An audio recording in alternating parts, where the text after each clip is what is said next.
The protagonist, Bu Liar, hears his name being called and tries to open his eyes. As soon as he opens his eyes, people around him start laughing and wondering why such a stupid idiot is still studying here.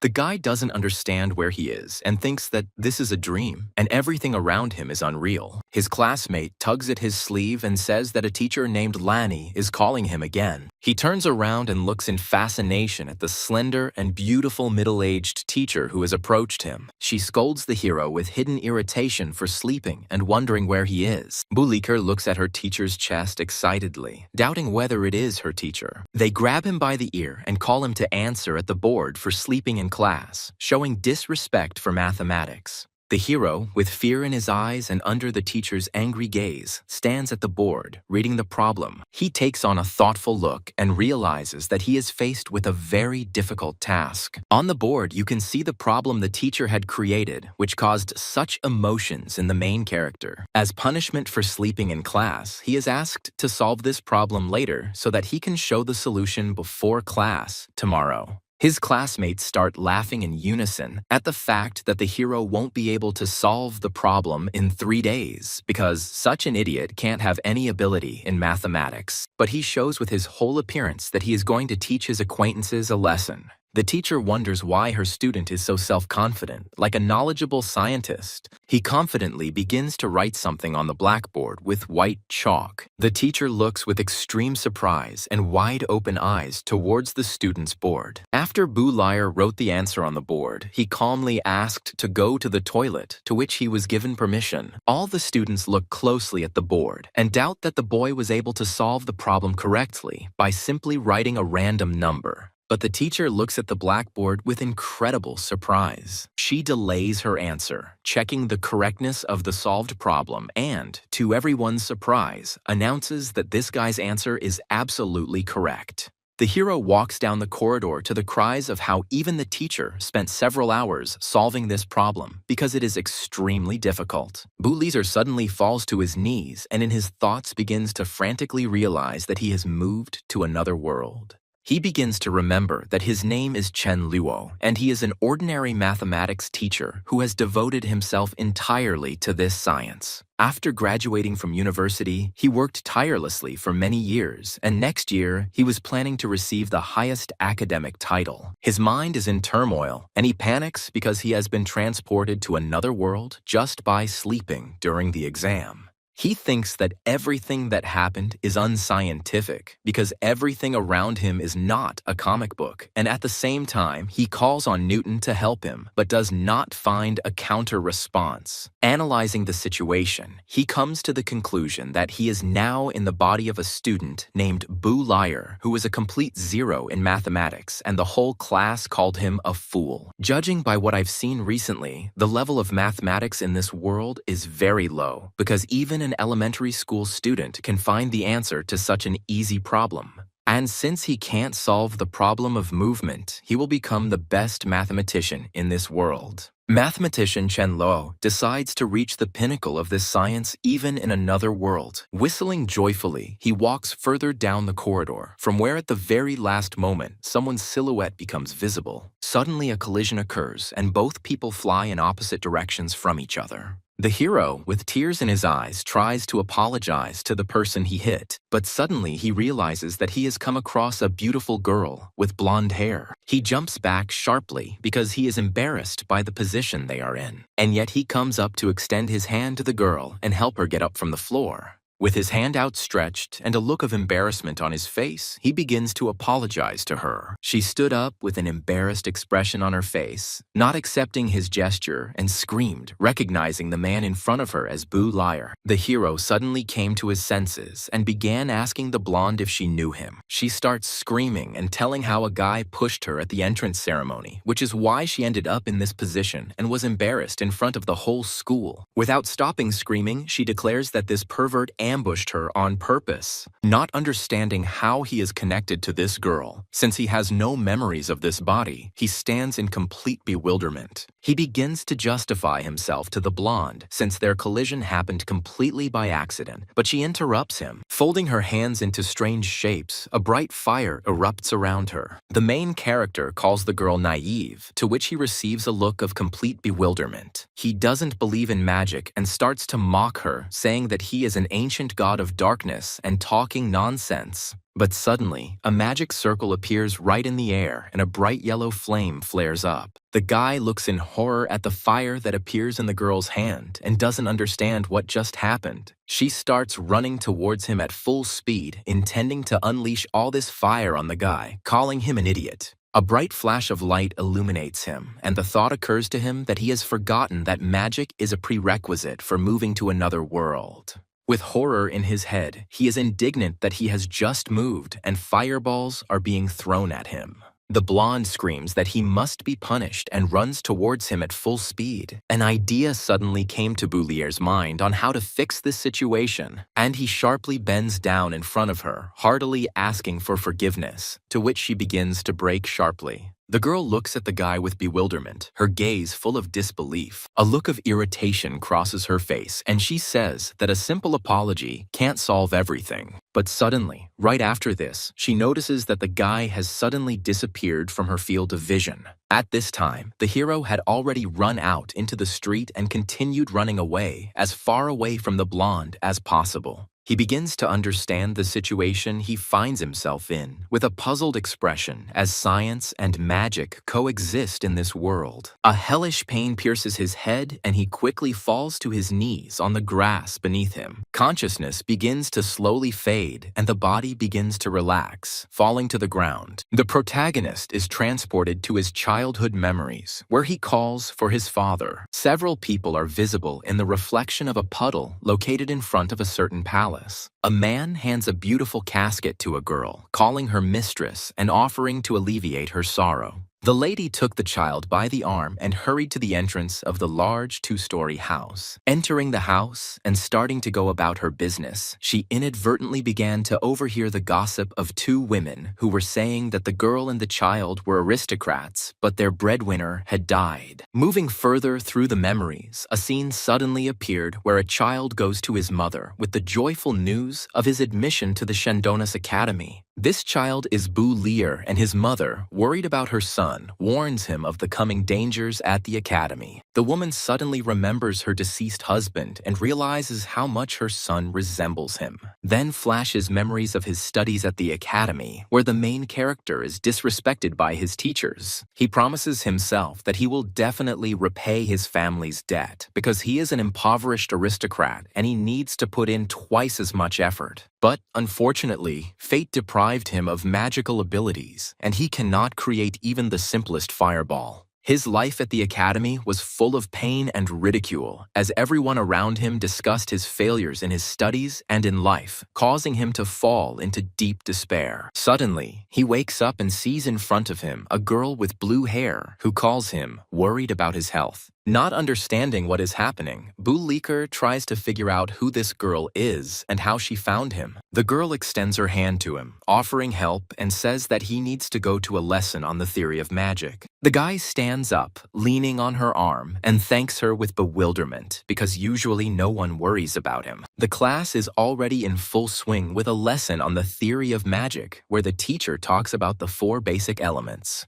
While the teacher is giving a lecture, the protagonist understands the hierarchy of this world and that people are divided into natural-born magicians and ordinary people. Meanwhile, the gray-haired teacher continues to talk about magical elements. According to him, magicians use spells and hand gestures as well as spiritual power to control magical elements, but this requires innate abilities. Some more time passes and classes are drawing to an end. Joyful students came out of their classrooms and announced that classes were finally over. After the lecture, the teacher suddenly discovers that someone has approached him with an additional question. Without surprise, he asks the protagonist if he has any questions. Boulier asks the teacher if it is possible to master magic without natural ability. The teacher doesn't give the boy any hope and says that it's impossible to control magical elements without an innate ability to do so. At the same time, all of the boy's classmates decide to laugh at him because the main character has no magical abilities. A guy named Tubai approaches him and reassures him that even if the hero doesn't graduate from the academy, he can always find a place in the estate of his friend's father. Remembering the chubby guy's name, Bulia realizes that he is the only friend of the former owner of his new body. After the verbal altercation, Tabi smiles brightly at his friend. They say goodbye to each other in a friendly manner and wave their hands. The hero suddenly catches the blue-haired girl's eye and asks if she wanted something. She gets embarrassed and runs out of the classroom, informing the guy that teacher Bulani told him to come to her office after school. He thinks about this girl because she has been following him all day, as if she wants to say something. The boy realizes that even though he has excellent knowledge of mathematics, without magical abilities, he will have a hard time in the magical world. Hoping, he tries to use his little magical ability to summon fire. Looking at his hand, he calls out the fireball technique and waits for it to appear. Even with his hope already extinguished, he is overcome by despair because the technique, it would seem, has failed. But suddenly, his hand bursts into a bright orange flame. His surprise knows no bounds, and he looks in fascination at the fireball that appears in his hand. The hero looks at his hand with incomprehension and sees a burning yellow light in it. He, not believing in the plausibility of what is happening, thinks that his new body should not have magical abilities. But he still has to accept reality, and he sighs with relief. And immediately after that, the protagonist starts fooling around with his newfound skills. The guy begins to think about how his abilities appeared in the first place. He believes that it happened because of the intersection of space between worlds. And suddenly, he remembers that he needed to go to the teacher. He approaches the office and starts knocking on the door, to which he hears a voice from the other side asking him to come in. Apologizing for disturbing, the boy enters the math teacher's office. At what he sees, his eyes widen in surprise and his face turns red. He finds his attractive teacher in an unusual pose and looks on with admiration. But the girl does not pay attention to her student's reaction and happily greets him. At this time, the student continues to stare at his teacher. She, in turn, just as calmly asks not to pay attention to what she saw, because in this position, she always makes calculations. Boulier asked her, with an embarrassed expression, what her purpose was in calling him into her office. The blonde suggests that you first sit on the chair next to her desk. She leaves and later comes up to him and places a pen and paper in front of him. A student sees a piece of paper in front of him with a new math problem that he is asked to solve. While he is starting to solve the problem, the blonde decides to leave the office for a while and tells the guy about it. He, in turn, without wasting a second, immediately states the result of his calculations. The teacher looks at him in shock, asking what he said, to which he again receives the same number he said earlier, and that this is the correct answer to the problem. The blonde suddenly runs up to him and, grabbing him by the shoulder, begins frantically asking him how he solved this problem, because for her, this problem took a very long time. She looks at the student's face with an angry expression and asks him if he has solved this problem before, even though she chose the number 79 at random. The student asks her if she really wants to know the answer to this question, to which she playfully asks again to tell how he solved this problem. The guy accidentally runs his eyes over the girl's chest and shyly agrees to tell about his methods of solution. He is surprised and thinks that his teacher is a fool by nature. Without wasting any time, he abruptly switches to his explanation and says that he saw the teacher solving the problem and that she is performing calculations by adding the numbers one by one. He says this is a very wrong approach and it is very easy to make a mistake, but he praises her for the fact that her calculations turned out to be correct. She looks at the pieces of paper with confusion and says that this is the only way to solve the problem. The student grins widely and tells his teacher that she is wrong. He begins to explain to her a new way of solving a problem, where you first need to find a pattern. According to him, you need to take into account the first number and the last, the second number and the second to last, and so on, thus adding them up and getting 80. He asks the teacher how many numbers there are that, if added together, would equal 80. The blonde jumps up abruptly from her seat, naming the number 39. The student, at one time, praises her and asks her to sit down, but then apologizes, attributing his request to habit. He goes on to explain the solution to this problem, saying that this way the problem turns from a difficult addition into an easy multiplication. Thus, he explains that with the help of this method, she will also be able to find a solution very quickly. The teacher, excited about discovering something new for herself, happily declares that this is a wonderful way to solve the problem. Moreover, she feels that this solution method can be improved. The boy praises his teacher for her remark and begins to explain that there really is an improvement to this method of solving problems. After his explanation, the blonde falls into a stupor and incomprehensibly tries to figure out the essence of what is happening. The student, in turn, worriedly calls her by name and thinks that elementary school mathematics from his world is too difficult for her. She comes to her senses and looks away with a slightly sad look, asking if he came up with this method himself. The protagonist waves it off and says that he came up with this method to make it easier to count, but in his heart he thinks that she still won't understand if he says Gauss's name. The girl takes his hand and calls him a genius for his answer. In the eyes of the protagonist, this scene is very romantic. She says that a brilliant future awaits him if they continue to study. The guy, his face very red, calls her by name and tries to say something. The teacher understands her situation and, embarrassed, moves away from him, running in the other direction. But suddenly, her face changes because some thought occurred to her. Full of enthusiasm, she suggests that Boolier become an outstanding mathematician, to which he responds with a quick no and, with an admiring expression on his face, shouts that he wants to become an outstanding magician. She looks at him with a puzzled face and briefly asks why he decided so. The girl throws him down on the table with a sharp lunge and tells him that he should study mathematics and not waste his talent in vain. According to her, by becoming a mathematician, one can take a worthy position in society and one should choose mathematics, not magic. He, without listening to a word, sharply and forcefully brushes her hand away with his own. The main character says that he is interested in magic and wants to become a magician, not a mathematician. In his opinion, it is very easy to become a great mathematician in this world. You can simply tell the world a few mathematical theories. He believes that this would only be passing off other people's discoveries as his own, and magic interests him much more than mathematics. After thinking for a while, the girl suggests that Boolier make a bet between them. She tells the guy that soon there will be an exam in magic at the academy, which will decide whether he can stay at the academy.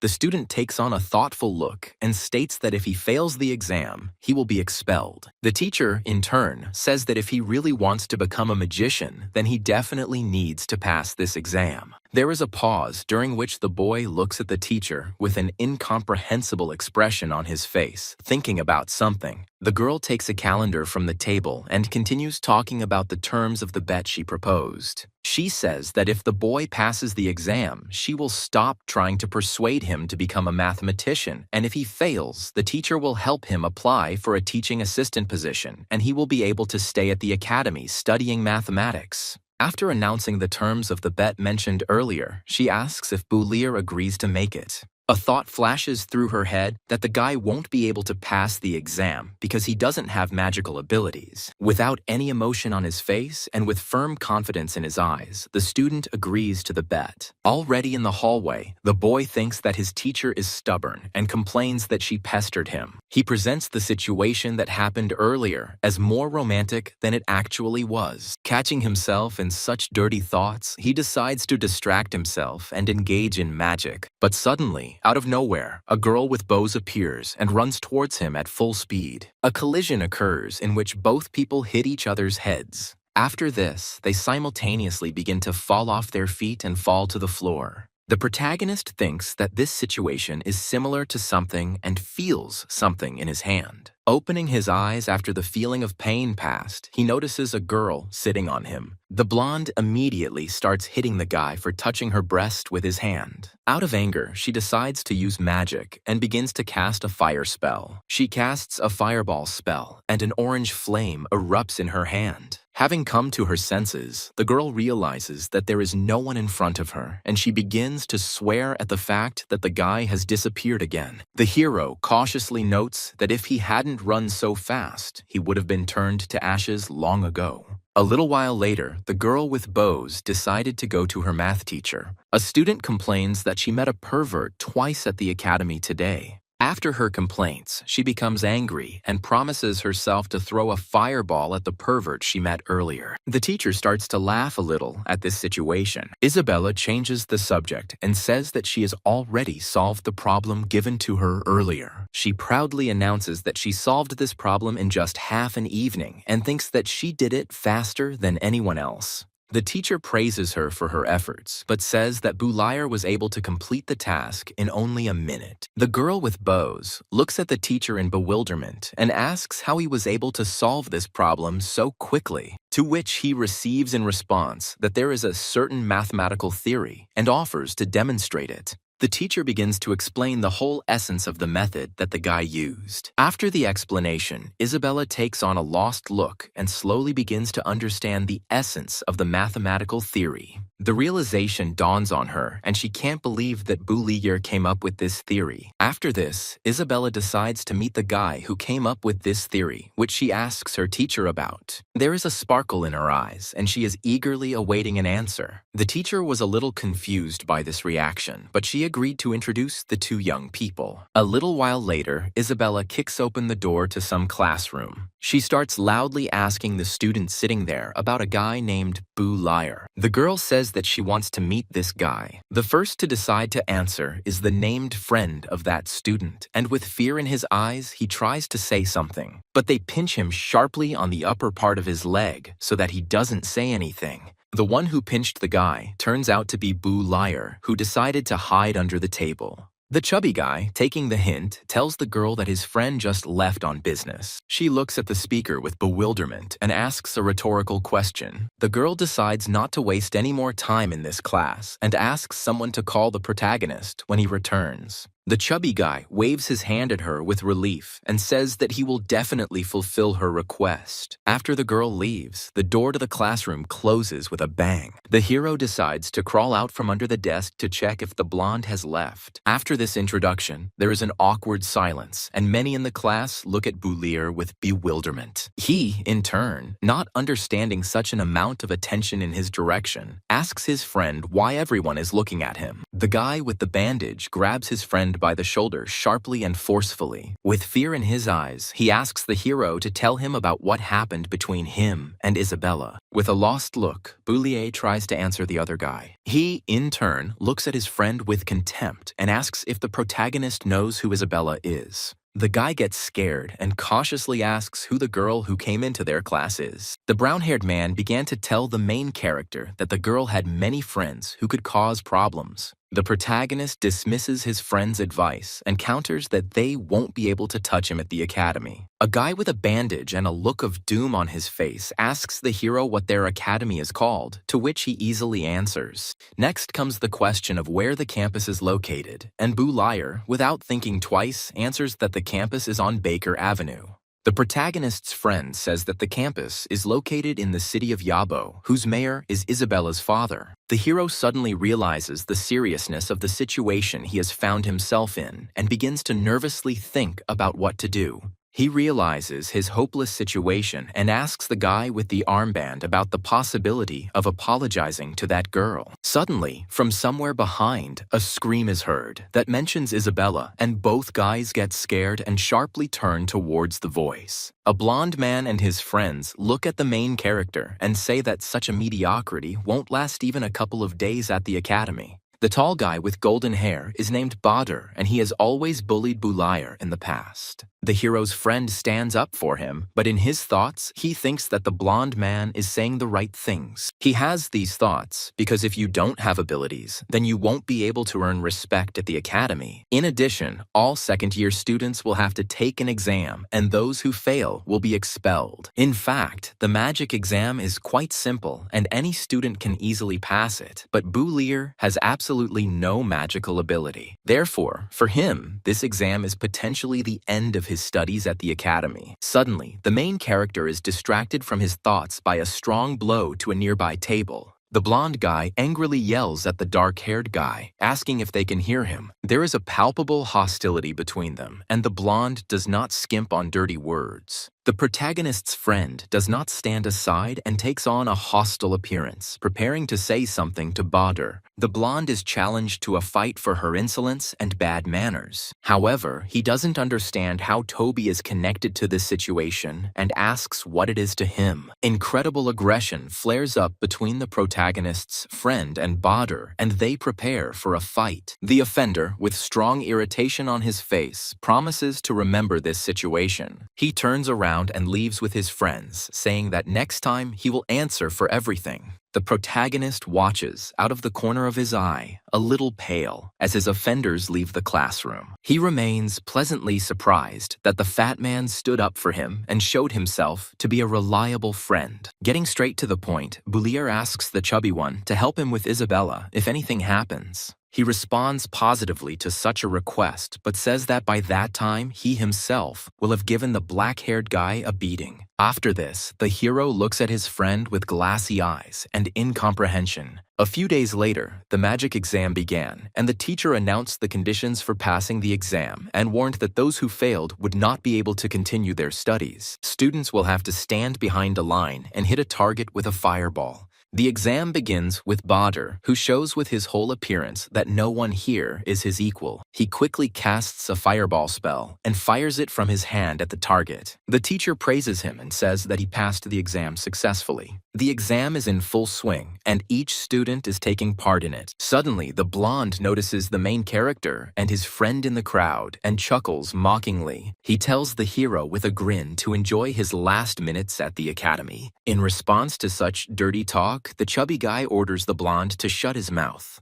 By chance, Toby is the next one called to the exam. He, in turn, without wasting time, begins to cast a fireball spell. Suddenly, a small ball of bright orange flame flares up in his hands. He shouts the name of his technique and shoots a fireball at the target. The ball flies into the target and only barely grazes it, to which the teacher condescendingly says that Toby passed the exam.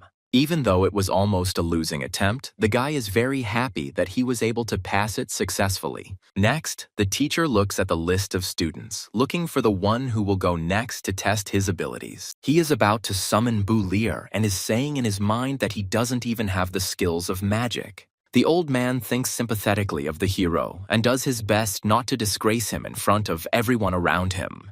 The teacher talks about everyone's successful completion of the exam, trying to pretend that he has forgotten about the guy. But suddenly, the blonde screams at the teacher not to rush to finish the exam. He notices that one student was overlooked and did not attempt to take any tests. The blonde guy points his finger at the main character and shouts for everyone to hear that he failed the exam. Boulier stands still and silently waits for the teacher to decide what to do next. The teacher reluctantly asks the boy if he will take the exam. The group of offenders heard this question and began to laugh loudly, trying to shame the black-haired man. While the crowd was engaged in heated debates about the hero, a math teacher walked by. Boulier's friend decided to console him. He put his hand on the boy's shoulder and told him not to worry about their offenders. But suddenly, the hero's spirit perked up, and with confidence in his eyes, he decided to try to pass the exam. The blonde and his company stood in shock for a while after this statement, not understanding what the black-haired man was saying. Their shock wore off, and they burst into wild laughter, calling the hero names and thinking he would never succeed. The loud noise attracted the math teacher, who became interested in what was happening and came closer. The magic teacher doesn't like this noise and shouts for everyone to calm down. Boulier is asked for the last time whether he is ready to take the exam or not. The boy, with confidence in his eyes, answers Teacher Anthony that he is ready to begin. They naively try to calm him down so that he won't feel bad about failing the exam. The hero stands in front of the target and gathers his strength, looking ahead. He takes a deep breath and thinks about how best to put on a show for the crowd. He is confident in his abilities and understands that he does not need spells and hand gestures, but for appearances he decides to do them.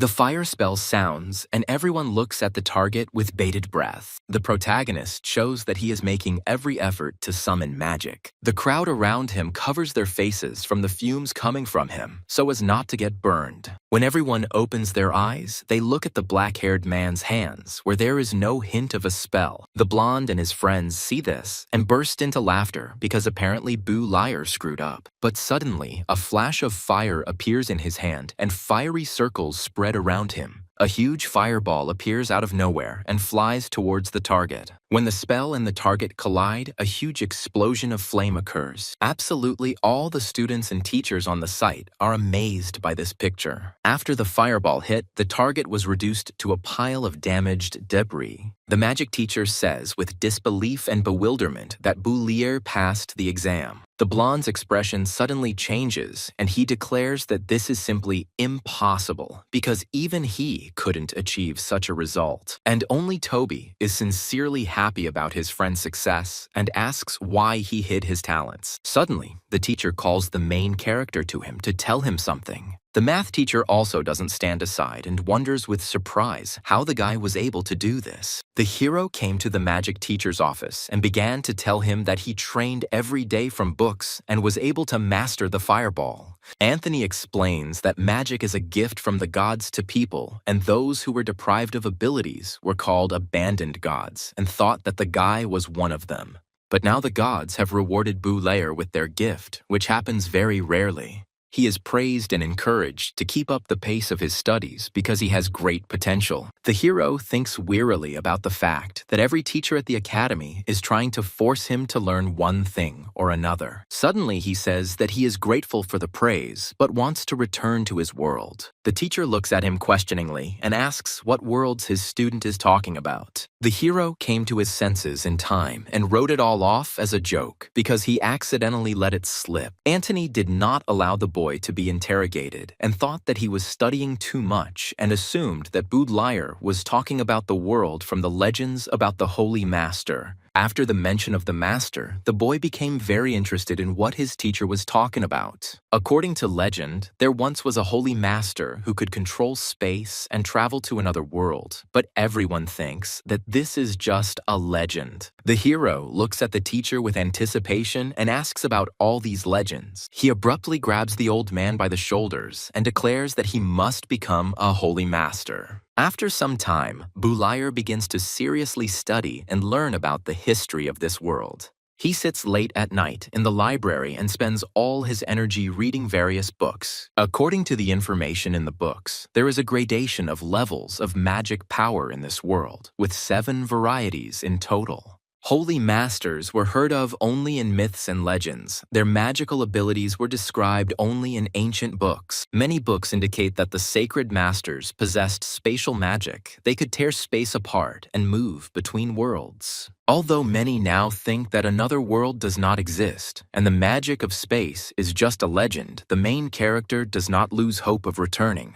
But Antonio's teacher doesn't believe in the magic of space, so the boy won't be able to get much information from him. The library administrator approaches the hero and inquires about his progress. Bu Liar sits nervously and listens to the administrator telling him to work in the library because he has been sitting too long. The hero has no choice but to listen and take a break from reading books. After work, he looks tired because he didn't expect that working in the library was so hard. Once work was finished, it was time to go to class. As soon as the protagonist enters the classroom, an awkward silence ensues. Everyone around him is talking about his performance in the exam because he did surprisingly well. The hubbub never stopped. Such unexpected popularity only became an extra burden. Suddenly, the black-haired man notices Isabella out of the corner of his eye and shudders sharply. He can't understand what this girl is doing here and looks at her with bated breath. The blonde is sitting in some awkward position, which makes the hero feel embarrassed. He tries to turn away from her so as not to meet the girl's eyes. Isabella suddenly gets up from her chair and shouts to the whole class that she didn't know that this guy was that same Bu Liar. Anticipating imminent trouble, the protagonist tries to smooth things over and bring the dialogue to an end. But the girl abruptly interrupts him and calls him a pervert in front of a full class of students. The hero is still trying to somehow calm the blonde down, but suddenly he sees a fire flaring up around her. She gathers all her powers in her hand, calling upon fire magic. Not knowing what to do, the black-haired man, in fear, decides to simply cover himself with his hands. But he feels nothing, and surprised, decides to open his eyes to see why the magic has not reached his body. Before his eyes appears a math teacher who managed to stop the careless student. The teacher, with a little disappointment in her eyes, asks Isabella why she uses magic in the classroom. The mayor's daughter at least tried to justify herself, but they shut her up without even listening to her.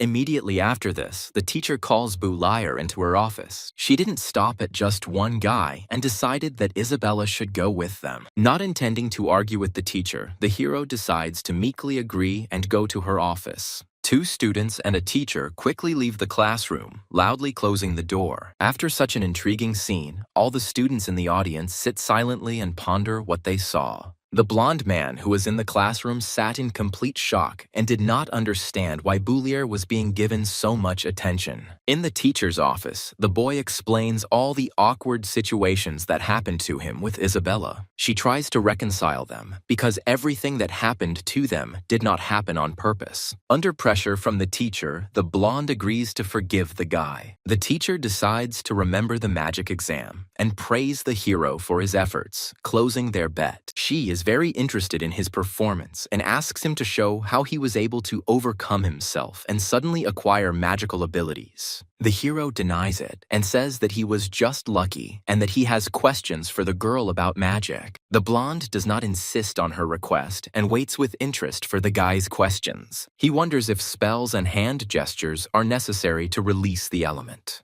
Breaking into the conversation, Isabella mocks the main character and calls his questions stupid. Realizing the absurdity of his question, Boulayer hesitantly asks if there are such exceptions among magicians. The teacher begins to explain that even the most powerful magicians need spells and gestures, but with their level of knowledge, they need less time for this. Magic is a gift from the gods. The gods taught people to use gestures and spells to summon an element, and to summon an element without all this, you need to have divine enlightenment. The student finds this question absurd and asks why the teacher is answering it so seriously. The hero wonders if perhaps because he is from another world, the gods of this world ignored him. All this is basic knowledge about magic, and if he wants to become a magician, then he should first study the theory well. But the guy was actually called on another matter, which the girl reported. She hands him a folded paper and says that it is a scientific journal. All the most important scientific works are published in it. Isabella, who was standing nearby, suddenly notices what is written in the newspaper and is very surprised. She notices the name of the math teacher and the main character there, to which she reacts very actively.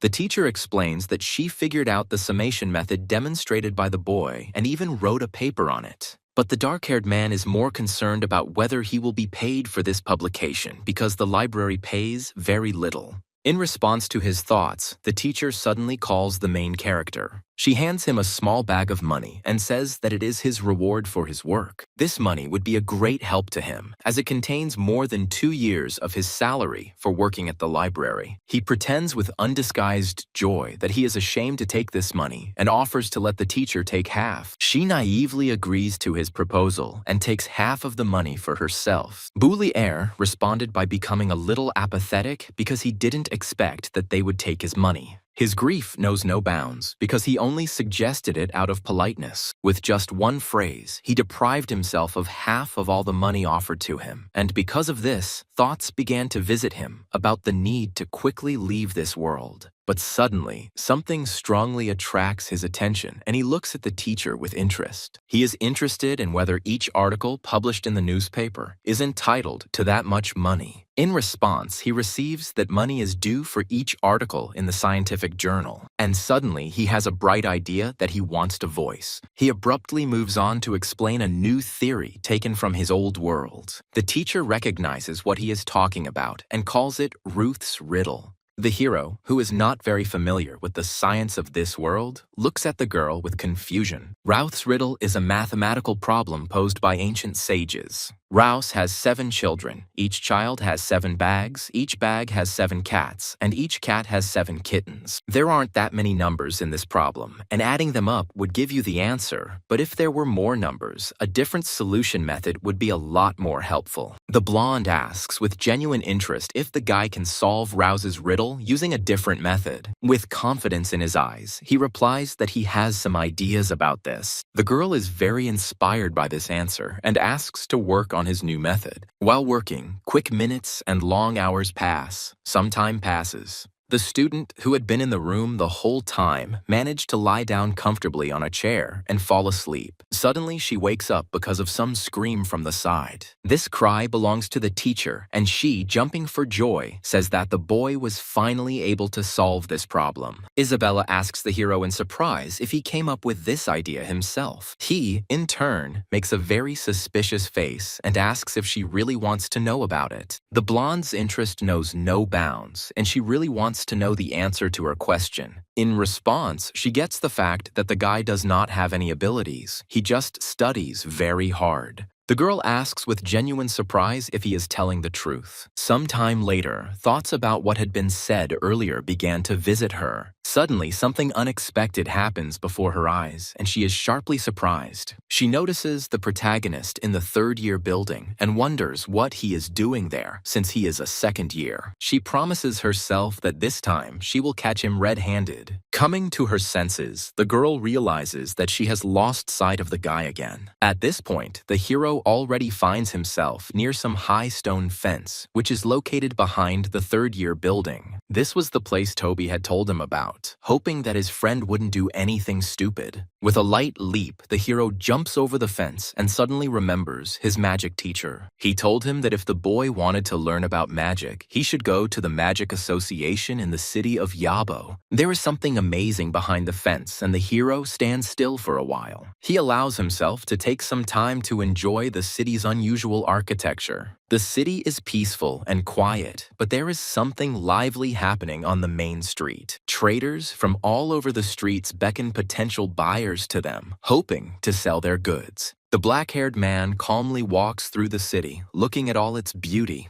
His attention is drawn to a majestic castle with white and beautiful masonry in the center. He recognizes in this structure the magical association he was looking for. Before entering the building, he carefully takes out some kind of mask from his pocket. He needs to be careful. It's better not to reveal his identity in vain. There are few people at the entrance to the association, so he decides to go straight to the counter in the middle.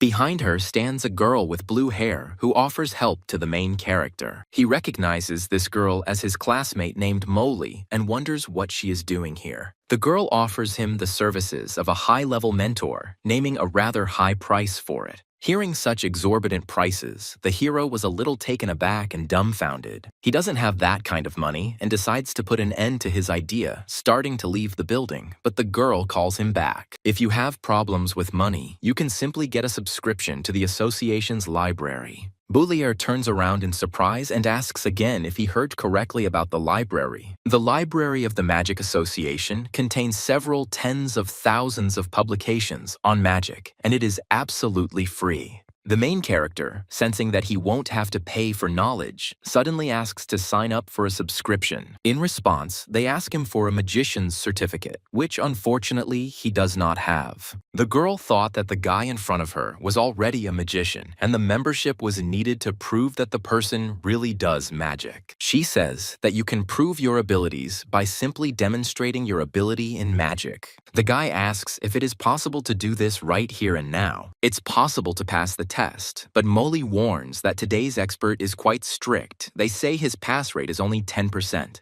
Without losing hope, the hero agrees to take the exam because climbing over the fence again will be problematic. After some time, they arrive at Examiner Andrew's room. The hero notices that the man is wearing a red mage's robe with 2 silver stripes. He is a mid-level fire element mage. The magician immediately begins by asking about the young man's identity and his mask. The guy calls himself Chen Luo from the previous world, and he needs a mask to hide his burn after training. The old man sitting next to him says that perhaps the guy has unusual fireballs since he was able to burn his face. The man, with interest, calls the black-haired man's name strange and thinks that due to his age, he can only become a low-level mage at most. The girl suggests that Andrew go to the exam hall right now to test the guy's abilities. In response, she receives sharp disagreement, to which she takes on a very surprised look. The examiner says that he doesn't need a hall and the exam can be held right here, inviting the guy to show his skills. Bu Liar looked at the mage in surprise, wondering if he should really use his magic here. He is confused by the small amount of space in the room they are in. The old man looks at him with disdain and says that Andrew will not be harmed by the small fireball that the black-haired man will create. The guy, in turn, is in no hurry to argue and accepts the conditions. He stands right in front of the examiner and gathers all his magical powers in his hand. The man is not happy with the way the spell is being cast, but to everyone's surprise, too much power gradually accumulates in the guy's hands. They all suddenly realize that the fireball will be quite large, and Andrew orders them to stop. But it's too late to reverse the spell, and the guy decides to use his skills to the fullest. The room is illuminated by a bright flash of light from a huge fireball. With a light devouring everything around, the ball flies straight towards the examiner. He, in turn, not expecting such talent, begins to press against the door. Suddenly, an explosion of incredible proportions occurs in their small room. Silence falls and columns of dust and clouds of smoke rise around. The girl, inhaling all the accumulated soot, begins to choke and cough. She tries to catch her breath and see how the exam ended. The girl notices an old man in the middle of a cloud of black smoke who is also coughing and casting some kind of spell. In the place where the examiner was, a huge blue shield is visible. Andrew, meanwhile, is trying to come to his senses and finds himself lying on the dusty floor. The gray-haired old man managed to cast a spell in time and protect the bald magician. He continues to hold the shield near himself with a serious look on his face and tries to see something behind the smoke.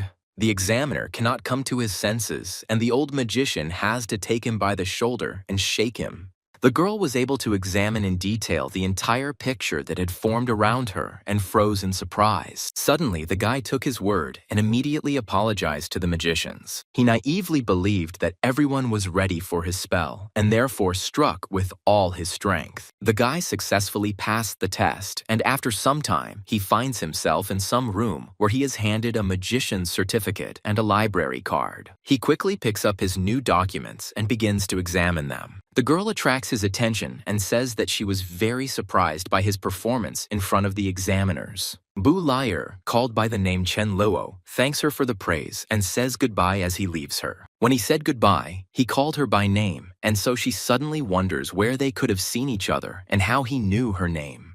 There turned out to be a lot of books in the library, which surprised the hero very much. He immediately starts reading and sits thoughtfully at an empty table, reading another book. He is very surprised by the content of the books because they really do contain a lot of valuable information. He is especially drawn to books about magical and spiritual power. The level of magical spiritual power is the main criterion for determining the level of a magician. The higher the spiritual power, the stronger the magic will be. Moreover, high-level mages with high spiritual power can even control the magical element of lower-level mages. However, the books are rather vague about the 4 magical elements. After all, the level of education in this world is quite low. Magicians in this world believe that the 4 elements are not only the basis of magic, but also the foundation of the entire world. The remaining elements are combined in these 4 main elements in certain proportions. If you look at them from the point of view of modern science, their worldview is very primitive. Even high school students know that matter is made up of different elements, and that the so-called 4 elements in the periodic table do not exist. But since there are magical elements in this world, the hero cannot find a scientific explanation for this. Suddenly, the thought occurs to him that it might be possible to interact with magical elements. In a rush of his thoughts, he suddenly jumps up from the table, shocking everyone around him. If his ideas are correct, then perhaps he will be able to create new magic. He abruptly takes his documents, which had been lying on the table all this time. Without wasting a second, the guy gets ready and runs out of the library at full speed. He decides to try to confirm his suspicions and quickly runs to the Magic Association. Already in the association, he, out of breath, heads off somewhere and is noticed by the people who took his exam. Still not fully recovered from the experience, an old man and an examiner are sitting in the hall and a girl with blue hair is offering them tea. Andrew says that this Chenluo has very low spiritual power, but he was able to gather an unimaginably powerful fireball. What makes things even stranger is that the old man was unable to control the element he summoned. The gray mage suggests that perhaps the boy has something they cannot understand. It's getting dark outside, and the black-haired man decides to leave the city and return to the academy. He easily jumps over a high fence made of stone bricks, and just as easily after the jump he lands on his feet without touching a speck of dust. He decides not to waste time and try to create new magic right here. His head is attacked by thoughts, and he tries to focus on recreating something new. The guy fills his lungs with air and suddenly feels something near him. Some illusory white stream of something unknown swirls around him. In this flow, he recognizes his Qua emitted by his body and understands that he can control it. He decides to try to direct the flow of Qi into the second element. A magical ball forms in his hand, which is converted into oxygen, but suddenly he begins to doubt whether this is really an element of pure oxygen. It is impossible to determine this by eye. Boulayer collects the oxygen he created in his hand, making it denser. If it really is oxygen, you can try to ignite it to make sure. But the guy doesn't succeed the first time. After adding fire, only a thin stream of smoke comes out of his hands. Without losing hope, he tries to repeat his crazy experiment again. By creating oxygen again in his hands and squeezing it, he adds fire to the mass. Suddenly, a colossal explosion is created around him. The windows of neighboring buildings are shattered by the shock wave it creates. Even a glass standing peacefully in the math teacher's office is covered with measured cracks. She hears some loud noise from the street and, distracted from her work, directs all her attention to it. Through the windows, badly cracked by the shock wave, she sees an explosion that occurred not far from the building. In the middle of a small thicket, countless sparks and clouds of gray smoke fly. The hero is right at the epicenter of events and is trying to catch his breath from the smoke settling around him. The wind begins to twirl everything in the air in a whimsical manner. The guy thinks that he was lucky to react quickly. Suddenly his face becomes covered in sweat and genuine fear. He looks somewhere to the side. He assesses the damage caused by the explosion. It seems that this oxygen turned out to be much purer than the main character expected. Somewhere nearby, a voice is heard loudly asking what happened here. The hero turns towards the voice and sees some guy running towards him. No one thought there would be so much noise, and the main character decides to run away from the crime scene to avoid getting into trouble. Without sparing his lungs, he runs quickly through the thicket to hide. Although this noise may have alarmed everyone around, Boulayer seemed to have managed to create something worthwhile. Some time passed, and now the hero is sitting in class, thinking about everything that happened the day before. He is very tired because he studied all night and decides to take a little nap on his desk. But one can only dream of a quiet life, and suddenly someone starts to tap sharply on his back. It turned out to be Toby, who began to tell very nervously about what had happened last night. To deflect suspicion from himself, the black-haired man says that he slept like a log last night. The story goes that last night there was an explosion near the third-year building that blew out all the windows. Everyone thinks it was some high-level magician, but it's unclear why he would do all this. The hero says that he has never even seen such magicians, to which his friend looks at him in surprise and asks how he could not have seen high-level magicians. After all, their math teacher is a high-level magician. At this information, Boulier's face suddenly took on an expression of incredible surprise, and he jumped up from his seat. Sometime later, the main character decides to go to the teacher, and now he is knocking on the door of her office. She unexpectedly quickly opens the passage and greets her student. The guy decided to come into her office just in time because she needed him for something. She reports that the Association of Mathematicians has already published an article about Ruth's riddle. Since it was he who proposed this solution method, his name is listed first among the authors.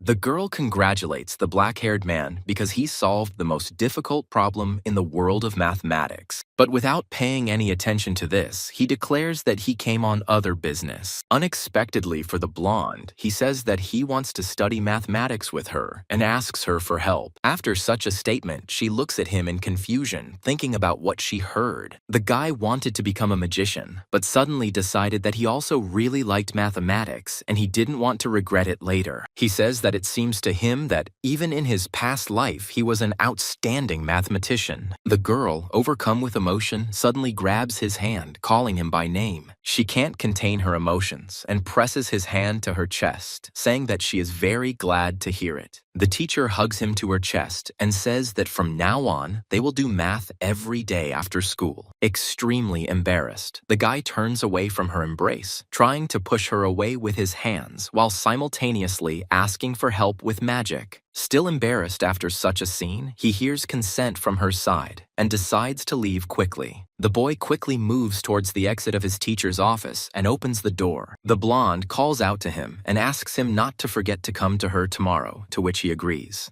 But suddenly, she sharply asks him to stop and stay for another minute. After this, she sits thoughtfully at the table with her hands folded, thinking about how to formulate what she wants to say. Boulier was a little perplexed by such abruptness and looked nervously at the girl. The thought occurred to her that the black-haired man had decided to study mathematics with her only because he would help her with magic. This question puzzled her greatly because at that time, his request for teaching mathematics was not sincere. Realizing the situation he found himself in, the protagonist anxiously tries to find in his head what to answer. And suddenly, a great idea comes into his head to get out of it. He states that spending so much time together will make it more convenient for him to ask her about magic. Before he could really finish speaking, the teacher's hand suddenly fell on his shoulder. She grabs him, to which the guy reacts very confusedly, feeling afraid of what she will say to him. The girl says that he has a talent for mathematics and can use it as a tool. The guy's answer satisfied her, and she sends him to rest and not to forget to come after school. The hero suddenly notices that this girl is smart and stupid at the same time.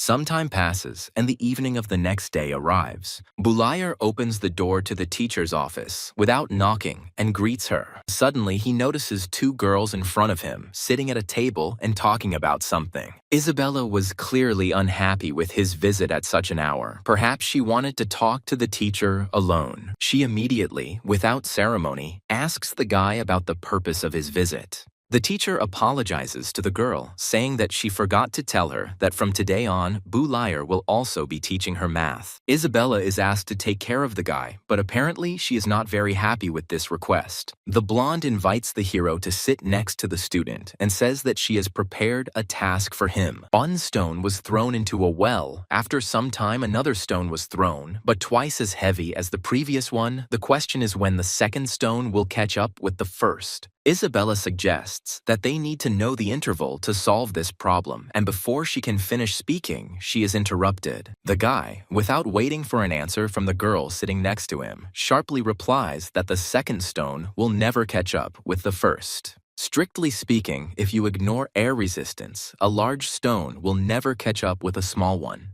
His answer slightly irritates the blonde sitting next to him. She accuses him of not knowing even such basic things. According to the teacher, she doesn't know what air resistance is, but everyone knows that the speed of a body's fall is directly proportional to its mass. The greater the mass, the faster the body falls. This was established by the ancient sages. Even children know this. But the main character does not agree with this. His face reveals undisguised irritation. He says that if the sages said something, it does not mean that it is necessarily true, and asks if they have seen this in real life. The blonde is unhappy that the guy dared to challenge ancient wisdom. There is considerable tension between them, as no one wants to give in. The hero declares that science must be precise, and the approach to it too, because if the truth cannot be proven, then it is not the truth. The student invites him to make a bet, to which the guy responds negatively. The teacher doesn't want the kids to quarrel and tries to smooth things over by stopping their squabbles. But suddenly, the mayor's daughter bets 10 gold coins on this, and the guy immediately agrees. The teacher puts her hand on her face in frustration because she can't stop the black-haired man. Some time passes, during which the teacher and her students choose a place to conduct the experiment. She states that one stone is twice as big as the other and suggests dropping the argument. But he stands firm in his decision, not wanting to give up easy money. No one thinks that the black-haired man will be able to win this argument, because no one questions the wisdom of the ancients. The blonde says that being self-confident is good, but there is no need to be too smug. After this, white patches of created wind currents appear out of nowhere. The teacher steps on them to keep her in the air. The blue wind begins to lift the girl higher and higher, faster and faster. The hero, seeing the magic of flight for the first time, is very surprised by such a performance. He stands next to Isabella, and they both wait for the teacher to rise to the required height. Finally, the teacher reverses her spell by climbing to the very top of the clock tower. She raises 2 hands, and in each of them there is a stone, one larger, the other smaller. Without a shred of doubt, the mayor's daughter declares that the guy will definitely lose this bet. The teacher raises 2 stones to the same height to make the experiment as accurate as possible. And suddenly he lets them go. The stones fly in free flight, and at first, it seems that they are at different heights. They fly closer and closer to the ground, gaining significant falling speed. But suddenly, both pieces of rock land unexpectedly at the same time. The blonde, not believing the truth of what is happening, looks in surprise at what lies in front of her. The guy, in turn, only chuckled maliciously because he was initially confident in his judgments. The teacher was also incredibly surprised, as evidenced by her facial expression. She recited the spell again and slowly descended to the ground to examine everything in detail. Both stones continue to lie quietly on the grass while the trio thinks over everything that happened. Isabella finally realizes what happened and looks ahead with complete incomprehension in her eyes. Both girls cannot understand how this could happen because ancient sages cannot lie. The teacher does not understand how her student can know that the law of falling bodies is incorrect. He says that he read this law in a textbook and checked it with 2 stones and realized that reality and the rule in the textbook differ. It turns out that the truth that adults have been passing on for over 1,000 years can be refuted by simply throwing 2 stones. It's interesting how many scientists don't know that the simple truths they know are actually not true. The blonde grabs him by the shoulders and says that this law was very important for their world, and soon in the future, a new law will appear in the textbooks under the name Boulayer. The guy is not very happy with the latest empty fame that will be his, especially since he was not the only one conducting the experiment. The teacher tries to calm him down by saying that it was all his fault and that she just threw 2 stones. However, if he wants, he can refine this law together with Isabella, to which she reacts very nicely. The hero replies that he will definitely need her help in finalizing this law and invites her to participate. Suddenly, all the embarrassment disappears from her face, and she looks at the guy in surprise. Thoughts are rushing through her head, and she is thinking hard about the proposal she made earlier. She imagines the news headlines trumpeting the fact that 2 geniuses have emerged at Shandanasa Academy and are working on a new law. Her face flushes again, and she thinks about the prospect of working with the guy. The girl decides not to show her true emotions, and playing hard to get, shyly agrees. The blonde thinks for a long time about the fact that they will have to work alone. Possible names for the new law on falling bodies come to her mind. Imagining that their names would be placed one after the other in the title, her face turns red again. Suddenly, she offers the main character her help if someone bullies him at the academy, while thinking about how smart and handsome he is. The guy suddenly extends his hand to her, and the girl thinks that he wants them to shake hands. This gesture made Isabella very upset and embarrassed without understanding why. She decides to find out why he is raising his hand, and in response receives a request for 10 gold coins. The main character clearly meant something different by his gesture than the girl thought, and his eyes begin to shine from the imminent money. The girl was filled with disappointment because of her erroneous thoughts and resentfully retreated from the guy. Finally, the protagonist receives his promised payment for the bet and starts counting coins. He is very happy that he won 10 gold coins in one dispute and became rich in one day. Isabella assumes that the guy is more interested in money than fame, but she feels that he is not doing all this just for the money.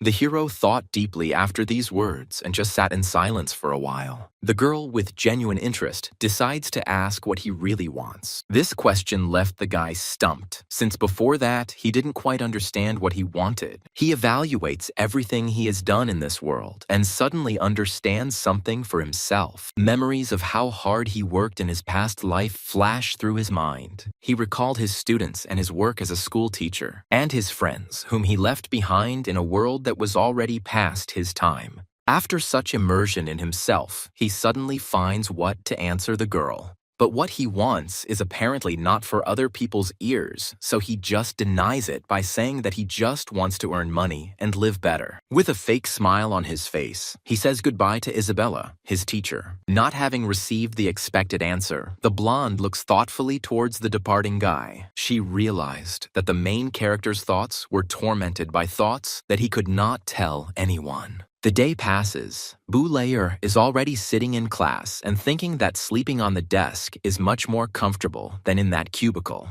But analyzing his situation, he comes to the conclusion that now he at least has money. He cannot afford to be sad and sit still, and therefore must move forward. Bader approaches his desk, sharply hitting the tip of the desk and calling out to the black-haired man. The blonde reluctantly tells that Boulayer is being looked for by a certain Fizi. The hero looks at the guy with confusion and asks who is looking for him because he hears this name for the first time. In response to this, Bader grabs him by the sweatshirt and is very indignant at the guy. Suddenly, someone from the side orders the golden-haired man to stop and let the main character go. Not far from them, a blonde guy appears with a tie, straightening it. It turns out to be the headman Fizi, who was looking for the main character. And he appears not alone, but with two serious-minded guys who pierce the black-haired man with their gaze.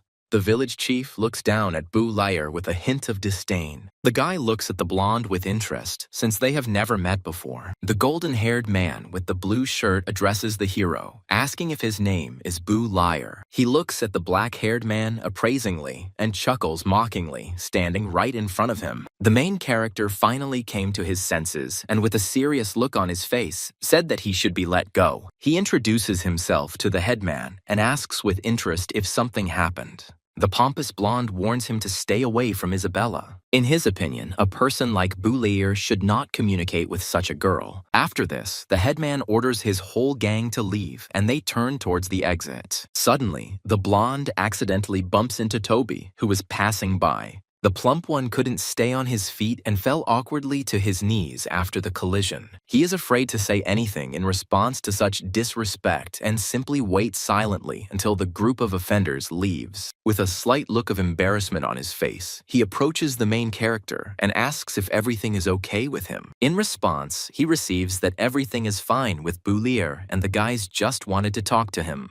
Toby is very surprised that Fizi's gaze fell on the black-haired man, and he does not understand the significance of what happened. The guy with the armband explains that the blonde guy is the class president and everyone at the academy is afraid of him. Fizi comes from the famous Howard family in Yabo City and is the son of a viscount. Viscount Howard is an important person in a certain society of numbers, and many of the academy's teachers are also members of this society. Toby tries to calm the boy down, saying that he understands why he became captivated by Isabella's beauty. But his friend advises him not to ignore Fizi's warning, and the black-haired man at that moment is confused and embarrassed by what the plump man thinks of him. Some time passes at the academy, and it is midday when classes have just ended. The hero is already sitting with Isabella and thinking about how to properly use that new oxygen technique. His main advantage will be that he won't need spells or hand gestures, but he doesn't know how to summon two elements at once.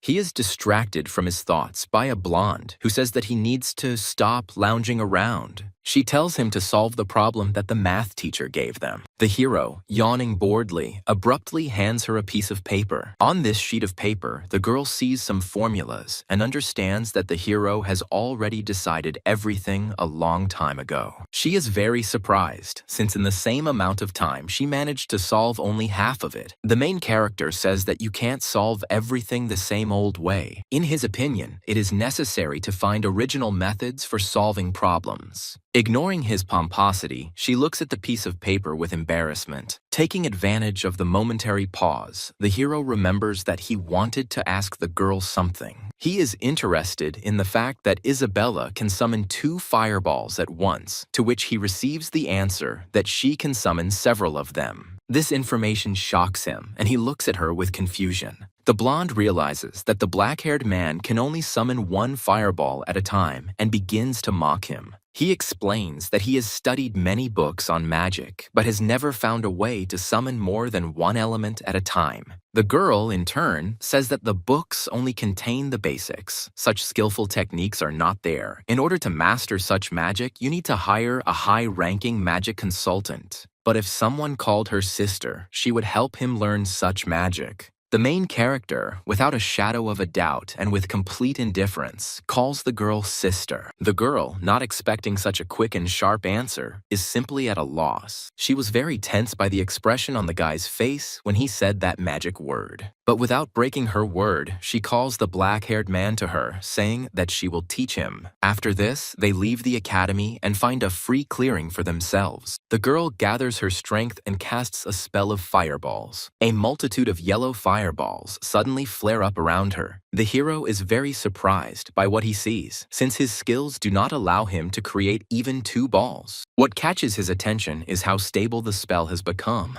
The girl explains that the main key to summoning multiple fireballs is the distribution of spiritual power. Many people believe that spiritual power can only be directed to one place, but once one masters this technique, he will be able to distribute the power to different places. Each part of this power is capable of summoning an element, thus multiple balls can be summoned. The hero decides to check whether it is possible to summon different elements using different parts of the power, to which he receives consent. While they are having a nice conversation, a guy with golden hair watches them from around the corner. This man turns out to be Badr, who thinks that the two are in a relationship. After that, someone next to the golden-haired man squeezed a piece of the wall so hard and nervously that it began to crack. The headman, who was standing nearby, also saw those two and was thinking nervously. He promises himself that Boulayer will definitely pay for what he did. At this time, the hero is training hard and trying to divide the spiritual power into 9 parts. The blonde explains that you need to do as she says. You need to share the spiritual power step by step. But if he doesn't succeed, she asks him with a smile not to be upset, because even she needed 6 months of training. Suddenly, immediately after these words, several balls suddenly flare up around the young man.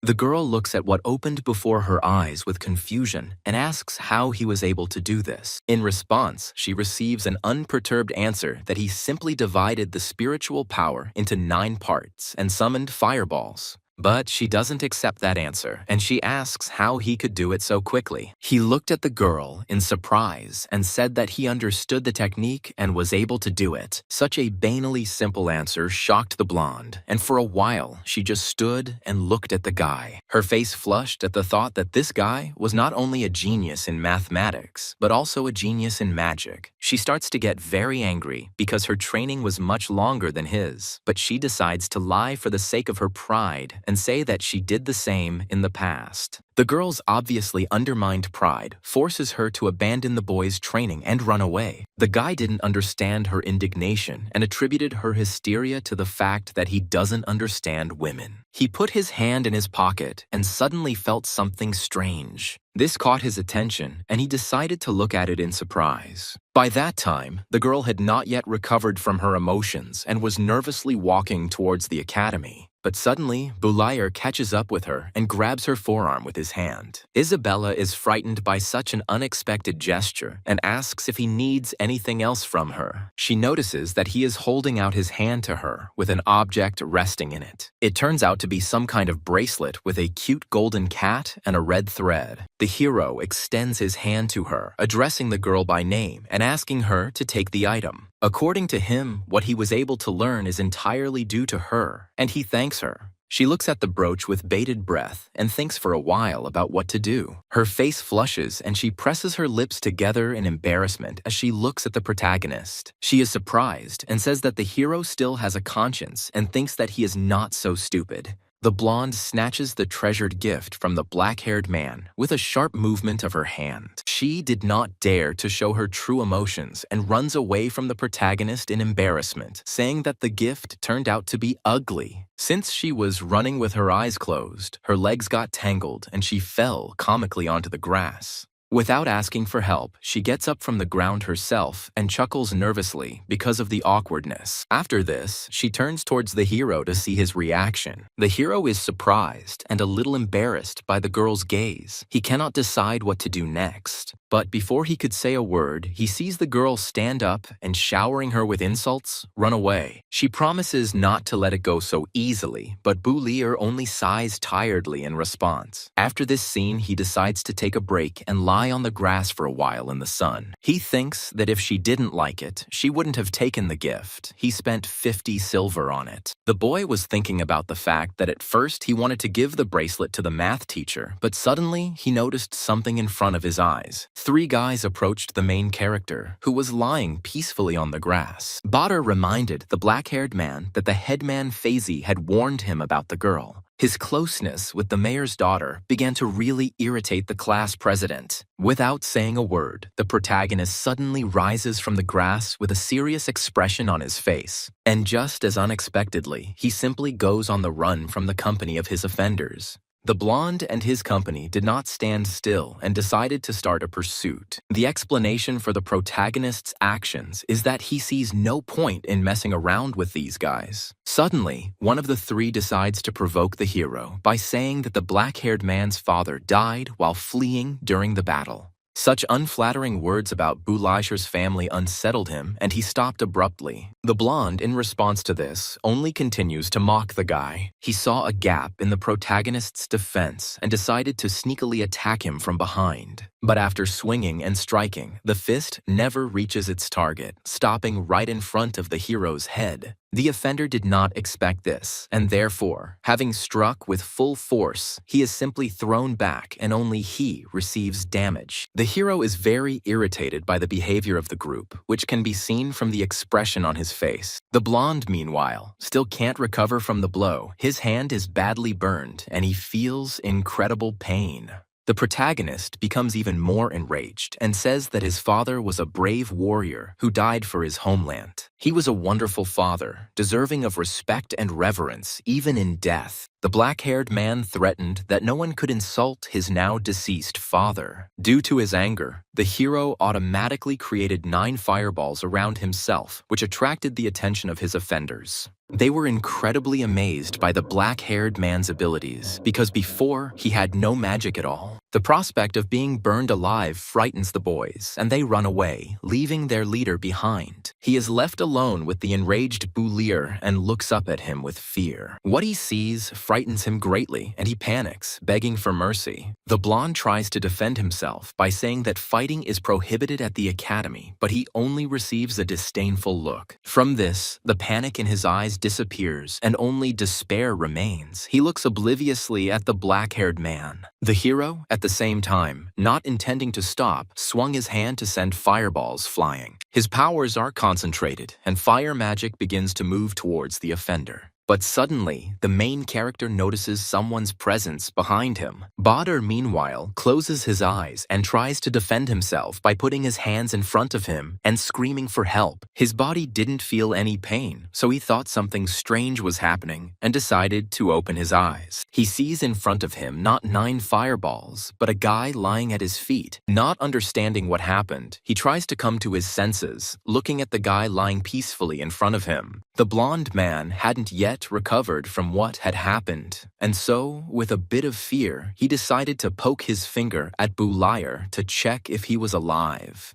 Thanks to fate, Badr decides to quickly retreat somewhere to the side before the black-haired man wakes up, but he is quickly stopped, forced to stand still in a commanding tone. He sees in front of him a math teacher who is trying to help the hero and tries to justify that it is not his fault. At this time, the main character just lies thoughtfully on the grass, pretending to have lost consciousness. The blonde keeps trying to justify himself, but they don't believe him. The teacher puts more and more pressure on him, saying that she knows how he feels about Bulayr. Their absurd emotional squabble is interrupted by a man with a beard and mustache. He scolds Badr since the black-haired man was lying at his feet. Therefore, the golden-haired man does nothing but lie. The old man orders the young man to enter his office and await his fate. He reports to the vice-chairman of the Calvin Society and says that it is all the fault of the academy management, asking for forgiveness for the spectacle. The two men walk away, talking about the situation, while the girl tries to bring the teenager to his senses. She thinks about Bulayr's current state, but suddenly she shudders for some reason. The protagonist moves away from her a little, and his face becomes one of extreme embarrassment and excitement. The girl sees this and thinks that the guy has become really ill, but he answers her that everything was fine with him until the girl almost strangled him. She hugs him in a motherly way and says that she was very worried about the guy. At the same time, an old man approaches them and says that this matter will be dealt with, but they came for a different reason.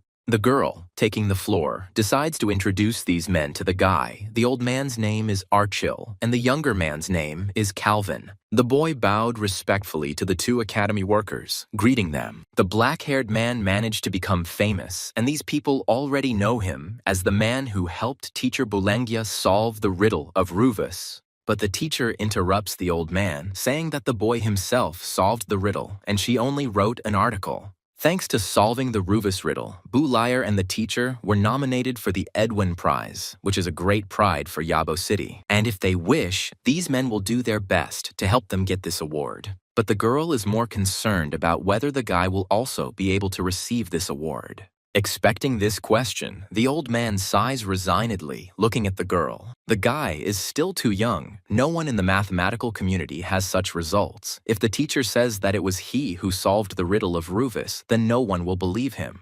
The girl was about to exclaim something, but the main character called out to her and took her hand. She looks sadly at the guy with a little bitterness in her eyes. Interrupting their silent dialogue, Archil suggests that they discuss this issue privately and make a final decision later. She agrees with this argument, and the two men slowly move away from them. After some time, evening falls at the academy, filling the building with orange colors. The teacher and Bulayr walked silently down the corridor, thinking about something. Suddenly, she tells the guy that although the usual solution to Rufus's riddle is not something extraordinary, the hero's method became a great breakthrough in the history of mathematics. It must belong to the main character. A stranger should not receive this award instead of him.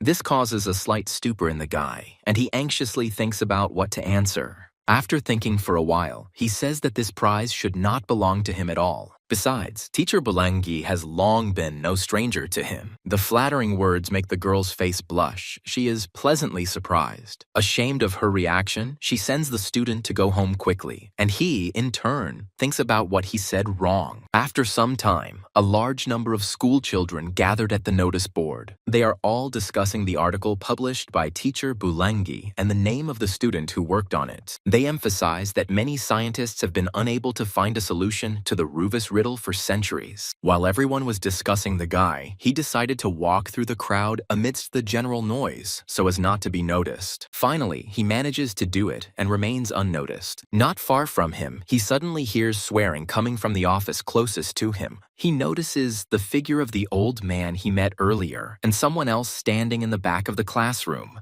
These people turned out to be Badr and his father, who, in turn, very loudly scolds his son for fighting. His method of upbringing turns out to be very strict, and in response to his fighting, he decides to teach his son by beating him. The hero watches this scene with anger, not intending to interfere in what is happening. After an exemplary spanking, the blonde's father asks Archil for forgiveness and begs him not to expel his son from the academy. But Bader's behavior turns out to be unacceptable. He has seriously violated school rules. Without letting the old man finish speaking, the blonde's father suddenly falls to his knees, heartily begging for mercy on his son. Standing in this pose, he nervously begs the old man to leave Bader in the academy despite his misdeeds. Extremely surprised by his father's behavior, the protagonist's offender asks him to get up from his father's lap. But Bu Lear, despite her indignation, still decides to intervene in this situation. He approaches Archil, greeting him and receiving a mutual greeting in return. Pretending not to have heard what was being said, the hero asks the director what happened to Bader. The blonde's face fills with anger because the black-haired man suddenly decided to interfere in this situation. Archil explains that the wayward student broke a school rule and the academy has already decided to expel him. Damaging his pride, Bader's father, still crawling on his knees, clings to Bu Liar's sleeve and thinks that he can help.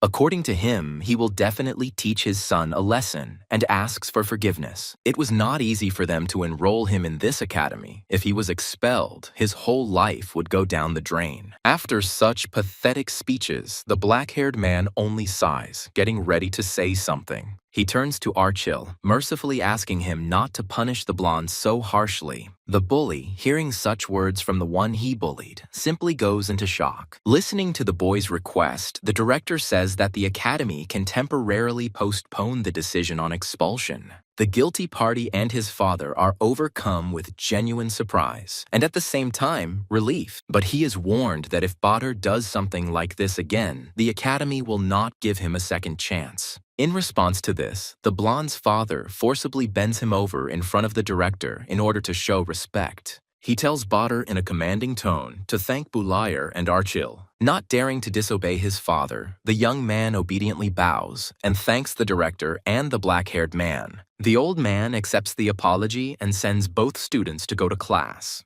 They reach the door of the auditorium, and the hero is already about to open the front door. But the blonde stops him, asking why he decided to stand up for him. Holding the door handle without opening the door, the protagonist stood thoughtfully in place. He explained his actions by saying that he did not want Bader to let his father down. The young man looks thoughtfully at the floor, thinking about what the black-haired man told him. After this, he quietly expresses his sincere gratitude to him behind his back. He also tells him to be careful of Faisy because he will not let the main character go just like that now. He says that the class president's uncle is the deputy director of the academy. After school, Bu Liar decided to go to the library as usual, thinking about how difficult the day had been. Unexpectedly, the library administrator meets him at the door, his whole appearance indicating that a serious conversation is about to begin. The protagonist did not expect to see the old man, and therefore asks what he is doing here. The librarian asks if Bu Liar has offended anyone recently. The guy is taken aback by this question, and he naively asks if something happened.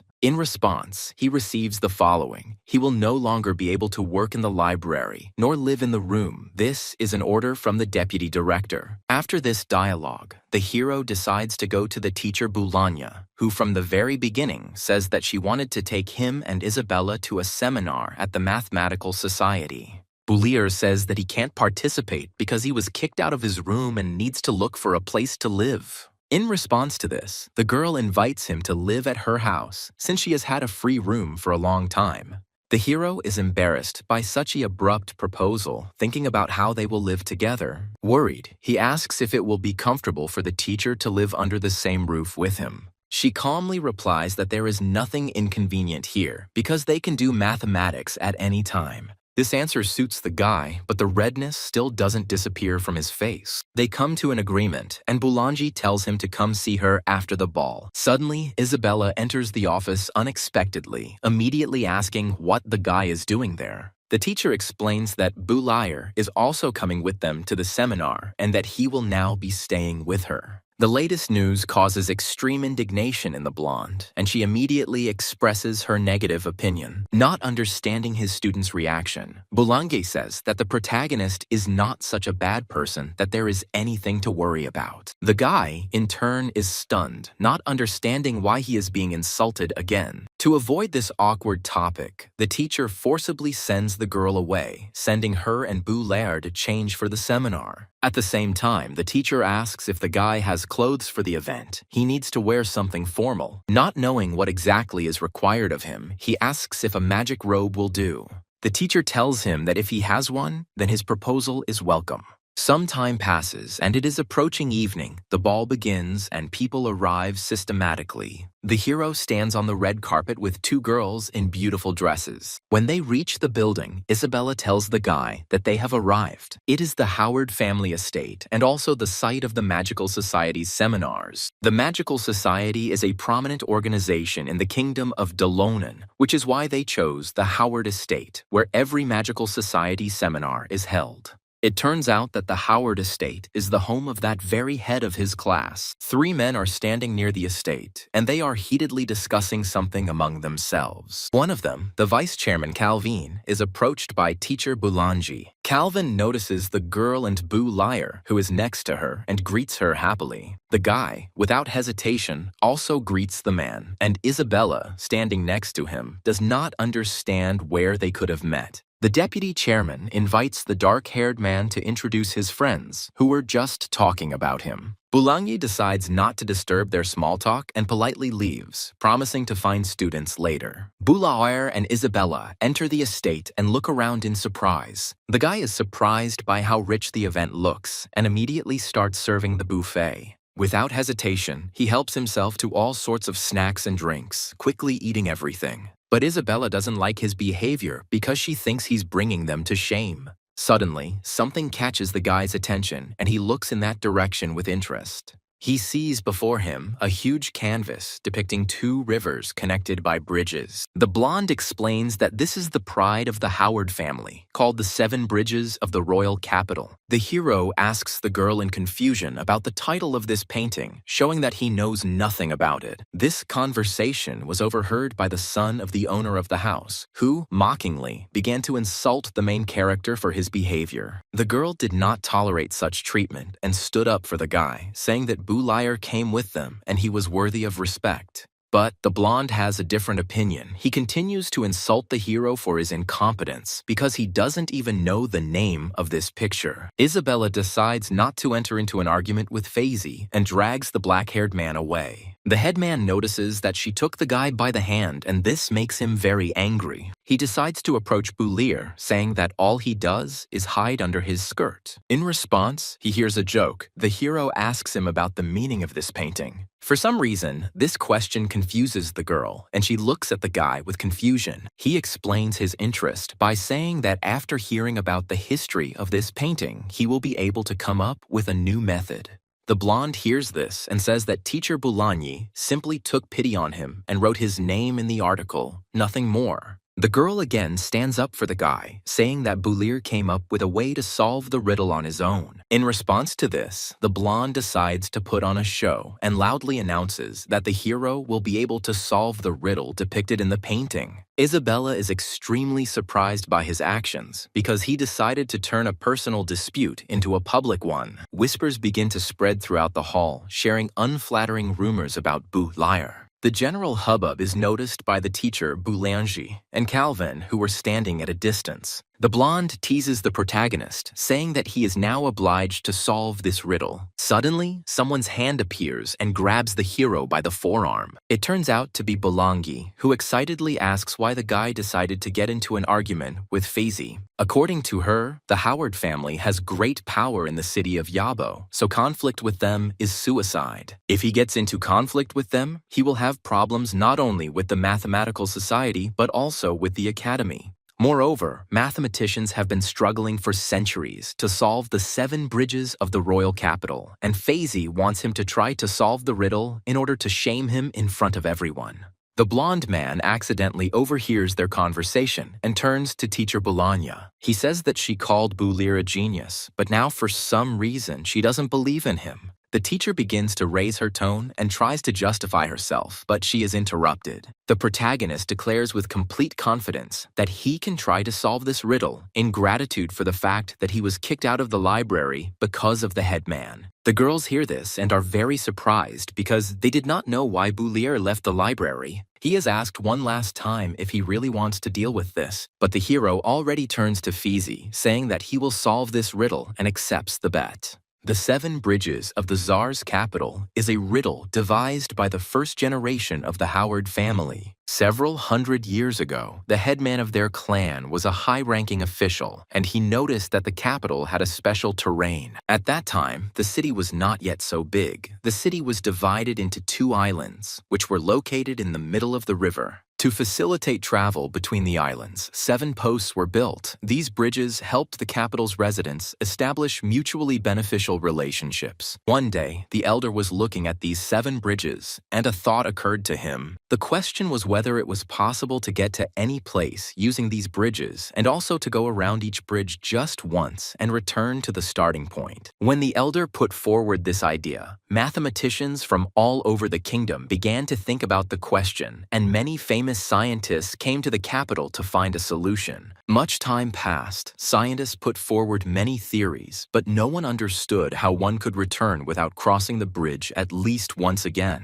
Until one day, the elder himself found a solution. He announced it to everyone, and the next day, everyone could see for themselves the correctness of his decision. Almost all the mathematicians of the kingdom gathered on the bridges, but they waited until the evening. But the elder did not appear. A few days later, the elder's body was discovered. Most likely, he was so excited by his discovery that he accidentally stumbled and drowned in the river. The elder's death was a huge loss for the mathematical community. The riddle remained unsolved, and even his family still don't know the solution to this problem. Although the solution is lost, to preserve the memory of the first-generation elder, their family hung this engraving in the living room. Blondin believes that this is a source of pride for the entire mathematical community. The guy immediately understands what is being discussed because this riddle is similar to the one that was in his world. After telling his story, Fizi mockingly asks if Boulier can find a solution. He responds that he will not be able to find a solution, but then no one will be able to find it. The blonde starts to burst, and he tries his best to hold back his laughter, only chuckling mockingly. And now, completely unable to restrain himself, he begins to laugh out loud at the guy so that the whole room can hear him. The audience becomes disappointed and sullenly begins to walk away from the 2 guys. One of the girls thinks that Boulier is just another arrogant child who doesn't know his place. But her friend, standing next to her, looks closely at the guy and sees his intelligent look. In her opinion, the black-haired man is not as simple as everyone around him thinks. After the blonde laughed, the protagonist began to explain his answer. He says that the riddle of the 7 bridges cannot be solved, which is why he will not be able to find the solution. His answer makes the audience suddenly fall silent and fall into thought. Teacher Bolani and Isabella begin to discuss his statement with each other. Fizi insults the boy and asks how the first elder of their clan could find a solution if it doesn't exist. In response, he hears a counter-question about whether there is evidence that their elder has actually found a solution. The blonde is extremely outraged by this question and asks if the guy knows what position the elder occupied in the kingdom. Suddenly, someone from the crowd loudly hits the floor with a stick and orders them to be quiet. This man turns out to be Viscount Howard, who tells Fizi not to boast about his pedigree. After this, the blonde suddenly loses all his enthusiasm and heartily apologizes to his father. The Viscount decides to meet Boulier and says that he already knows him. Without showing his emotions, the boy obediently bows and greets the head of the house. He, in turn, says that he saw their argument with his son and asks the guy for forgiveness. But he noticed that the black-haired man said that there was no solution to this riddle, and this statement dishonors the honor of their ancestor. The hero begins to explain that the 7 bridges of the royal capital really have no solution. The blonde standing next to Boulier notices that he has never looked so confident. The Viscount becomes nervous and angrily asks if the guy wants to test his guess. The protagonist does not give up and says that he can prove to everyone that this riddle has no solution. According to him, when faced with such a difficult task, many sages of that time decided to find a practical solution themselves. This method is worthy of respect, but if we look at the truth, the answer will be difficult to find. During his speech, he drew something on a piece of paper, and after that, he decided to show it to the audience. He says that a complex practical problem can be represented on foliage as a simple numerical problem, with each piece of land being a dot and the bridges being lines. Then, the 7 bridges of the royal capital can be simplified as follows. If it is possible to exit from each point without repeating the pattern, then this will mean that it is possible to return to the original place. Some people exclaim with admiration that they did not know about this method of trying to solve the problem. Suddenly, one of the 2 girls who were discussing Boulier says that this guy is really not that simple, and her friend was right. She, in turn, looks at the guy smugly, pleased that she was not mistaken. The hero goes on to explain that in addition to the starting and ending points, when someone crosses a bridge onto a piece of land, they leave another bridge. Now, the points connected by segments of unpaired numbers can be called singularity points. The points connected by segments of even numbers can be called paired points.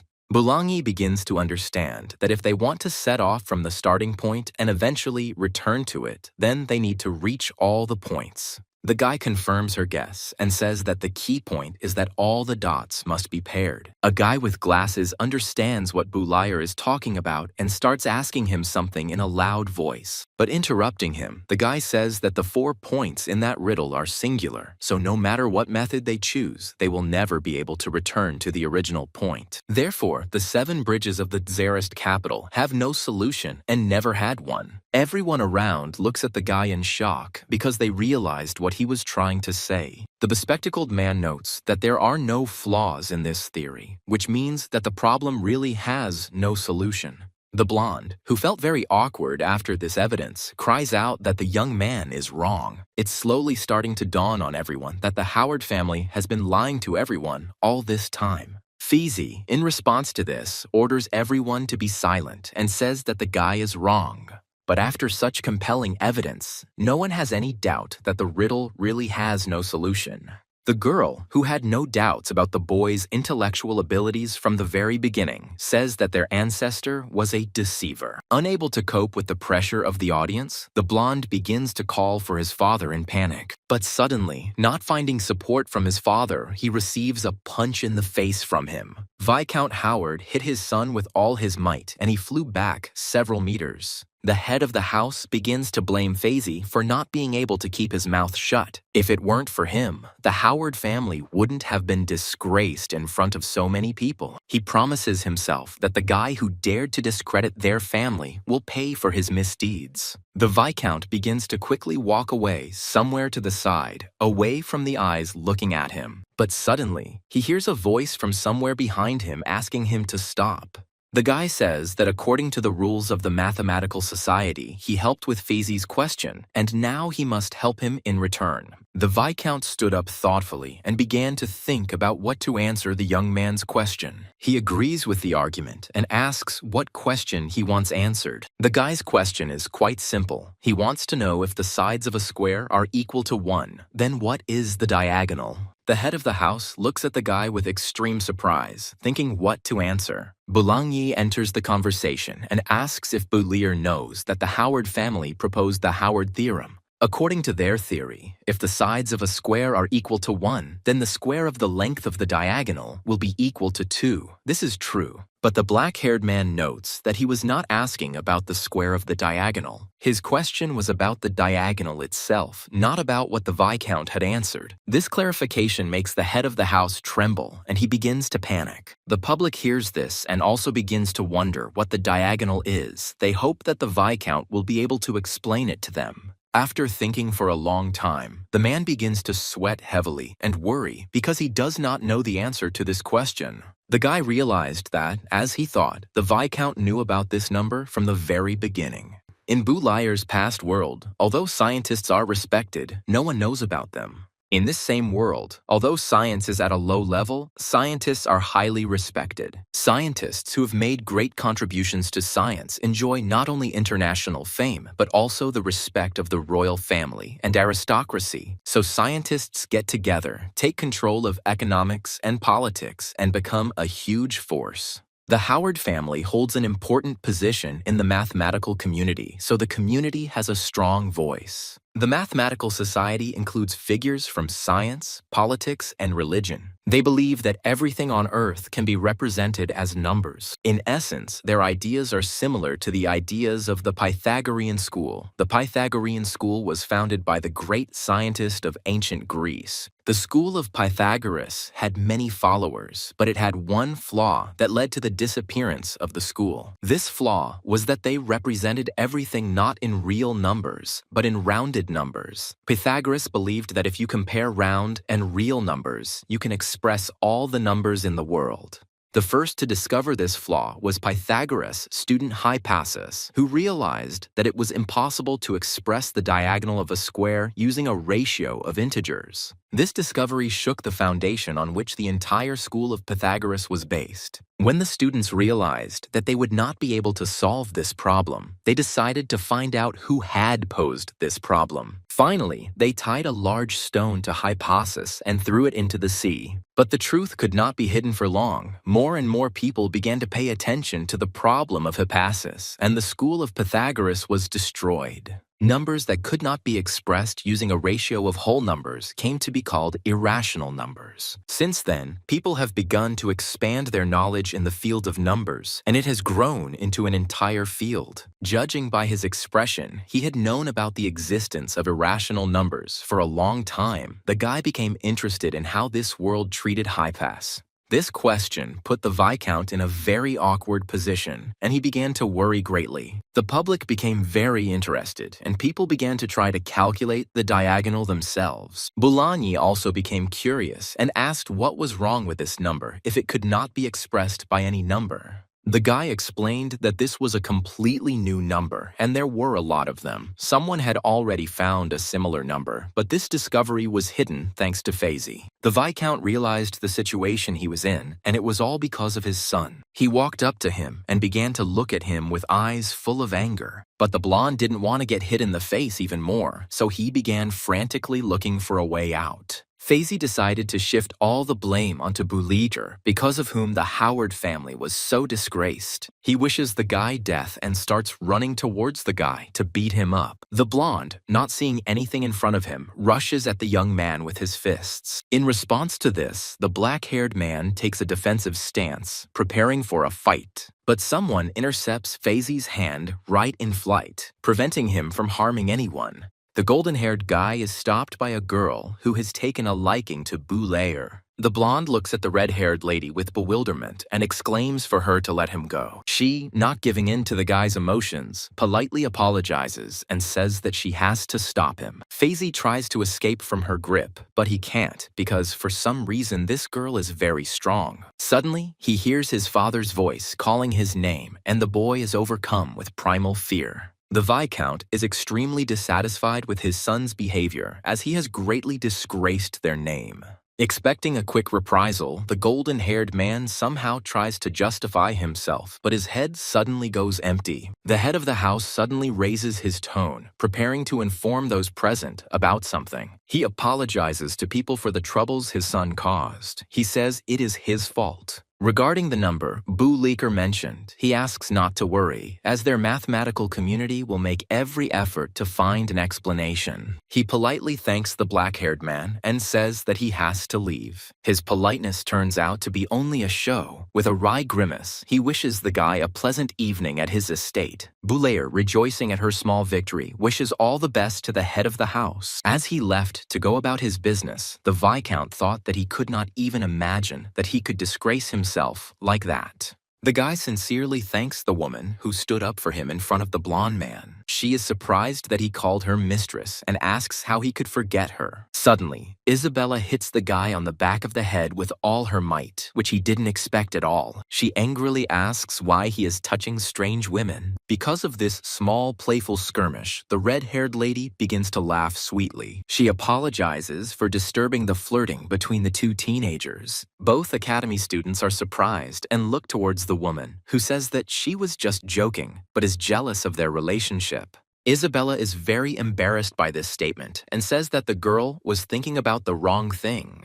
The blonde asks, addressing her by name, what Alice is doing here. The woman tells her that she always takes part in such events, but did not expect to see the mayor's daughter here. Boulanger joins the conversation and says that Alice's family is very well known in the mathematics community in Yabo City, and she has been participating in seminars on behalf of her family for many years. She introduces herself to the guy by saying her name and extending her hand. The girl says that she is a third-year student at Shandanasa Academy and is Isabella's classmate. The guy extends his hand in response and says that he is pleased to meet her. Alice approaches his face and looks at his eyes with interest. Because of her closeness, the guy involuntarily glances at her chest and becomes very embarrassed. While the girl is looking at the guy, Isabella sadly realizes her shortcomings in comparison with Alice. The mayor's daughter's classmate says she enjoyed the boy's performance. She suggests that he start studying mathematics in more depth. But unexpectedly, Boulanger says that he has to refuse her, showing his aloofness. He suggests turning to teacher Boulanger, since he learned a lot from her. Alice realized that he couldn't be taken in by simple tricks and admired his fortitude. She says goodbye to the group and says that she would like to chat with the guy when no one is around. This statement irritates Isabella somewhat. She was puzzled by the way he reacted to her request to go with Alice. But he looked at the girl with confusion, asking why he should go with her. In her opinion, all men are the same, and when they see a beautiful girl, they immediately run after her. But Boulanger didn't dare to discuss it seriously, and then said that Alice couldn't compare to Isabella in beauty. She, in turn, becomes even more embarrassed and asks if he really thinks she is more beautiful. The guy, with a completely imperturbable face, calmly replies that he really does think she is more beautiful. He is very glad that he got away with it, and the girl at this time is embarrassedly thinking about his compliments. Suddenly, a man in a white suit approaches him and his company. The man turns out to be Chairman Calvin, who is asked what he is doing there. In his opinion, they are the main characters of this evening. He could not help but say hello.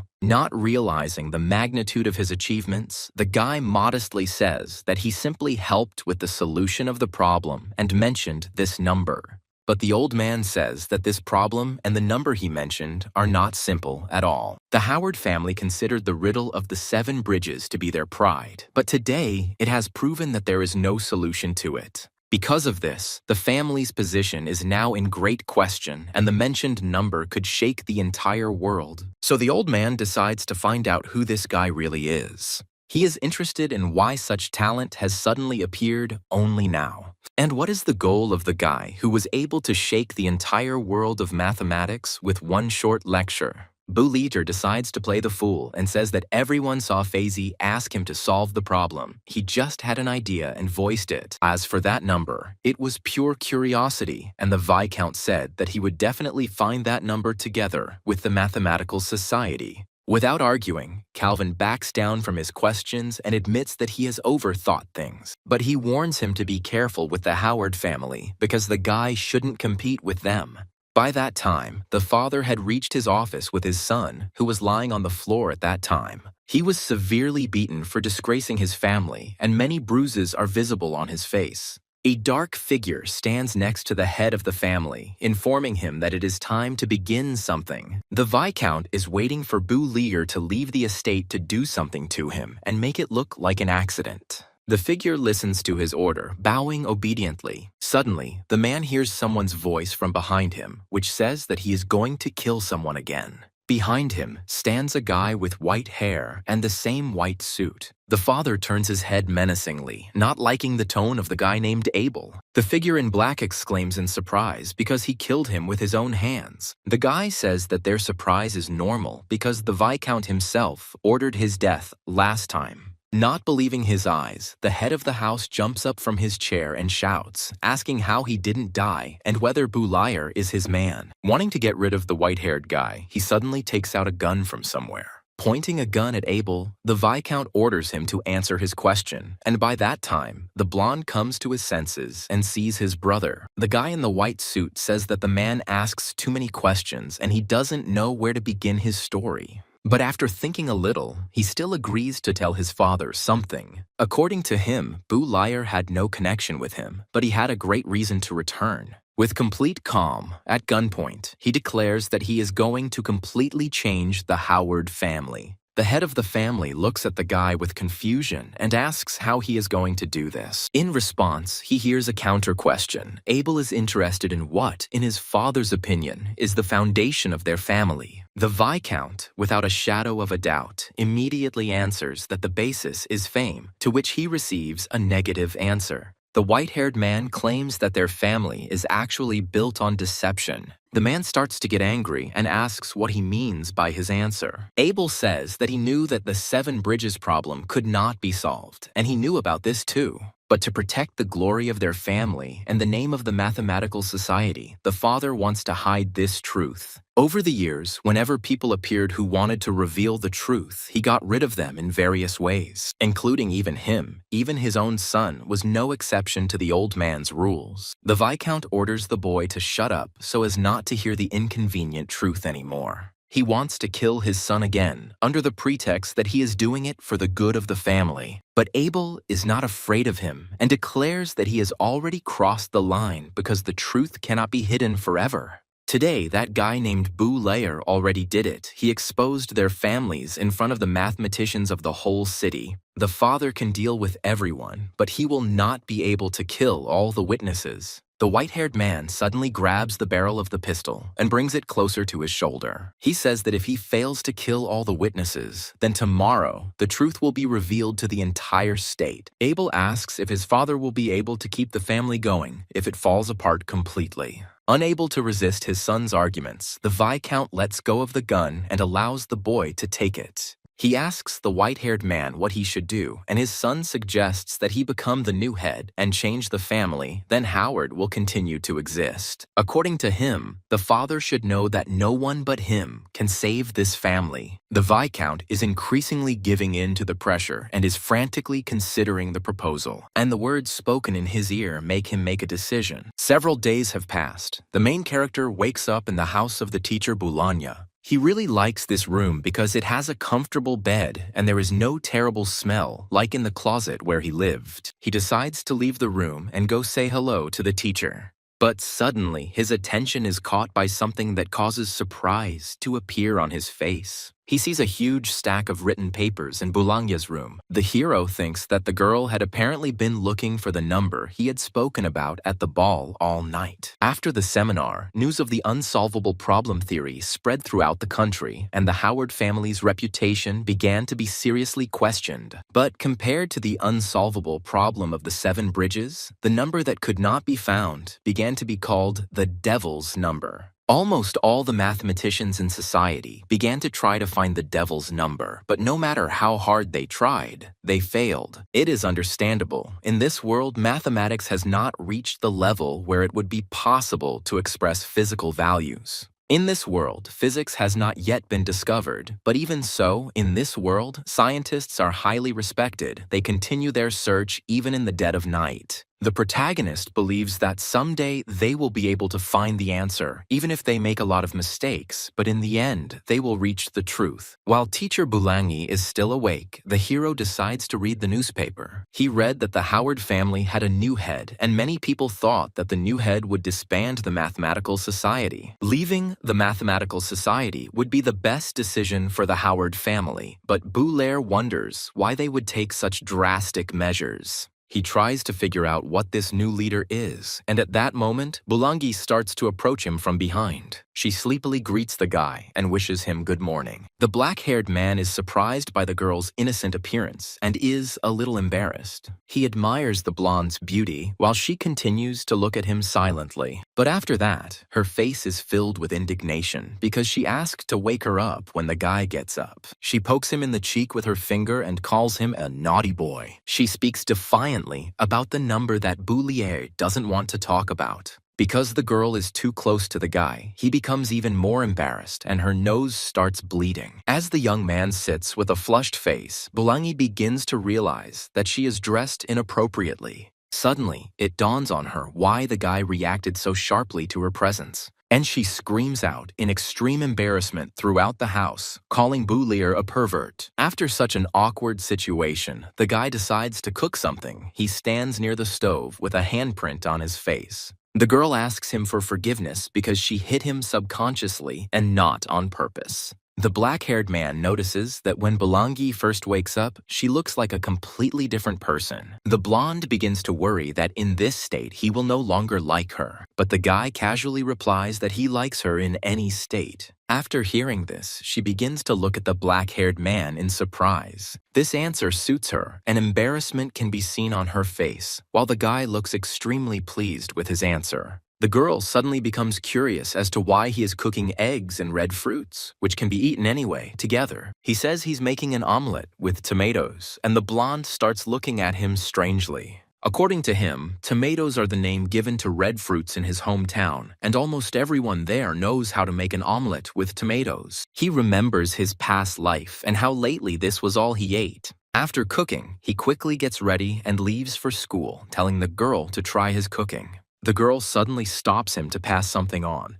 She presses a white cloth against his chest and wipes something off his sweatshirt. The hero is extremely embarrassed by such unexpected actions on the part of Bulangia. Now his outerwear looks cleaner than before. The teacher sends him out, and he, still not having recovered from his stormy emotions, says goodbye. The girl is left home alone and decides to try the food, which looks pretty strange to her. She takes a small piece of the food on a spoon and slowly puts it into her mouth. The taste of the omelet surprises her greatly, as she has never tasted anything like it. Her body is bathed in bliss. She enjoys the taste of sweet tomatoes. The dish seems incredibly delicious to her, and she exclaims about it with admiration. The hero, who has already reached the academy, suddenly notices that his stomach is growling loudly. While he was preparing food for the teacher, he didn't even think about himself and didn't have time to eat in the morning. Meanwhile, the girls in Bulir's class are discussing the fact that the new head of the Howard family has ordered the dissolution of the Mathematical Society. They talk about its beauty and the mystery of the man who solved the family's main mystery and then disappeared without a trace. One of the girls says that her uncle from the Mathematical Society said that the guy was about the same age as them, but he himself asked to hide his name.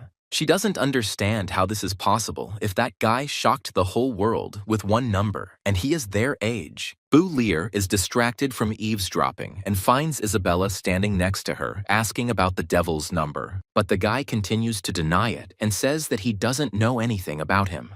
The blonde doesn't believe the main character and states it outright. Suddenly, another third-year student comes into his class and asks Isabella to leave the guy. This girl turns out to be Alice, who happily greets Buligur. He greets her back, while the blonde looks at her indignantly. The boys from the same class as the black-haired boy look at what is happening in surprise, envying him. One of them is trying hard to understand why Bulir is so popular among girls. Alice approaches the hero, asking if they were talking about the devil's number. In response to this, she hears only a loud rumbling from the guy's stomach. They look at him with confusion, and he is very embarrassed by the awkwardness. He apologizes to the girls for what just happened. Alice, in response to this, only laughs sincerely at the absurdity of the situation. Isabella calls the guy a pig and says that it's not even time for lunch yet. Suddenly, a bun wrapped in a napkin to make it easier to hold is thrust into the guy's face. Alice handed him the food and said that she had accidentally taken an extra portion today and asked for help in eating it. Bulir looks longingly at the bun with drool hanging from her mouth.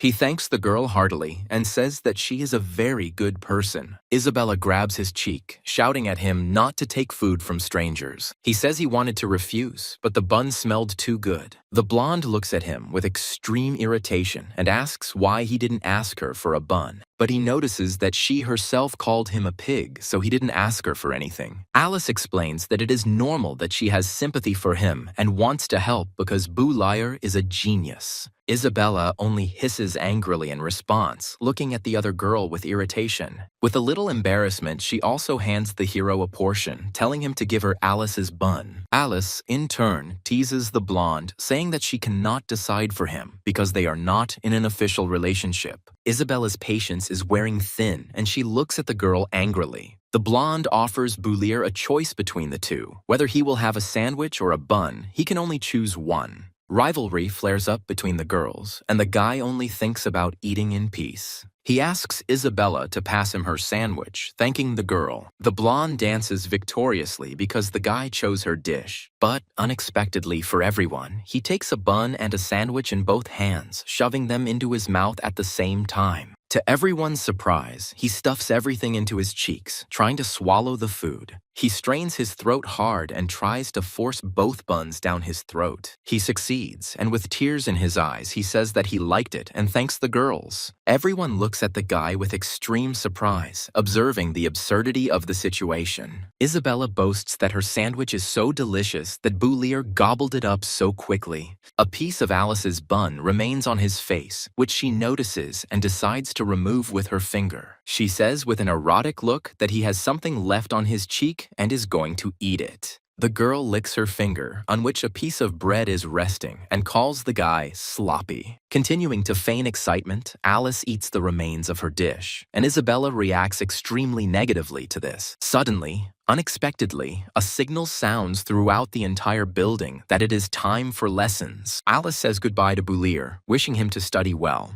At the same time, the blonde, with anger in her eyes, orders him to wait for her in the classroom after class. Third-year girls leave the second-year class and slam the door loudly. Boulier finally breathes a sigh of relief. For him, this change was filled with stress. Suddenly, someone unexpectedly grabs the guy by the cheek again and calls him by name. This man turns out to be Toby, who immediately asks where he managed to meet Alice. Boulier replied that he had met her a few days ago in the evening, to which the fat man reacted very strangely. The black-haired man explains that a few days ago, teacher Belangi took him to a seminar of the Mathematical Society where he met her. Toby suddenly remembers that it was at that seminar that they started talking about the devil's number. But his interest was not satisfied because the teacher came into the class and Boulier immediately went to answer at the board. Belangi asks the class to split into groups and try to solve the problem on the board. While no one is looking, the teacher nudges the boy with her elbow, calling him by name. She carefully hands him another bun, to which the hero reacts very strangely. The girl whispered that he forgot to have breakfast today and brought him something to eat.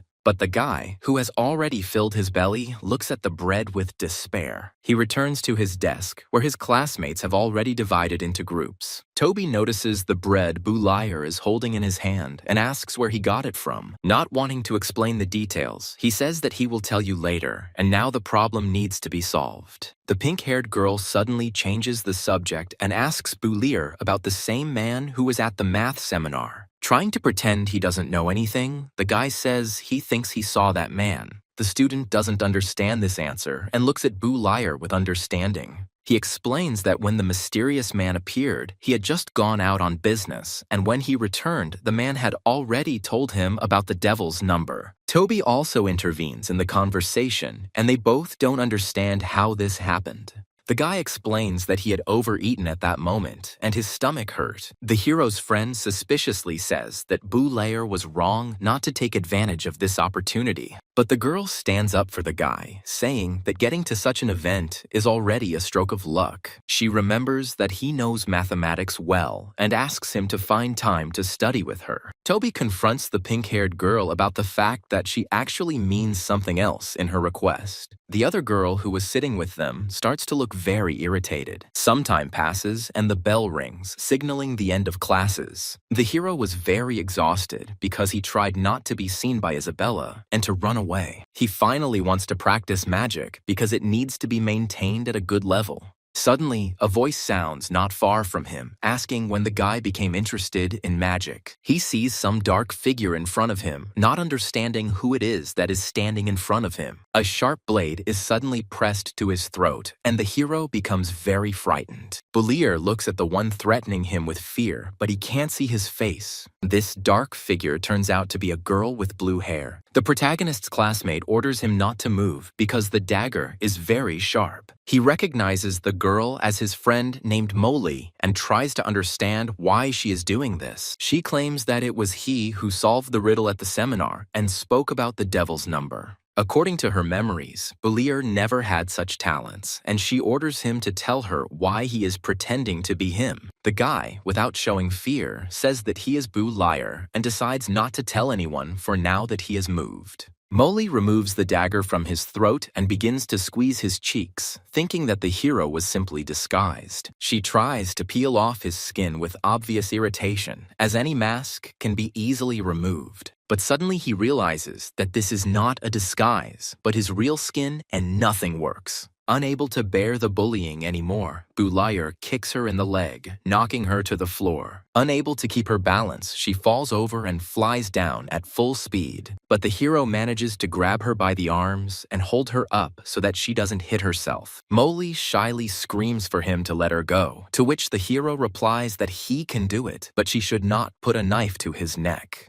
He threatens her, waiting for an answer from the girl, who looks at him with fear. The guy tells her that she has already convinced herself that he is not wearing a mask and is Bulir. Molly can't stand such pressure and, with a red face, asks to let her go. She asks the hero where he got such talents and why his manner of speaking changed. The protagonist decides to tell that he is Bulir, but at the same time, no, because one day he just woke up like that. He says that he comes from a world where there is no magic, but science is well developed. People there don't know how to use magic because for them, magic is just a fiction. In that world, science is so advanced that it surpasses even magic. People can do things that cannot be done even with magic. With the help of advanced science, people have been able to explore even distant worlds of the universe. They can even fly to other planets. And in that world, he was just an ordinary mathematics teacher, so he can use mathematical knowledge that no one in this world even knows about. Molly wonders if it is true that it is possible to cross the sky, and if there are even other planets there.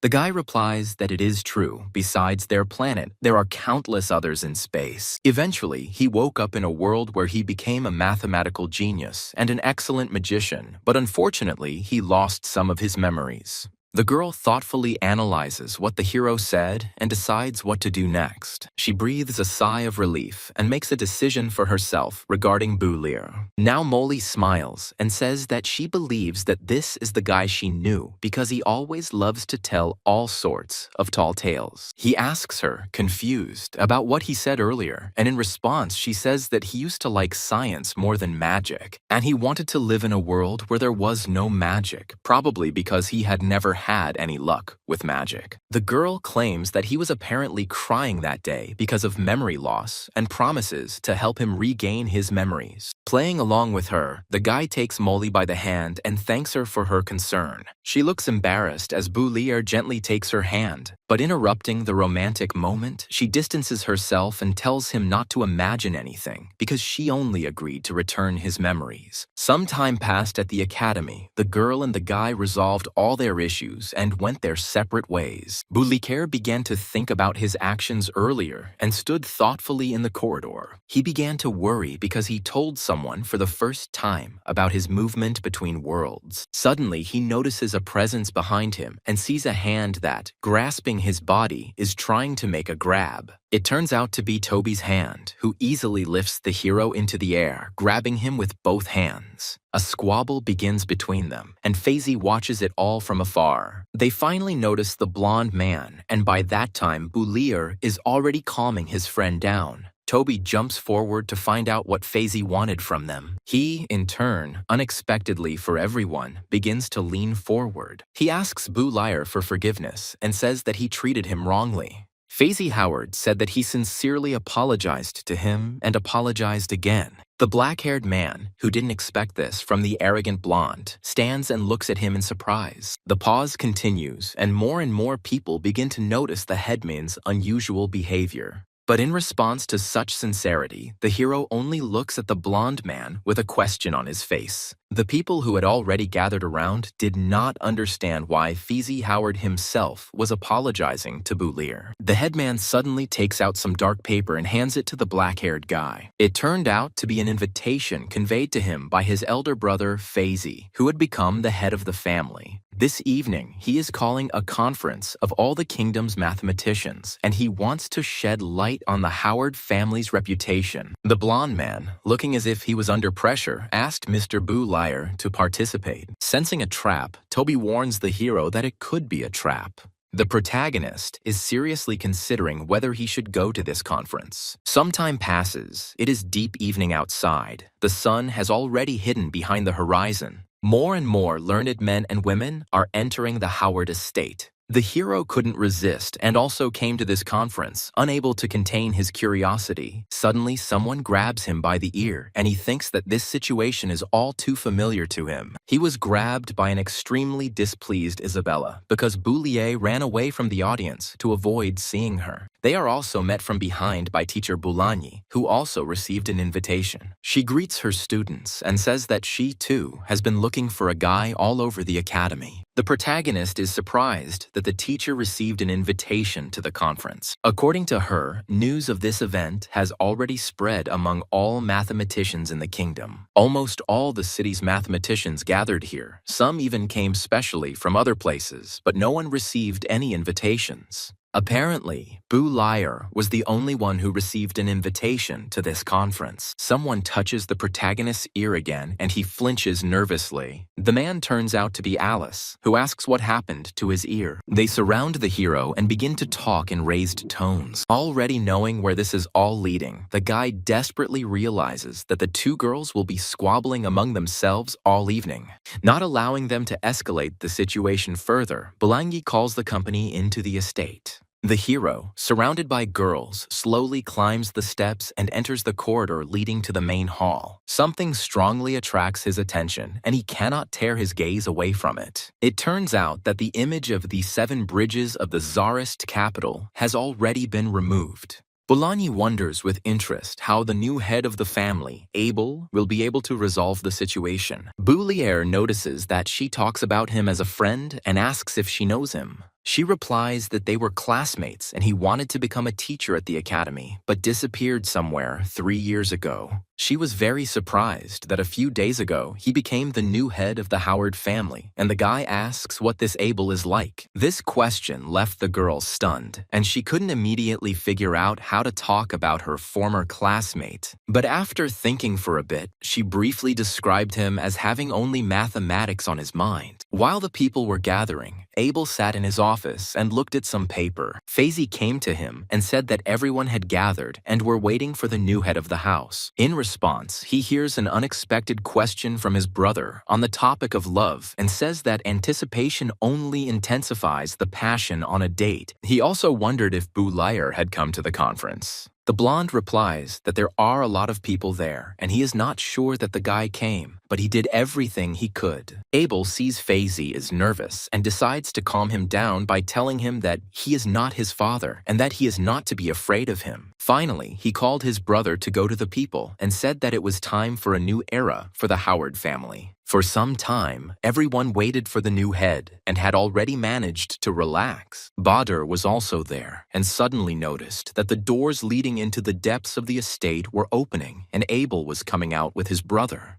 The guy with the scar walks the red carpet with grace and confidence. Some people in the crowd are surprised at how young the new leader is. Stepping into an empty space where he would be visible, he greeted everyone present and thanked them for coming. He states that his name is Abel Howard and that he will now represent their family. Boulagny notices that the guy has changed and is no longer the same as he was 3 years ago. He dresses differently and speaks completely differently. Addressing the people, he says that he is sure they are eager to get to the main issue. But first, taking out a certain book, he asks permission to tell about his family's past. The hero looks at this magazine with interest, trying to guess what it is. Abel explains that this is the notebook of a first-generation elder of their clan. This book contains the whole truth that their family has been hiding for several centuries. Like many other scientists, their ancestor went to 7 bridges to find a solution to the problem. He spent a lot of time there, but still could not find the answer, but the elder was not going to give up. And one fine day, he finally found the right path. Excited by his discovery, he immediately told other scientists about it, and on the morning of the second day, he showed the path he had found. The elder was so happy that he didn't even check the correctness of his theory a second time. He immediately began telling others about it.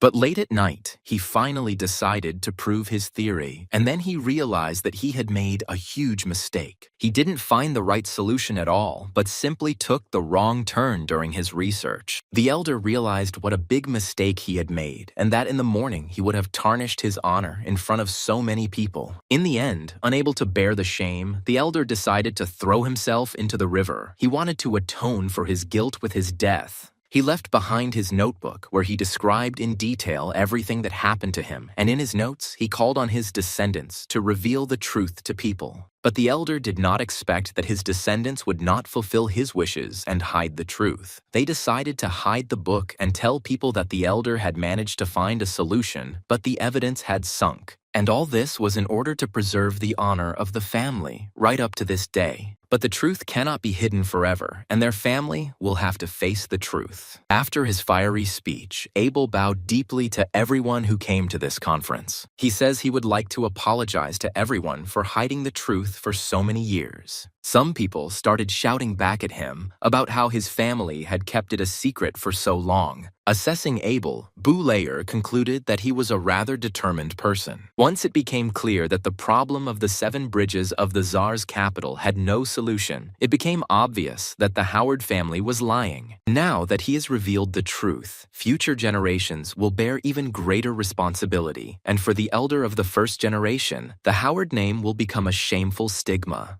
A girl from the crowd asks if this is why Abel disbanded the mathematical society. Without raising his head, the new head of the family replies that atonement for guilt was one of the reasons, but not the main one. The main reason for the dissolution of the society was the number of the devil. The same girl asked another question about whether they had found this number. Abel straightened his back and stated that they had failed to find the devil's number, but not due to a lack of ability. He stated that this number did not exist, which greatly surprised Boulayer. An old man from the crowd asked him why he thought this number did not exist. Abel decided to explain that this number did not exist in the system of knowledge that they currently possessed, so he dissolved the mathematical society. The guy with glasses asked if they could even figure out the devil's number, to which he received a negative answer. The white-haired man claims that the devil's number can be deciphered, and someday they will succeed, but for now it is a completely new field of research, and the one who can lead them into this new field is none other than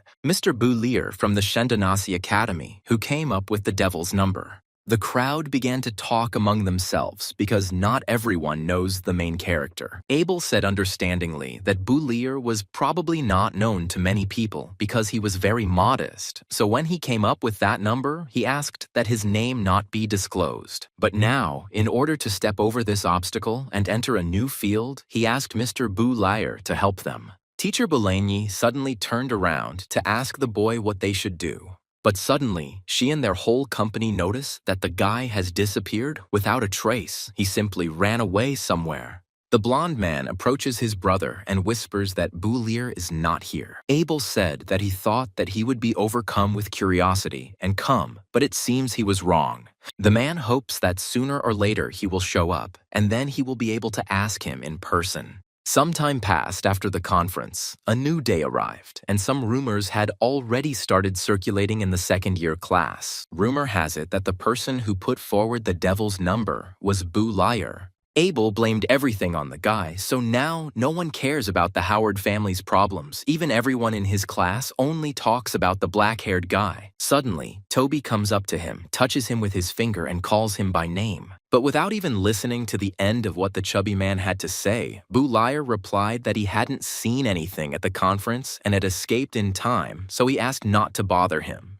But Toby ignores this and asks him to look where his finger is pointing. The hero turns around and his eyes show strong surprise at the person standing in front of him. The man turns out to be a history teacher named Hank, who stands directly in front of the boy's desk. He says that he knows that the black-haired man is very good at math, but he never passed his subject. Buliker tries to justify himself by saying that his knowledge of history is confused. But the teacher did not listen to his arguments and sharply slammed his palm on the table. He says that even if he is famous now, he is still a student and should pay the most attention to his studies. With fear in his eyes, Toby decides to interrupt the teacher and inform him that someone has already come for Bulier. Hank couldn't stand being interrupted and was about to start swearing at the chubby guy, but he pointed his finger to the side. Without listening to the student, he still stands his ground and says that no one cares about him, even if it were the deputy director. But suddenly, the same deputy director grabbed his shoulder and said that he had come for Bulier. Having suddenly changed his mind out of fear, Hank urges the guy to get up quickly and follow the deputy. The hero immediately gets up from his seat and quickly leaves the classroom, and now he is walking down the academy corridor. Along with the deputy director, Chairman Calvin also meets him. Arshil extends his hand to him, and the boy asks regretfully why they came. The deputy says that the whole world is asking him to solve the riddle of the devil's number because the mathematical society of the city of Yabo is also under pressure.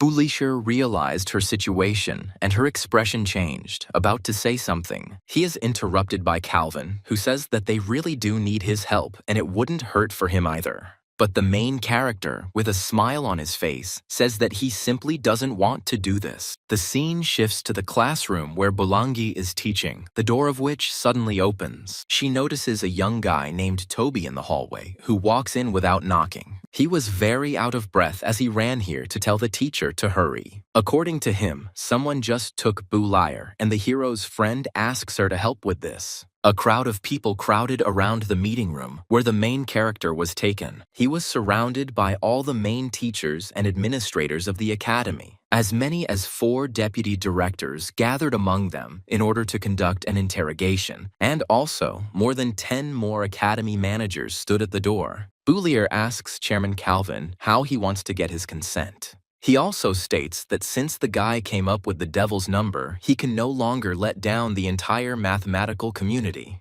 The hero, changing the topic of the dialogue, asks Calvin whether he always calls truth something diabolical. In response to such bickering on the part of the student, some people begin to become very indignant. Calvin gets to the heart of the matter and asks if it is true that the devil's number cannot be expressed as a whole number. The hero declares that not only cannot it be expressed, but a square cannot be expressed either by the number 2 or by the number 3. It is impossible to express this value by an integer. And there are a lot of such numbers. Moreover, this can be proven using mathematics. Calvin, with shock on his face, asks the guy if they have been wrong for several hundred years. But he claims that this is a common thing in mathematics because it is a science where we constantly make and correct mistakes. Calvin asks him if he could help the mathematical community if he knew a method for proving and formulating such a number. The hero apologizes to the chairman and says that he cannot help them with this. From his words, he can understand what they are all so afraid of. They are afraid that the truth they have believed in for hundreds of years is not correct. According to the hero, fear is the most common human emotion, and there is no need to be ashamed of it. In his homeland, entire wars were waged to get to the bottom of the truth. Only if they are not aware of fear, they will be able to move forward and find the truth. They need to fight the devil step by step, and if he tells them everything himself, it will harm the entire mathematical world. He believes that they will be able to muster the courage to look their fear in the eye, and then they will overcome this difficulty. After all, people have always sung the praises of courage. The old man is extremely surprised by this phrase, feeling the full importance of the event that is happening around him. All the people around the guy bow sharply and respectfully to him, thanking him for this lesson. The chairman agrees with the guy, saying that he is right and that they were too hasty. They thank the hero for his guidance. The mathematical community will never forget his contribution to science. Fearing further unnecessary fame, Bulier tries to dissuade the chairman. Suddenly, the door to the room is unexpectedly knocked off its hinges, and a man in white clothes flies out with it. She flies out with a whistle to the opposite side of the room, and a couple more chairs fly after her. Everyone, including Boulier, looked at the person who was able to knock down the door with such force and surprise. They all noticed Teacher Boulangyi in the passageway, looking at the academy administrators with anger in her eyes. She releases all her strength into the air, preparing to tear apart anyone who would harm her student. A grimace of incredible anger froze on her face, and she slowly asked the people around her why they took her Boulier. The guy, in turn, began to wave his hand with a smile on his face, greeting the teacher. He says he's fine, and they just wanted to talk to him. Realizing what she had done, the girl immediately became embarrassed and dispelled her spell. She apologizes to the chairman and the others and begins to make excuses, but he did not blame her for inappropriate behavior because they had gone too far by not warning her about this interrogation. Some time passes, it is noon, and the situation involving Boulier is finally settled. He and his teacher walk silently down the corridor, both of them thinking about something. Breaking the silence, she begins to justify herself to the guy, saying that she was afraid that those people would do something to him. But he tells her not to worry because there are so many students at the academy that they couldn't do anything to him. Suddenly, she has a question that she would like to ask the guy. He casually asks what question the blonde would like to ask him. She is interested in why and how he made all this fuss about the devil's number. He explains this by saying that, as is customary in the mathematical community, he simply asked those people a counter question. But the girl is not satisfied with his answer, and thinking about something of her own, she says that the answer is not correct. Suddenly, she asks him with an embarrassed face if he likes Isabella. The main character could not have expected such a question and therefore falls into a complete stupor. In Boulangya's mind, it looks like Boulier is caught in a love triangle between Isabella, Faizy, and him. In her opinion, he hated the blonde because he claimed his love. But the girl promises not to tell anyone that Boulier allegedly humiliated the younger Howard because of Isabella. He started to try to explain something or justify himself somehow, but the teacher did not listen to anything and happily ran away from him down the corridor. Trying to rectify the situation, the hero asks the girl to stop for the last time. But his words were simply ignored, and the guy fell into despair because he would have to deal with this situation later. Sometime later, it is late evening and the hero returns home. At this time, he is already standing at the stove and preparing dinner to feed himself and the blonde. He didn't think that Teacher Boulangya had such an imagination. He needed to find time to explain everything to her. Suddenly, Isabella appears in front of him, looking with interest at what he has in the frying pan. The teacher also approaches him and explains that it was she who called the student so that they could do research on the devil's number together. Changing the subject, the guy asks if it's true that the main element of Teacher Boulangya's magic is wind. He says he would like to make a refrigerator to store food, but it requires high-level water magic. The blonde, hearing a new word, asks with interest what a refrigerator is. Handing her a piece of paper, he says that it is an ice chest for storing food. She and Isabella decide to see what the guy drew on that piece of paper. The teacher looks at his drawing in surprise, and her student just chuckles sarcastically.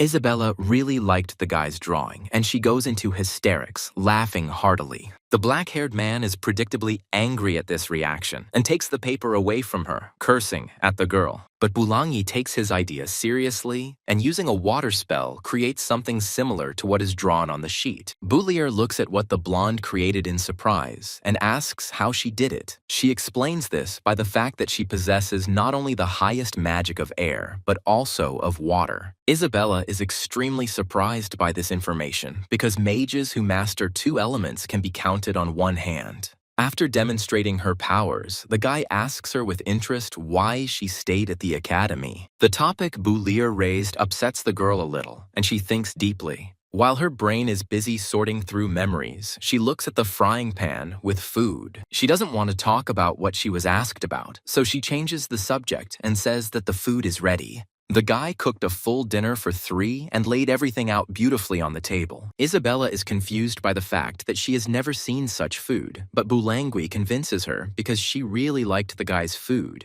Boulayer says that these are all recipes from his homeland. It's normal that they haven't tried this. The blonde doesn't believe that the black-haired man can cook so deliciously, but she can't wait to try it. Some time passes. They have all swept all the food off their plates, and only small crumbs remain. Isabella licks her lips greedily after dinner, savoring the aftertaste of all the food she's tasted. She really liked everything that the guy cooked, and she thinks about it dreamily. Boulayer is frightened by the girl's reaction because she rarely shows her true emotions. He notes that Isabella said she would rather starve than try it. The blonde suddenly grabs him by the left ear and embarrassedly curses him for preparing too delicious food. Bolangi, looking at this scene, just chuckles a little, enjoying the moment. Her laughter attracts students, and they ask with interest what makes her so happy. The teacher says she just thought they were a great couple and looked good together. This remark makes both of her students blush deeply, and they look at the teacher in embarrassment. Finally, the blonde stops making fun of the guy and says that she is not attracted to such perverts.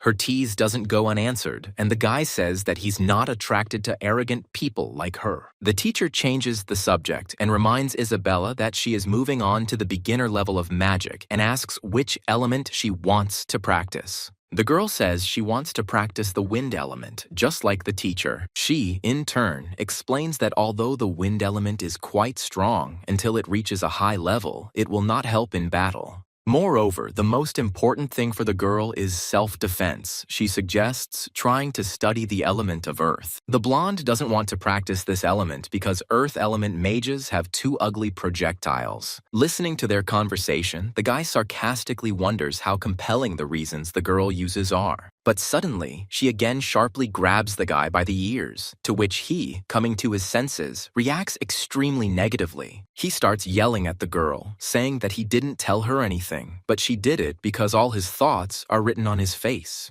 The teacher decided to ask the boy what element he would be studying. Boulayer pretended to be thoughtful and sat with her finger on her chin for a while. He makes a strange face and says that as a child, he decided that he liked all the elements. Isabella ironically tells him to keep dreaming about it because, in her opinion, he is not talented enough to master all 4 elements. Looking at the boy, Teacher Belangi notices something about him and suddenly shudders. She says that he can and will succeed in doing the impossible and mastering all the elements. Isabella disagrees with the girl and exclaims what nonsense she is talking about. The teacher explains that when Boulayer casts a spell, a dense and chaotic aura forms around him, and perhaps he really can control the 4 elements. She suggests talking about it later and wants them to start doing magic in addition to mathematics. This news makes the students very happy because their teacher is a high-level magician. However, if they want to become great magicians, they cannot rely only on magic. Although the gods have granted them all the ability to perform magic, the existence of spells and gestures means that magicians waste a lot of time.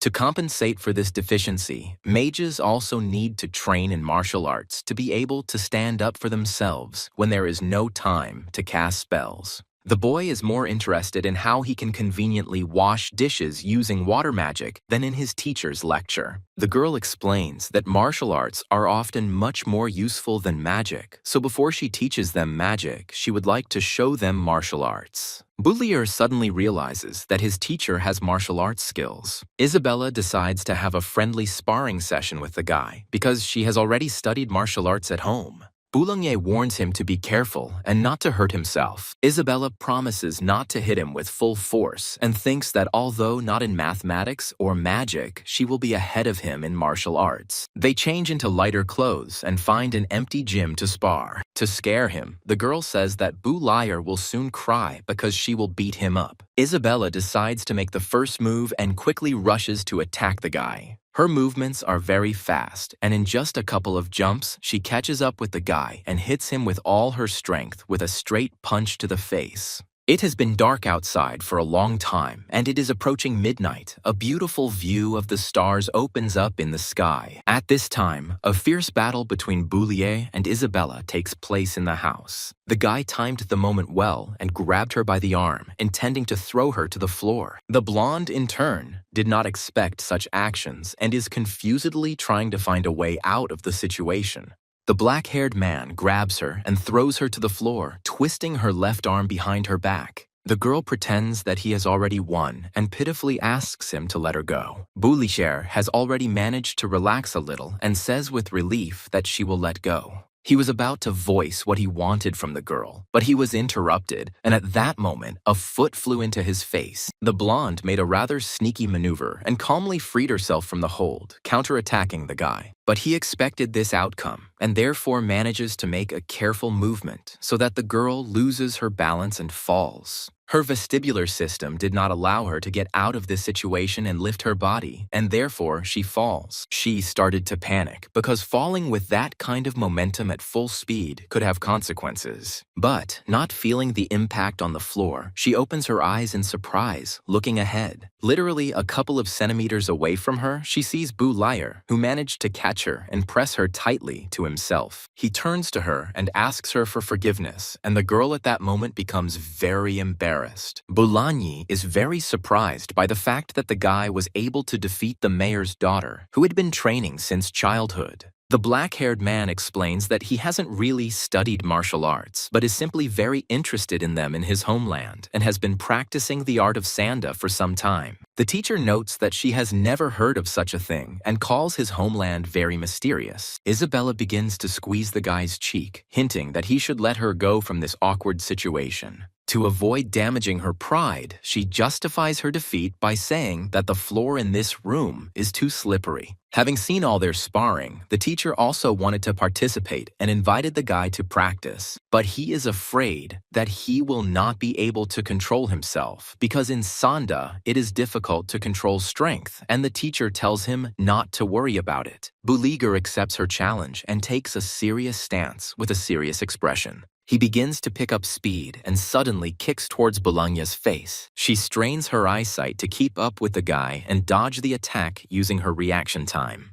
But his blow never reached the girl because he began to be quite distracted by her breasts. His coach once said that if he competed with true masters, he wouldn't even notice what would happen to his body. For a long time, the boy did not believe the words of his martial arts teacher. But now he was convinced of his master's rightness when Bulangi knocked him out without making any effort. She managed to catch him in mid-flight and slowly put him on the floor, while Isabella cried out worriedly, asking if everything would be okay with him. The teacher explained that he had simply lost consciousness for a short time and would soon wake up. The blonde, in response to this, declares that she does not want this pervert to wake up at all. While the guy doesn't hear anything, Bulai decides to say that he knows that Isabella likes Bulisher. The student is surprised by this statement and cries out in embarrassment, processing the information received. She goes into denial, saying that the teacher was wrong and she can't like such a pervert. Bulani says that she does not assume, but rather knows for sure the girl's true feelings. She only has time to say that she does too, but at this point she is interrupted. In a dazed state, Bulisher calls out the teacher's name and grabs the nearest body part. Isabella becomes even more embarrassed and looks in surprise as the guy unconsciously gropes the teacher. His eyes open and he is just beginning to come to his senses, trying to make out something in front of him.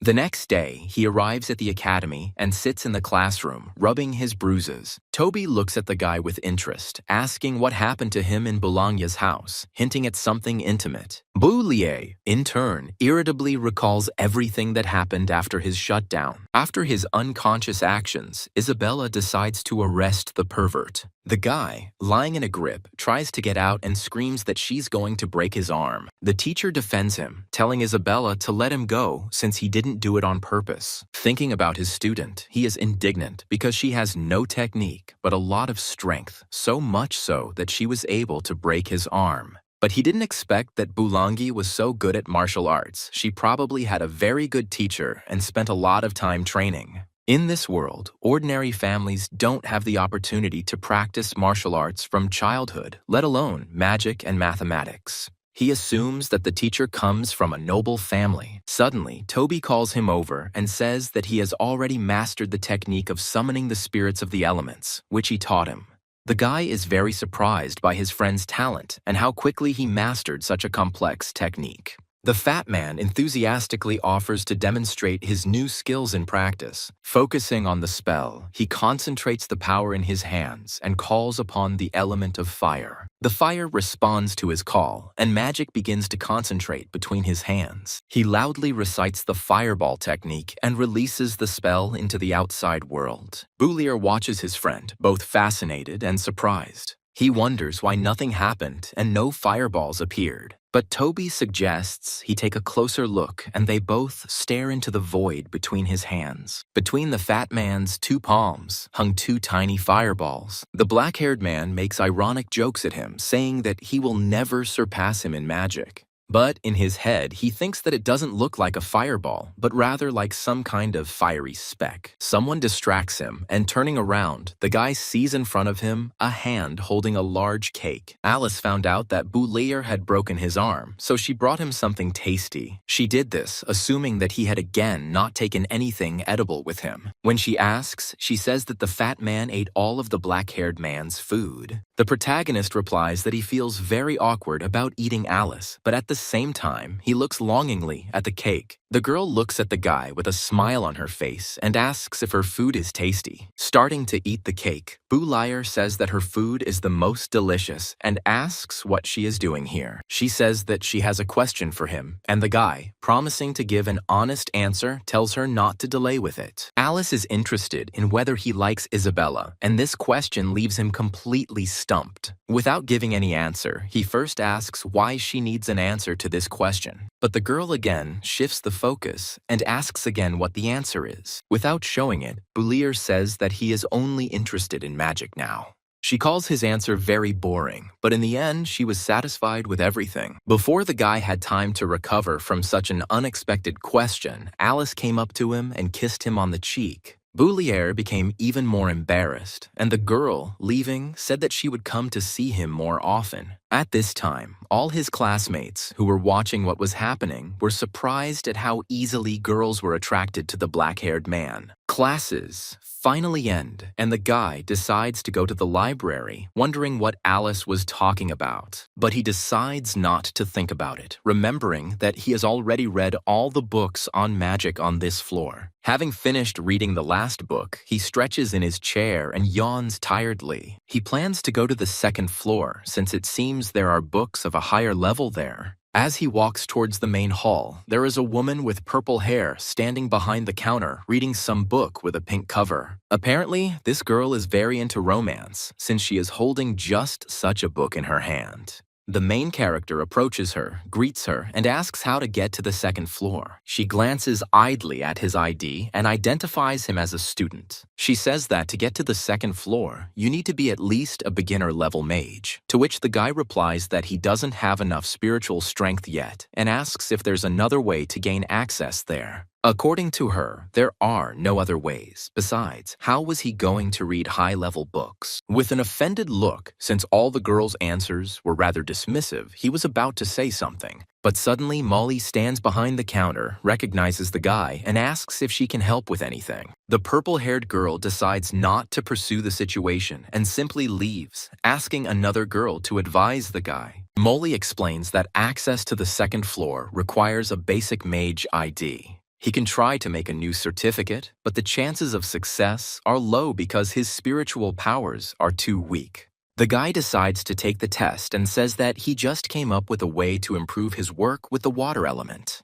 The girl explains that if he fails to obtain a new ID, he will be blacklisted and will never be able to use the library's resources, but Boulier is serious in his intentions. After thinking for a bit, Molly decides not to argue with him and accepts his answer. She politely asks him to follow her, pointing with her hand into the next room. The girl went into the examiner's office and told them what Boulier had said. One of them is very surprised, saying that he does not believe that some student decided to perfect the magic of the water element. Another examiner says that it might just be an excuse to fool them, since water balloon technology has been around for generations and there is nothing to improve on. The man in the blue robe tells the student to think twice because he will be blacklisted if he bluffs. But Molly stands her ground, saying that she trusts him and asks him to allow her to take the exam. They didn't argue with her, and the man in blue agreed with the girl and asked the guy to come in. Boulier calmly walked into the dilapidated room and adjusted her mask before saying anything. Not paying attention to the guy, both magicians sit and, sipping some red drink, talk about their own things. The protagonist greets them, introduces himself as Chen Luo, and says that he is studying magic. He came to show them how to improve the magic of water balls. Following his method, you can greatly increase the power of the balls. The examiner in the red robe begins to look nervously at the guy and his thoughts become confused. Rising abruptly from his chair, he cries out that he recognized the black-haired man because it was he who broke their office with his magic. Calling the other man brother, he says that it's better to go to the testing room because last time this guy almost destroyed the place where they are now.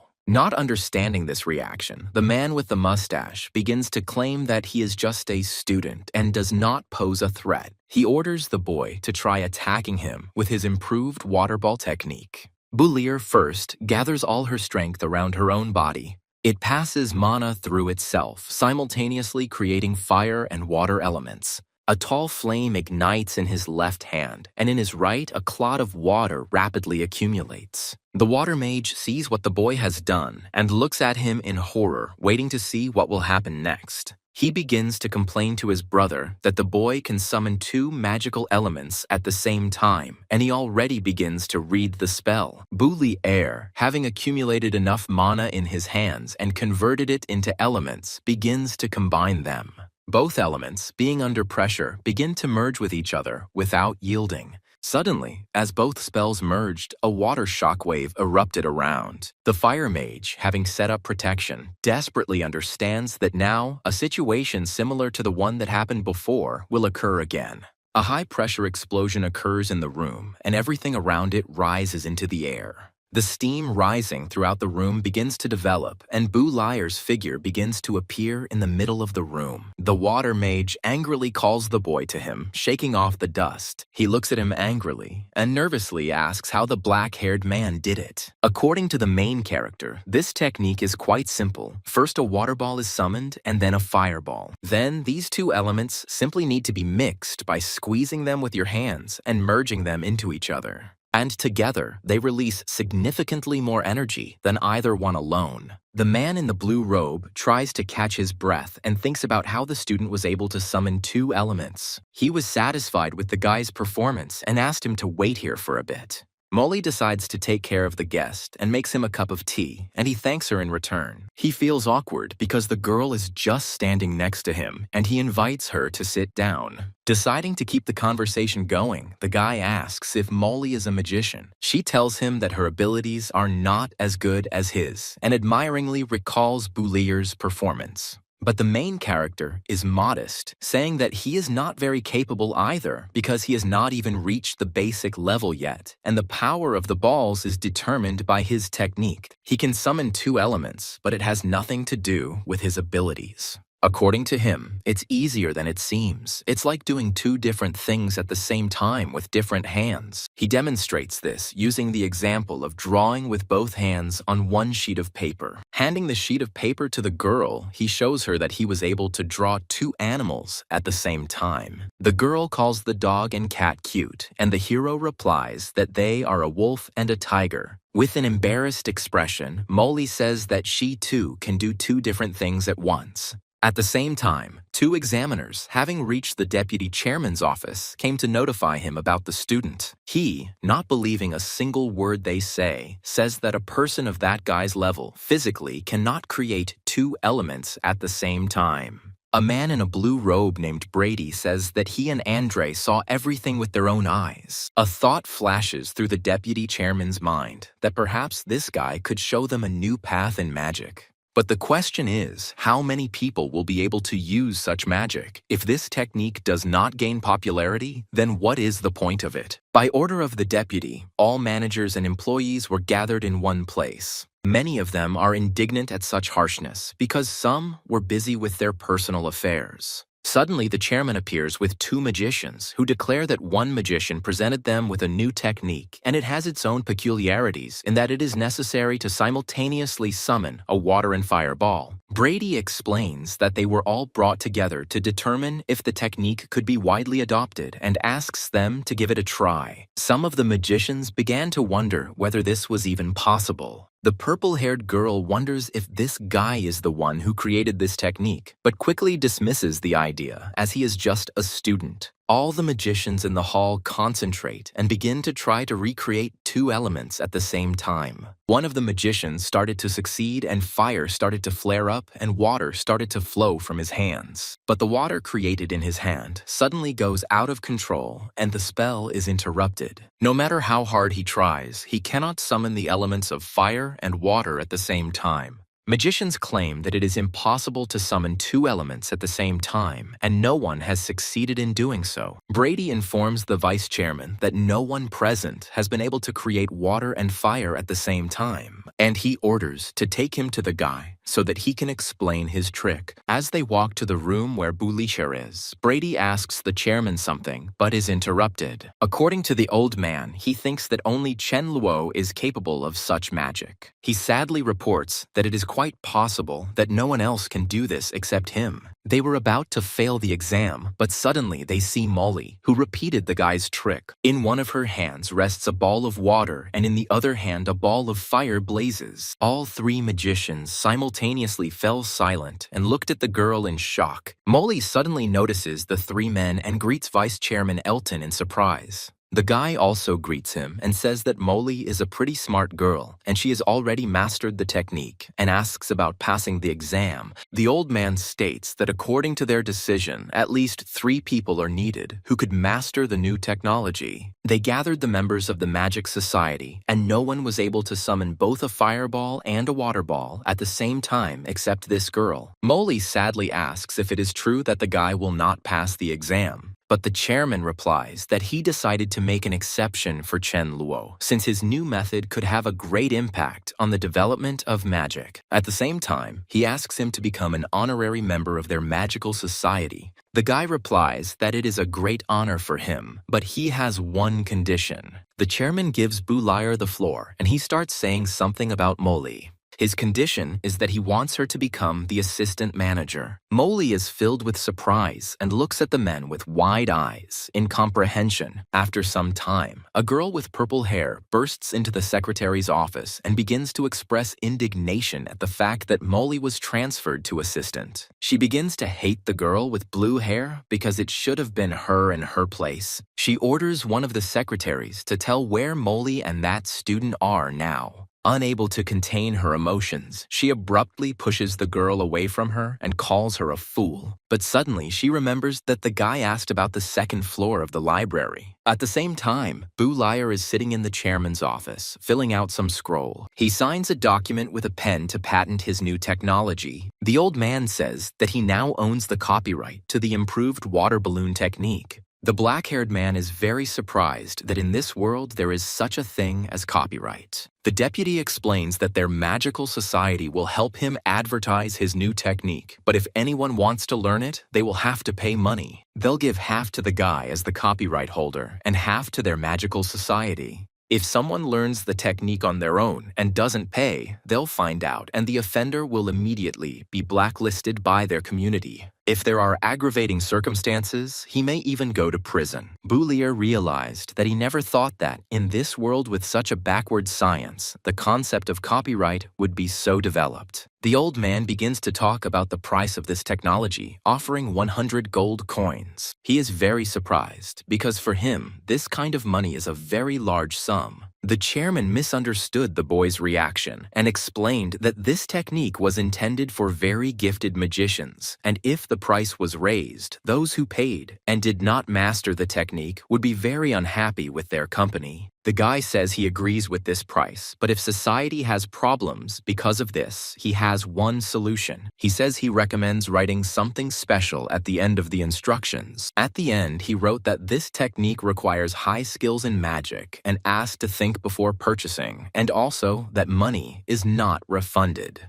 He also wrote that the right of final interpretation remains with the magical society and Chen Luo. The old man asks what the final interpretation is, and the boy replies that it means they bear no responsibility. The deputy is surprised at how carefully the black-haired man thought everything through. Bulayer sarcastically remarks that the old man also tried hard, and they both caught the same wave. A little time passes, and Molly takes the guy to the second floor of the library. He is surprised that it is much larger than the first floor, and the girl says that only magicians at the initial level can enter here. Usually, there is no one here. On the second floor, there are not only many books on high-level magic, but also many new techniques. He can study it all. Molly is surprised by the guy's reaction and asks what caught his attention so much. The guy, in turn, says that he liked her new manager's uniform. The girl is very embarrassed by such an unexpected compliment and thanks the black-haired man. He suddenly became interested in whether there were any books on increasing spiritual strength, to which Molly replied that there were few such books. She wandered around the library for a short time and quickly found what the young man was looking for. The girl explains that this book is called Theory and Practice of Increasing Spiritual Strength. While trying to get down from the ladder used to find books, Molly trips and her body starts to fall down. Her hands lose their grip and she flies at full speed to the floor, but she doesn't feel the pain of hitting the surface and is surprised by this. The guy managed to catch the girl in the air and is now standing, holding her in his arms. A romantic moment ensues and Boulier asks Molly if she is okay. The girl is very embarrassed, and for some reason this situation seems painfully familiar to her. This scene is noticed by a girl with red hair who has just gone up to the second floor and is peeking out from around the corner. She doesn't perceive it in the way she should, and that's why some doubts creep into her head. The girl thought that Molly had seduced this guy, and perhaps that was why she had been promoted. Redhead approaches Boulier and playfully calls him by the name Chen Luo, to which he responds somewhat irritably. She congratulates him on passing the exam and seductively says that she knew he would succeed.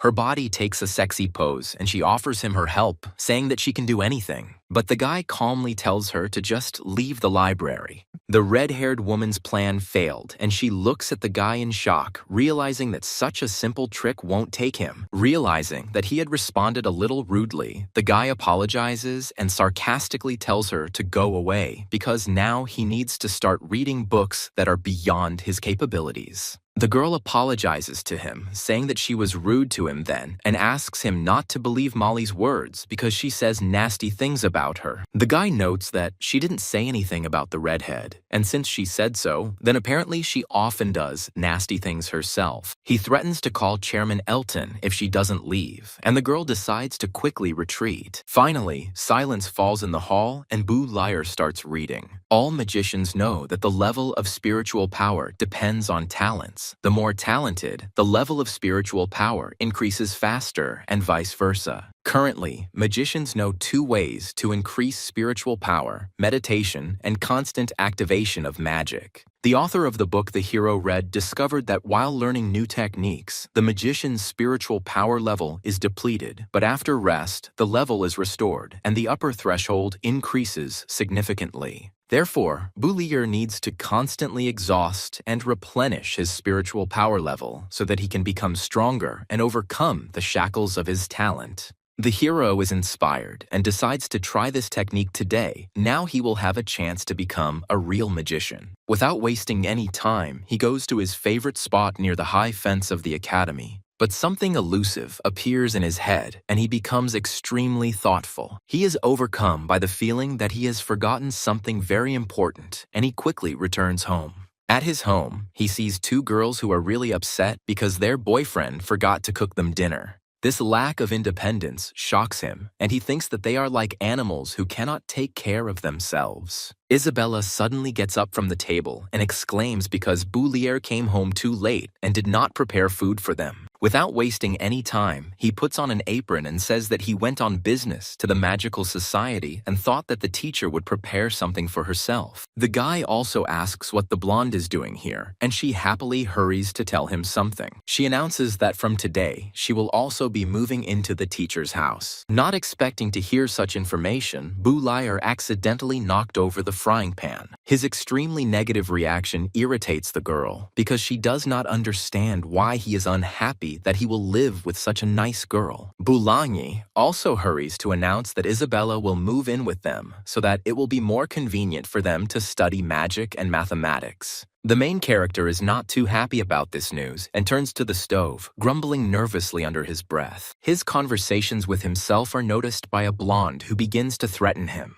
Boulayer decides to take a break from all this and thinks that he needs to conduct experiments with magic today. Finally, dinner is ready and they all start eating with pleasure. Isabella eats her portion first and sighs tiredly but happily, and the guy scolds her to go wash the dishes after herself. After dinner, they go to wash up, and the black-haired man suddenly comes into the bathroom to tell the blonde that she hasn't put her hair up again. But the guy arrived at a moment when both girls were just changing clothes and saw them naked. He blushes deeply out of embarrassment, and a slipper immediately flies into his face. Some more time passes, night approaches, and everyone gets ready to go to bed. Boulayer sits at the table in his room, reading something, thinking about how he has to look after the girls like children. But suddenly, he gets tired of sitting idle, and he abruptly jumps up from his seat, slamming his hand on the table. He was planning on learning a new technique instead of dealing with household chores, and now was the perfect time. Looking at the book, he decides to learn the Firebird technique, which is described there in detail. Suddenly, someone knocks on his door, and the hero irritably asks who is there. Isabella decided to go into the guy's room before going to bed to ask something. The protagonist restrains his irritation and asks the girl to come in. She was worried that she had thrown her slipper in his face in a fit of anger and had come to ask how the guy was feeling.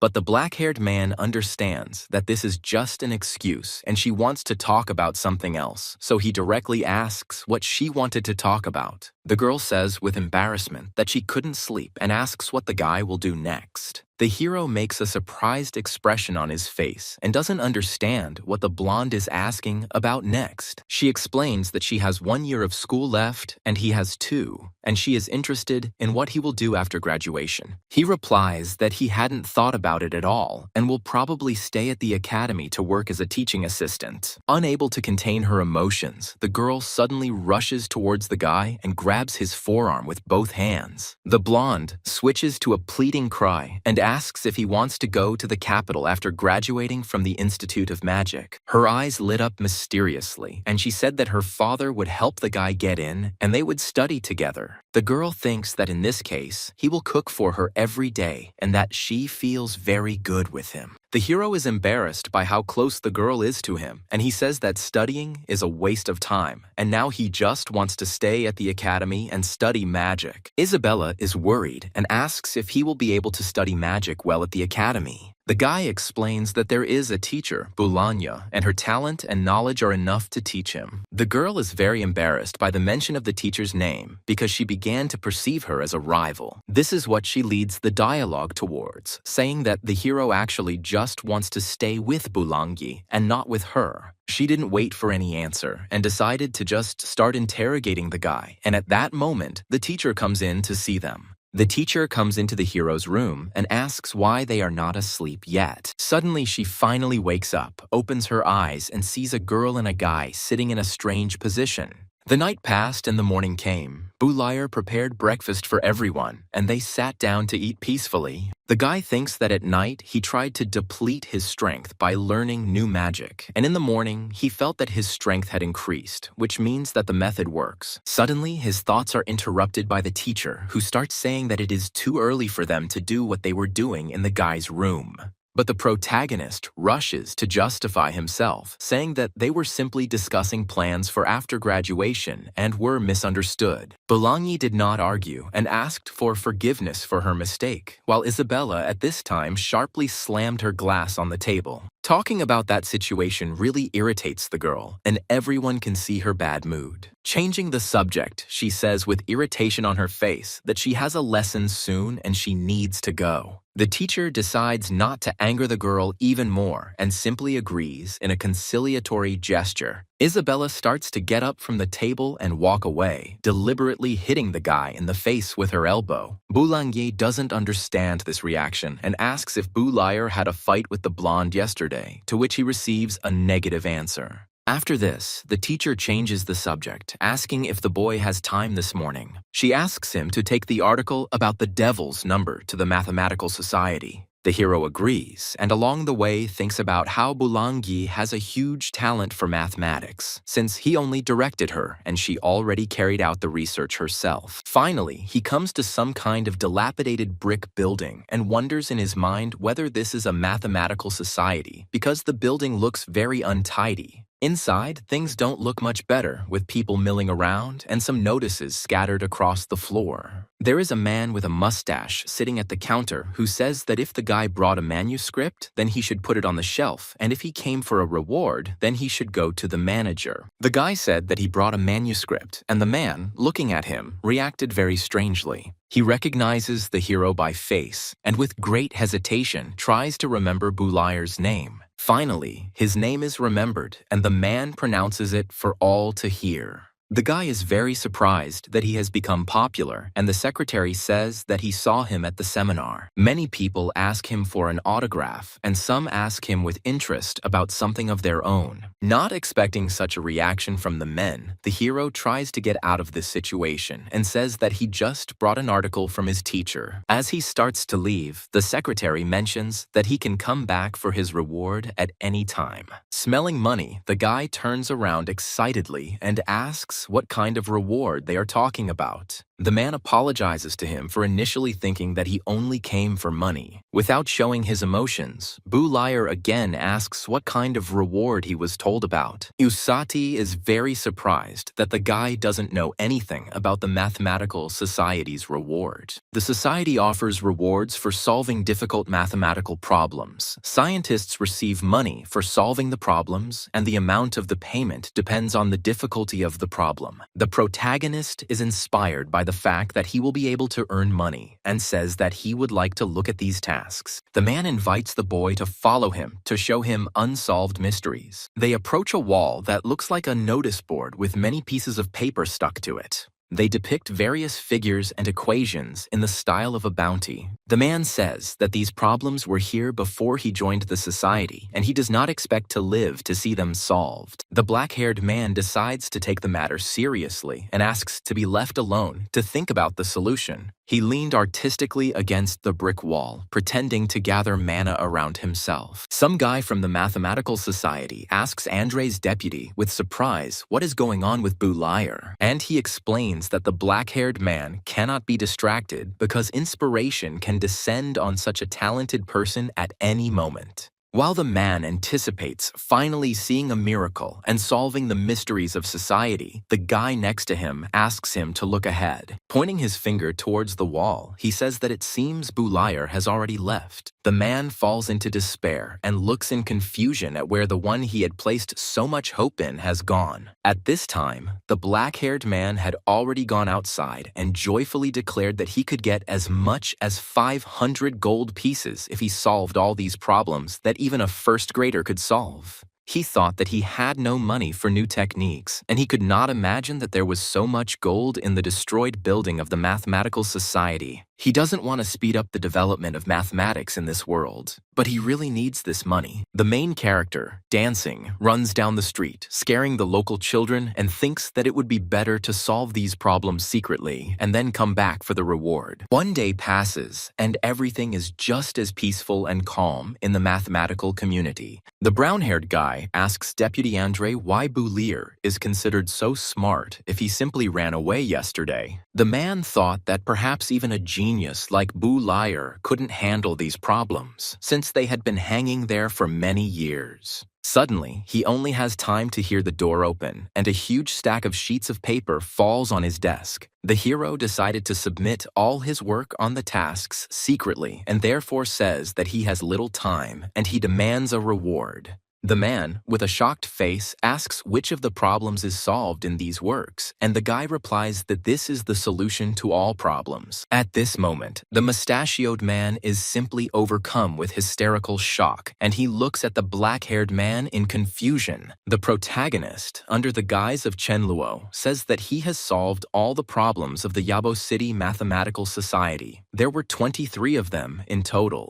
Deputy Chairman Andre and his colleagues spent the entire day checking the boys' work. Suddenly, someone declares that the mustachioed man has already managed to check all the solutions, and everything turned out to be correct. All the mathematicians in society are amazed to realize that a miracle has happened, and that guy really was able to solve all the unsolved problems. The black-haired man was tired of listening to compliments and simply settled down boredly on the books. Everyone around him was already starting to go crazy, and someone suggested calling the guy the god of mathematics. Finally, the man came up to him and with tears in his eyes began to wake Bu Liar. He began to wake up and ask if they had finished checking all his decisions. The inspection was completed, everyone around bowed respectfully to their savior, and Andre asked what the guy's name was. In response, he introduced himself as Chen Luo. They finally decide to give the reward to the black-haired man, who politely refuses a small amount as a sign that their cooperation has only just begun.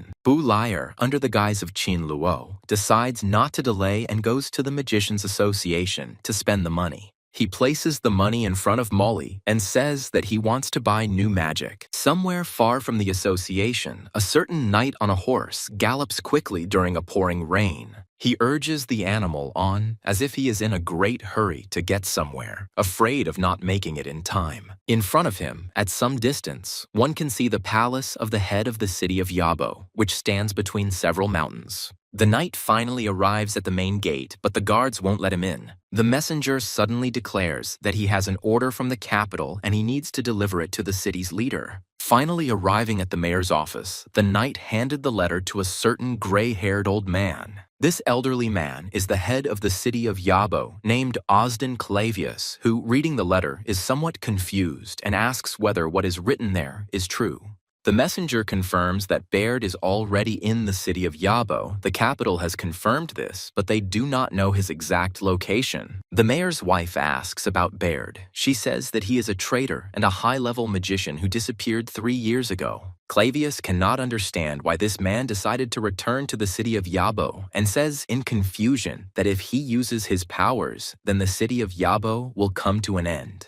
The main character is sitting in class at this time and suddenly accidentally drops his pen. He dropped it due to weakness because he had again spent all his strength the day before learning all the new magic he had bought. 500 gold coins weren't enough. He wants to figure out a way to get more money. Toby sarcastically remarks that the black-haired man looks very tired every day after moving into Bologna's house. At this time, most of the girls in the class gather around one who has decided to draw a portrait of the god of mathematics. The leaflet depicts Bu Liar, disguised as Chen Luo, in a very masculine pose. Toby just irritably calls them fools, clearing his ears and indignantly, and the hero asks what god they are talking about. The fat man explains that recently, a guy named Chen Luo appeared who solved 23 of the most difficult problems of the mathematical society, and now everyone in the kingdom of Lonan is talking about nothing but him. Bu Liar is both flattered by such popularity and more irritated because his pseudonym has been elevated to the level of a god.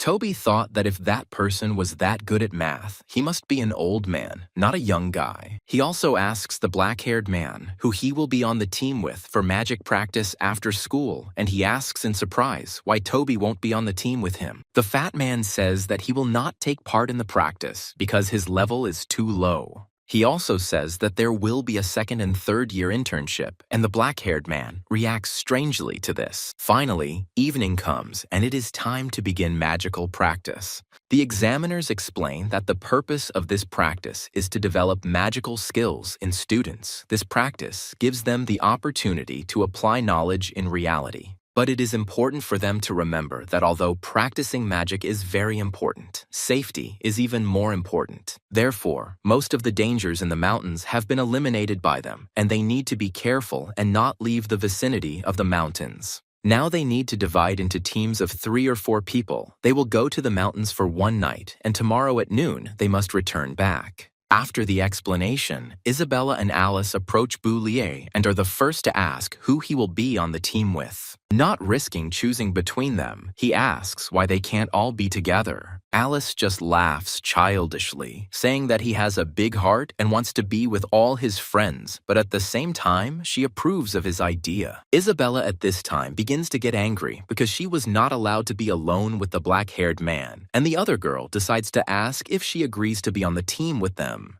The blonde, not finding any other way out, decides to agree to this proposal. Boulier is very happy with this outcome as the situation did not escalate into a dispute. Suddenly, somewhere far away from behind the mountain, a man with gray hair appears, looking into the distance. He turns behind him and tells Mr. Baird that the sun has already set. Baird stands for a moment, thinking about what to say to the people standing around him, waiting for orders. Finally, he solemnly announces to them that they have finally reached this place. Looking at the distant mountain peaks surrounded by the sunset haze, he says that the city of Yabo will not see the next sunrise. In the Chandonnaise Mountains, where the exam is currently taking place, night has fallen and the surrounding nature has come to life. Some white hare, who was lying peacefully on the grass, suddenly felt someone approaching. Without wasting a second, he began to collect fire magic in his tiny mouth. The mana turned into a fireball that shot out from him under pressure at those who approached him.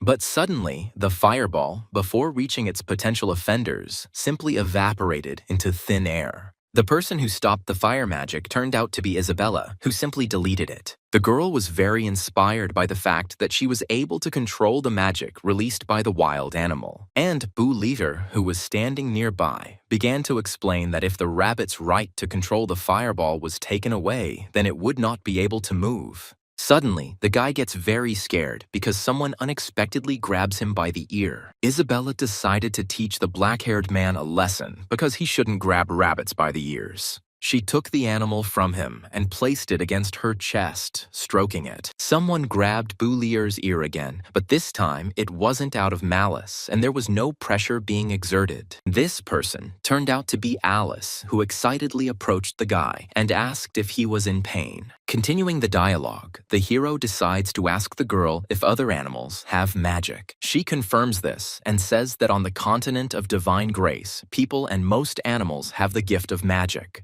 But usually they control only one element and do not possess complex techniques. For example, rabbits can only control the fire element, but can also create water balls of the lowest level. She also says that no one knows the answer to the question that Boulier asked Teacher Anthony. A man stands in the middle of the forest near the stone question and thinks about something. This man turns out to be Teacher Anthony, to whom a dark figure is now approaching. Arkil approaches the teacher and asks why he is not patrolling the mountains, and in response, he receives that Anthony is still thinking about the question that Boulier asked him. The deputy chairman wonders what kind of question the black-haired man asked the teacher. He explains that the protagonist learned that rabbits can spew fireballs from their mouths and wondered why humans couldn't do the same without using spells and gestures.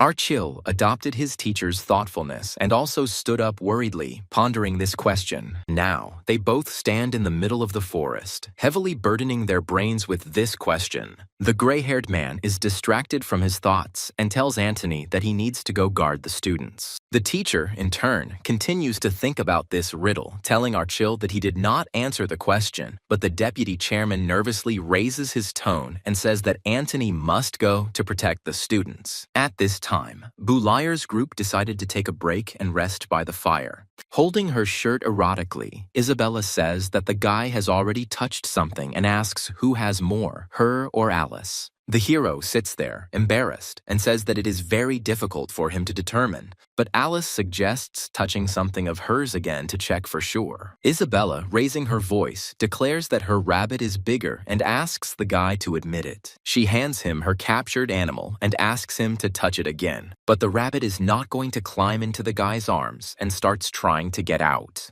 The girl, unable to restrain the animal, looks after it in surprise as the rabbit quickly runs away from them into the forest. She saw that he had run away towards the hollow stump from which the hare's butt was now sticking out. Approaching this hole, she realizes that the animal has run further into this cavity. While the girl tries to spot her prey in the impenetrable darkness, Alice slowly approaches her. But suddenly, out of nowhere, a strange sound begins to come, and the ground beneath them begins to shake. Boulayer's entire group understands that trouble is inevitable and something is about to happen. The ground beneath them splits in half, and the ditch grows ever larger in size. Literally beneath them, a funnel begins to grow, pulling the girls down. They fall into some room and are instantly covered with a thin layer of dirt. Isabella, like a zombie, pulls her hand out of the ground and tries to climb out. She managed to pull the upper part of her body out of the rubble and later climb out completely. She immediately finds Alice and helps her get out and shake off the dirt. Leaning against each other, the two girls try to recover from such a stressful situation. They manage to survive a fall from a height of about 8 meters without injury and are now looking at a hole in the ceiling. The blonde is trying to figure out where they ended up. The boards that hold up this tunnel are visible all around. Without thinking about herself, Alice lies on the cold floor, enduring pain, and calls out for Boulayer. Isabella, seeing that her friend is in an incomprehensible state, tries to make her wake up. She puts her index finger to her nose to check her breathing, but she is overcome with fear because the red-haired girl's breathing begins to slow down. Without thinking twice, the blonde gives her friend artificial respiration to bring her to her senses. Finally, Alice wakes up and sits up abruptly, clearing her throat and catching her breath. She breaks out into a violent cough, but her face turns crimson and she comes to her senses. Isabella was glad that she was able to save the redhead and asks her if everything is okay. Alice asks where they ended up, and her friend replies that she doesn't know and that they crawled out of a hole inside the mountain, assuming that it was a mine. The redhead says she hasn't heard of there being a mine in the Academy Mountains, and the blonde points to a door she noticed. Getting a little off topic, Alice thanks Isabella for saving her. But she reacted very strangely, looking at her friend with incomprehension. Alice asked what was wrong with her face, and in response heard that Isabella did not expect to hear words of gratitude from her. All the teachers and students around felt this earthquake and were terrified. They were scared at the prospect of failing the exam because after this incident, all the rabbits ran away, but Arkil reassured them. At that moment, Anthony came running and reported that all the students had been evacuated. The earthquake was so unexpected that he and the teachers did their best, but no other students were found, so Teacher Cook is now checking everyone against the list. Suddenly, everyone around hears the loud sound of hooves on the ground and the approaching danger. Some people, clad in armor, are loudly shouting for everyone present to disperse. They are getting closer and closer to the students, and they are looking at this event in surprise. Teacher Anthony is surprised at what the soldiers are doing here, and Arkil looks at it with fear. He thinks and suggests that the earthquake was probably not without reason. At this time, something else is happening in the mysterious catacombs. Isabella opens the door. She notices that the room that opened up to them is quite spacious, and they go inside. The girls see some mysterious pillar that shimmers purple and symbols of the same color fly around it. Without thinking twice, the blonde decides to put her hand to this post and read what is written there. She doesn't understand a word and says that this writing is very difficult. After this, the blonde decides to touch this pole with her hand, and suddenly lightning comes out of it. They cover the girl's entire body, pushing her back about 10 meters. Alice, seeing this, desperately rushes towards the girl to save her. But Isabella wasn't too hurt by the attack, and she says she's fine, and that there's probably a high-level spell cast on that column. The redhead notes that she has seen something similar in ancient books on magic. According to legend, ancient people built a huge copper column with magical inscriptions. Copper wires were used to create a powerful magical field. Isabella becomes curious about what this magical field is for, but Alice says that she doesn't know, and perhaps it has healing or growth acceleration functions. Suddenly, some metal arrows start flying at them out of nowhere. Flying from a height, they began to accelerate more and fall straight towards the girls. But the attack was not entirely accurate, and the arrows, which had become covered in ice along the way, fell literally a couple of meters away from them.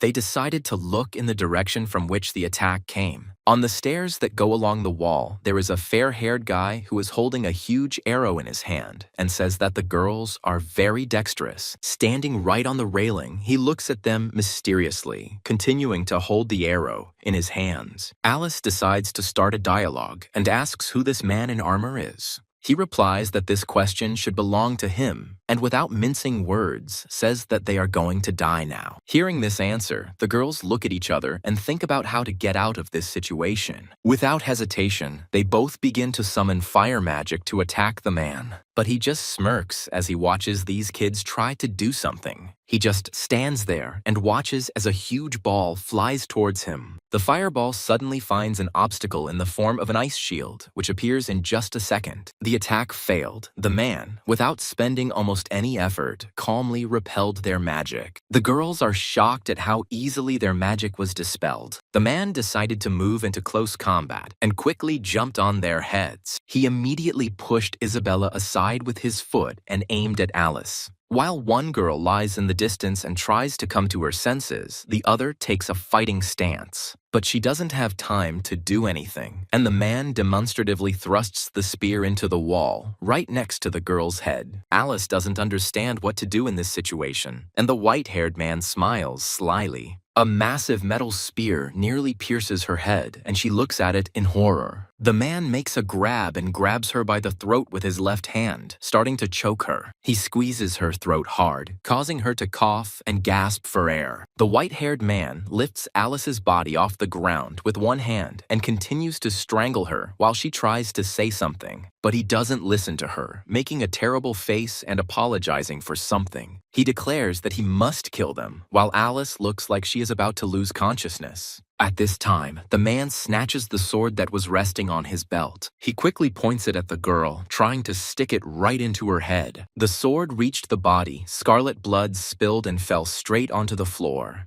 But he didn't achieve his original goal, burying his head in the protagonist's shoulder. The man starts to panic because he didn't expect this guy to appear. Alice looks at the black-haired man in horror, noticing that blood is coming out of his shoulder. Isabella, finally waking up, joyfully calls Belir by name, hoping that he will save them. She shouts at him to be careful, while the man is frightened by the fire that appears out of nowhere. The fire engulfs everything around and pounces on the blonde man like a predatory beast. Tongues of flame begin to lick his body, and he is surprised that the guy recreated magic without a spell. A huge fiery explosion occurs, with a man at the epicenter. Dust and smoke begin to develop, and the Boulayer group can be seen in the center. Alice and Isabella survived the attack of this magician, and now the main character has come to protect them. The blonde started to worry about the guy because he was bleeding from his shoulder, and he started saying that he came here through that hole and followed the girls. Not daring to be distracted from his opponent, he stated that they could treat his hand later. By that time, the man had already begun to recover from the explosion and come to his senses. He turned out to be Baird's servant, and he was surprised that the boy could activate magic faster than his master. Whitehaired decides to kill their entire company because they managed to see what is underground. His long metal spear becomes covered in a thick crust of cold ice. He immediately rushes to attack the guy, lunging with his spear. Looking at this, the girls urge him to take care, but the guy steadfastly waits until the enemy approaches him. The man is shocked by the boy's reaction, and his face becomes extremely surprised. He notices a huge clot of mana hovering right above him. His keen eye discerns the water ball technique in this clot, and he is amazed that the guy made no movements and activated the magic. He also notices that this water ball has a very strange shape. The ball falls rapidly on the man, completely enveloping his body. And suddenly, blood starts flowing out of him everywhere, and the blonde guy starts coughing heavily. His eyes fill with anger, and his body appears completely burnt in exposed areas. A metal spear, now covered in water, falls from his bloody hand.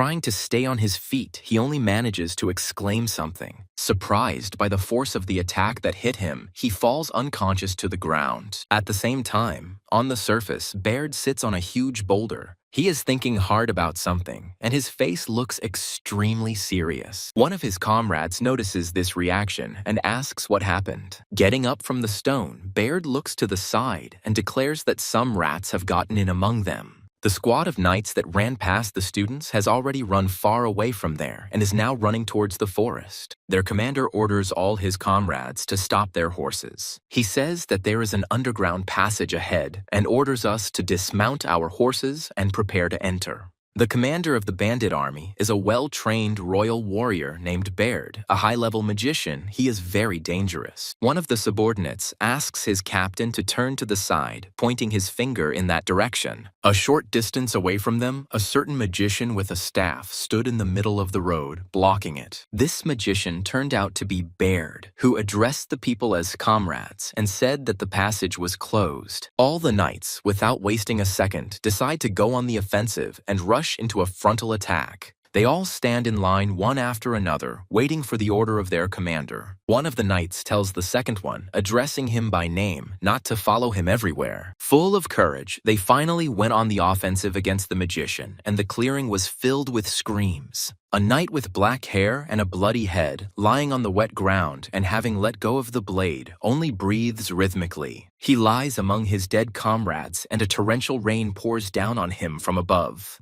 Regaining consciousness, surrounded by people and dead horses, he clutches his aching head. Ethan realizes that he was able to survive this unequal and extremely brutal massacre. From one of the possible corpses, he suddenly hears a voice calling his name. This man turns out to be his uncle, who is still clinging to life.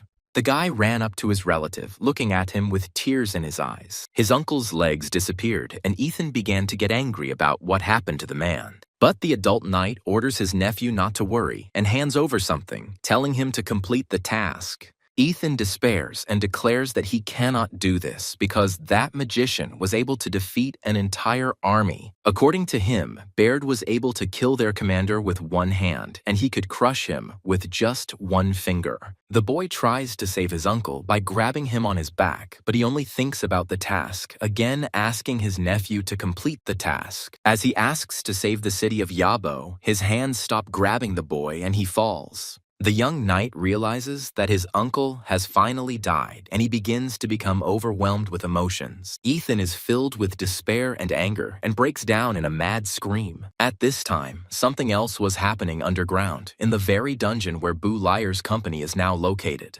Having defeated Baird's henchmen, the girls were finally able to begin bandaging the wounded boy. Isabella was very interested in the fact that the black-haired man was able to create magic without a spell, and he simply began to deny it. Not hearing an honest answer, the girl pressed hard on his wound. The hero, who had just recently received this wound, yelps loudly in pain. He rolls on the floor in agony over what the blonde did to him. After this, Alice advises Isabella to be gentler with Boulier, and she responds that there was no need to boast about her skills. But at the moment, they are more interested in this mysterious column. The red-haired one says that it was written in the book that this column creates some kind of magical formation. Although they don't know its functions, that earthquake must definitely have something to do with it. She also mentions the man who attacked them, and apparently this system is not so simple. Boulier states that they need to quickly find a way out and report everything that happened here. He says he doesn't want to deal with it himself, and a sword is suddenly put to his throat. The girls see the man behind the guy, and they are overcome with surprise and fear. A certain knight approached the guy from behind, and now his sword is practically leaning against the main character's neck. The man in armor asks their entire company who they are and what they are doing here. Feeling that he was distracted, the guy suddenly lunges his hand towards Ethan. He grabs him by the forearm and thus gets out from under his sword.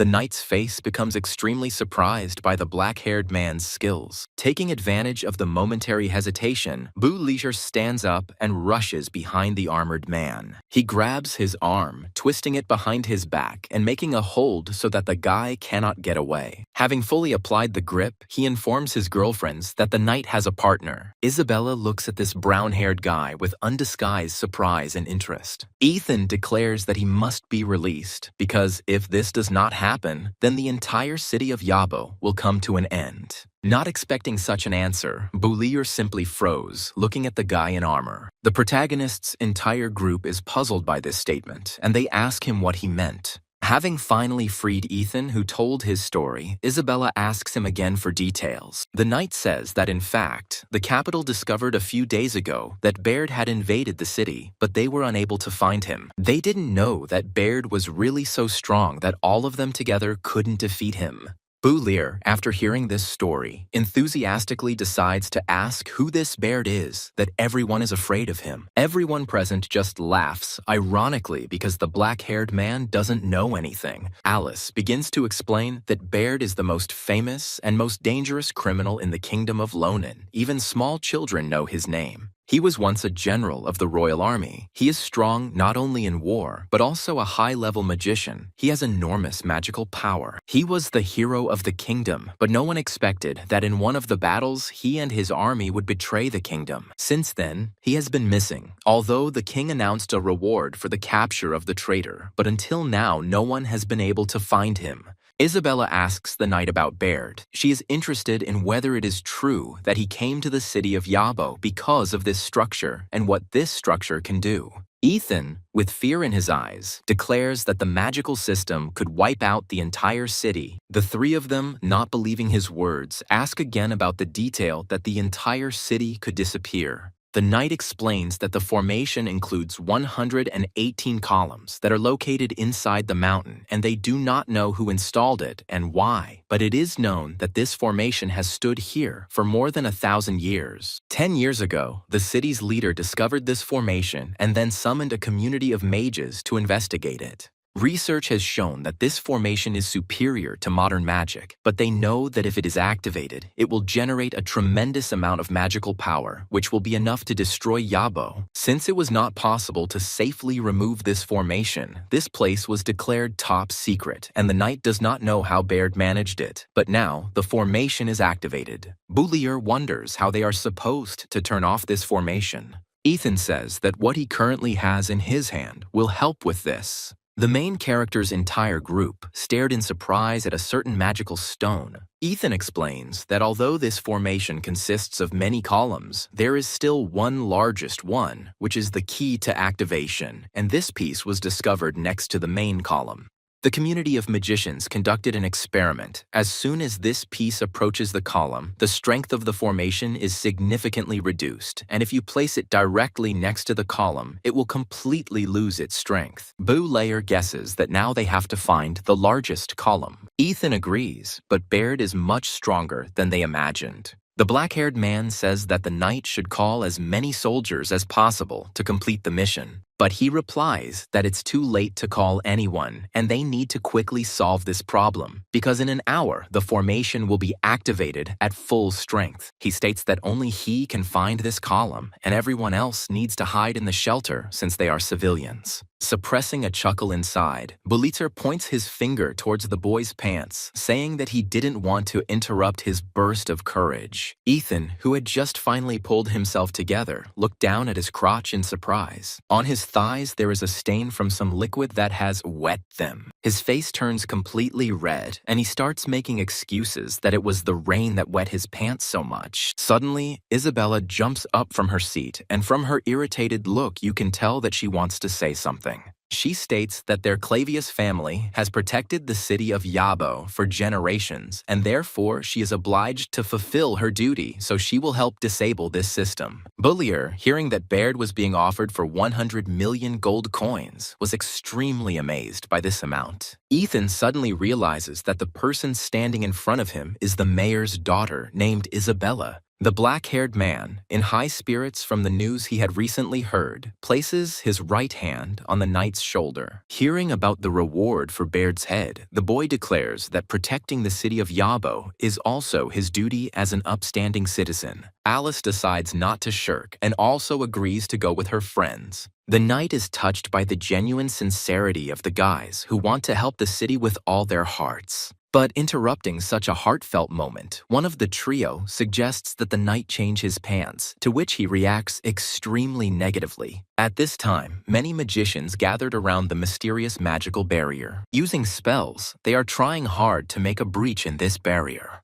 But their efforts remain unsuccessful, and the dome holds back all their attacks. One of the magicians turns to Elton and says that their magic does not work on this barrier, and Andre says that they should wait for the chairman to return. The deputy chairman dispels their hopes by saying that the chairman is currently on his way from the capital and will only arrive tomorrow morning. Suddenly, the head of the city, Yabo, appears before them and asks how things are going. Elton says that the barrier could not be broken through by the efforts of all the magicians gathered around. The leader says that the vanguard is already behind the barrier and they have a tablet with writing, so we can only hope for them. While walking with a group through underground tunnels, Ethan suddenly declares that their undertaking is very dangerous. But suddenly, Boulayer turns around and hits him hard on the head with his hand. The knight is dissatisfied with this treatment and asks why he is beating him near the web. Suddenly, he notices some movement in the area of his neck and reaches out his hand there.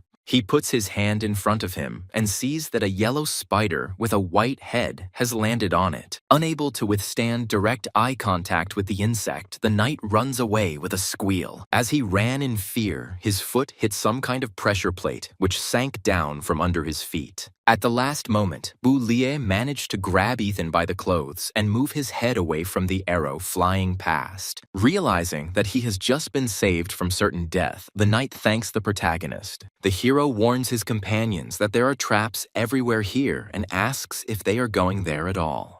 Ethan has no doubt about his memory and says that he knows this secret path by heart. There are several paths leading to the room with the main column, but they all go through the main gate into the room. Baird is definitely guarding the entrance. If they have to fight him, they won't be able to win. So he will lead them all through a secret path that does not go through the main gate. They will enter the room quietly, attach the piece to the column, and complete the task. Beliar asks him with interest how he knows about this secret road. Ethan explains that he graduated from the history department and can read ancient texts. He once found a map in the palace and now knows all the passages of this dungeon. The black-haired man wonders why he joined the army if he graduated from the history department. The knight explains that it is difficult for historians to find work, and his uncle served in the royal army, so he got him a job. In fact, this is his first assignment. Boulier despairingly notices that it is as difficult to find a job in this world as it was in his previous world. Finally, Ethan finds a ledge in the corridor they are walking down. He presses on the board, and in the place where he pressed, the board bends inward. The walls move apart near this place, opening a passage for Boulier's team. Ethan says that from here, they can go to the main room and complete the task. Baird is already sitting in that room, and they report to him that the barrier outside is working perfectly and they still haven't been able to destroy it. He notes that the defensive system of this formation is very good and suddenly asks about a certain Sid. His servant replies that he went to patrol the western sector and never returned. Baird looks thoughtfully at the main column and the writing around it, thinking that another rat has gotten in. At this time, Boulier and his team finally begin to pass through the secret passage. They reach the stairs that lead up, straight into the main room, and the black-haired man decides to take a quick look around. After making sure that Baird is not in the room, he throws back the passage cover that imitates the floor. Finally, they emerge from the narrow passage and are surprised at how spacious the room is. Isabella says that this room is very large, but it only contains an energy ball and the column is nowhere to be seen. Apparently, the column turned into a ball after activation, and Ethan finds a tablet on the floor with writing on it, which contains instructions on how to raise the column. He begins to read these letters out loud, and something begins to happen around him. Suddenly, out of nowhere, a small column appears, engulfed in a purple glow. Ethan explains that it will take a few minutes for the column to rise fully, while Alice is happy that they took the knight with them. She is surprised by how selflessly he carries out this task, being a complete coward. Showing off in front of a beautiful girl, he declares that he is a soldier of the city of Yabo and always puts the safety of the citizens first. Bulir hits him on the head to stop him from pretending to be something he is not. Wiping the smile off his face, he says that he is doing this task because of his uncle. His father died when he was very young. His uncle raised him, sent him to school, became a second father to him, and Baird killed him and the other soldiers. He wants to protect his uncle's only daughter, who lives in the city of Yabo. In an attempt to lighten the depressing atmosphere, Bulir says he thought that Ethan was doing this task because he liked his uncle's daughter. Blushing at this suggestion, he declares that he is no match for her at all. Two girls sharply grab the guy in the most painful places, saying that he has become too active. But suddenly they notice a photograph in Ethan's hand with a certain girl in it. He says that this is his uncle's daughter. Her name is Lena, and as soon as he finishes the task, he will immediately go to her. Bulir, distracted from the photograph, suddenly grabs the guy by the forearms and pulls him towards herself. He orders him not to say such a thing, otherwise he will curse his fate, and he, incomprehensibly, asks the guy again about this strange expression. The black-haired man explains that this is how they say it in his homeland, and he should not say anything until he has completed the desired task. The girls also say that they have never heard of the word nakarkat. Finally, the column has risen completely, and they are all distracted from their conversation. Ethan says that he will activate the seal and asks Bulir's group to wait. The black-haired man asks him again about the seal in surprise. The knight explains that to prevent Baird from discovering this fragment, a simple magical seal was placed on it. He pours some of his power into the stone, and it rises into the air, covered in a purple glow. Finally, Ethan props up the fragment and tells everyone to run away when the stone connects with the column. Suddenly, Ethan's attention is drawn to something terrible, and his face becomes extremely shocked. At the place where he applied the seal, a huge ball of fire suddenly appeared. His entire body is engulfed in orange flames, from which he desperately tries to escape. The magic disappears after a while, but by that time, the knight had lost consciousness. The seal he wanted to bring to the column falls out of his hand and lands near his head. Baird turned out to be not as stupid as Bulir's group thought. He noticed the rats that had made their way to him. Although wounded, Ethan was able to quickly recover from the magical blow. The girls look at each other and, without saying a word, understand what they need to do. They see Baird and several of his warriors in front of them, and without wasting a second, they begin to secretly read the spell. Finishing the fireball spell, they release one at each of the gang leaders. The white-haired man doesn't even think about reacting to their attempt to attack him. The fire magic simply evaporates a couple of meters away from the guy without reaching him. Both girls are very surprised because his spiritual power is far superior to theirs, and he can easily control their power. But suddenly, something makes Baird tense up and direct all his attention to it. A volley of fireballs comes at him, which he was unable to stop. The magic that reached the mage's body was released by Bulir, who was surprised to see that he was able to dodge it. Due to the unusual reaction of the squad leader, who usually doesn't get hit, his subordinate begins to panic a little and worry about the white-haired man's health. Baird in turn is surprised that the boy did not use any spells or gestures. Moreover, his spiritual power looks unusual. Bulir orders the girls to take the fragment and complete the mission while he detains the mage. He sends multiple fireballs at Baird at once, but he continues to stand still. The white-haired one manages to put up a magic shield at the last moment. He is surprised that the black-haired one can apparently use magic just like that.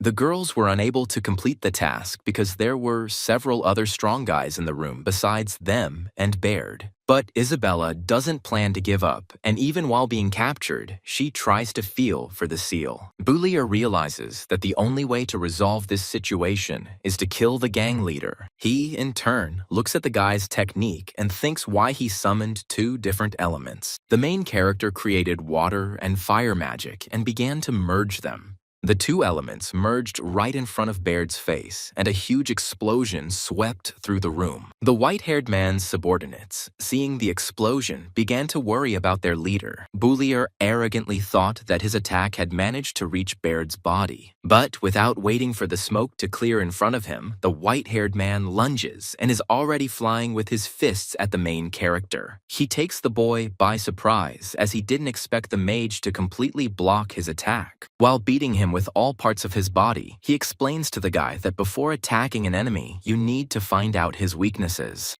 Moreover, he is completely unprepared for unexpected enemy attacks. After landing several powerful blows to vital points, Baird knocks out his opponent. He says that he has great talent, but he knows nothing about fighting, and if he were on the battlefield, he would have been dead long ago. Ethan finally comes to his senses and declares that Baird is the one who doesn't understand anything. The magician, in turn, did not expect at all that the knight would be able to wake up after such a powerful magical attack. Ethan's face looks wounded, but he is filled with courage and a willingness to give his life. Amidst the general noise, he managed to steal the seal that was lying near Isabella. His body is badly wounded and he can barely stand on his feet, but suddenly he raises his hand in which rests a stone. Before he was hit, he raised his hand and was about to throw the seal straight at the column. Trying to stop the guy as quickly as possible, Baird orders a blond man named Oslo to throw his spear. Boulier, in turn, tries to save his new friend by asking him to duck. As Ethan's name is called and the noise rises around him, he is momentarily lost in his memories. He remembers standing near his uncle's grave as a child with another uncle and his daughter. He was puzzled by the question of whether the deceased Uncle Jason was a hero because of his strength. The man replied that his uncle was neither physically nor spiritually strong. He was a coward.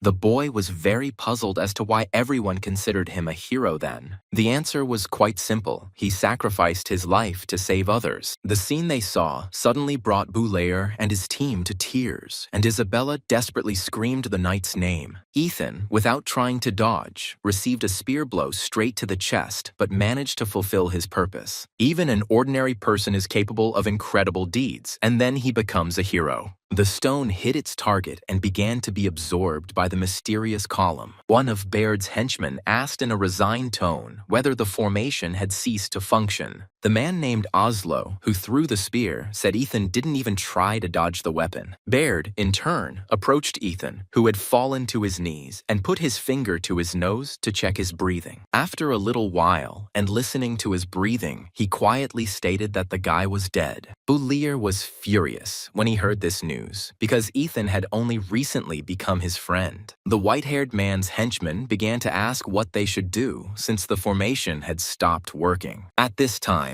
Baird was nervously examining the drawing of the girl to whom Ethan was going to return. The entire squad of knights began to worry about their master, but he declared that they had lost. He said that this young soldier consciously did not evade and accepted death. He chose to sacrifice his life to deactivate the device. With some sadness, he stated that this time they had lost and they had to leave. The blonde-haired man asked in surprise why they couldn't resort to another plan. Baird explained that they didn't understand the method well enough and that they were probably just wasting their lives in vain. All his henchmen suddenly fell to their knees, asking him to try another plan because they were ready to sacrifice their lives for him. They need to take revenge for everything that happened to them. If there is even a grain of hope, then they want to try. About to embark on another plan, a squad of knights shackle the hero and his crew with ropes. The girls were seated on chairs, and Boulier was tied tightly around his chest and arms and casually thrown at their feet. Isabella and Alice began to worry about him as the black-haired man was still injured, but he said with a worried look that he was fine and was still holding up. By that time, the knights had informed their master that all preparations for the plan were complete. After some thought and some courage, Baird took a few seconds to think of what to say to his soldiers. He pounded his chest with his fist and enthusiastically asked his subordinates to help him one last time. Without a second's hesitation, they selflessly agreed to the order of their leader. They all slowly walked up to the purple column and placed their hands together, reciting the spell. The clots of magic created by each of the knights began to flow into one large haze. Boulayer, who saw such a picture for the first time, began to ask his friends what it was.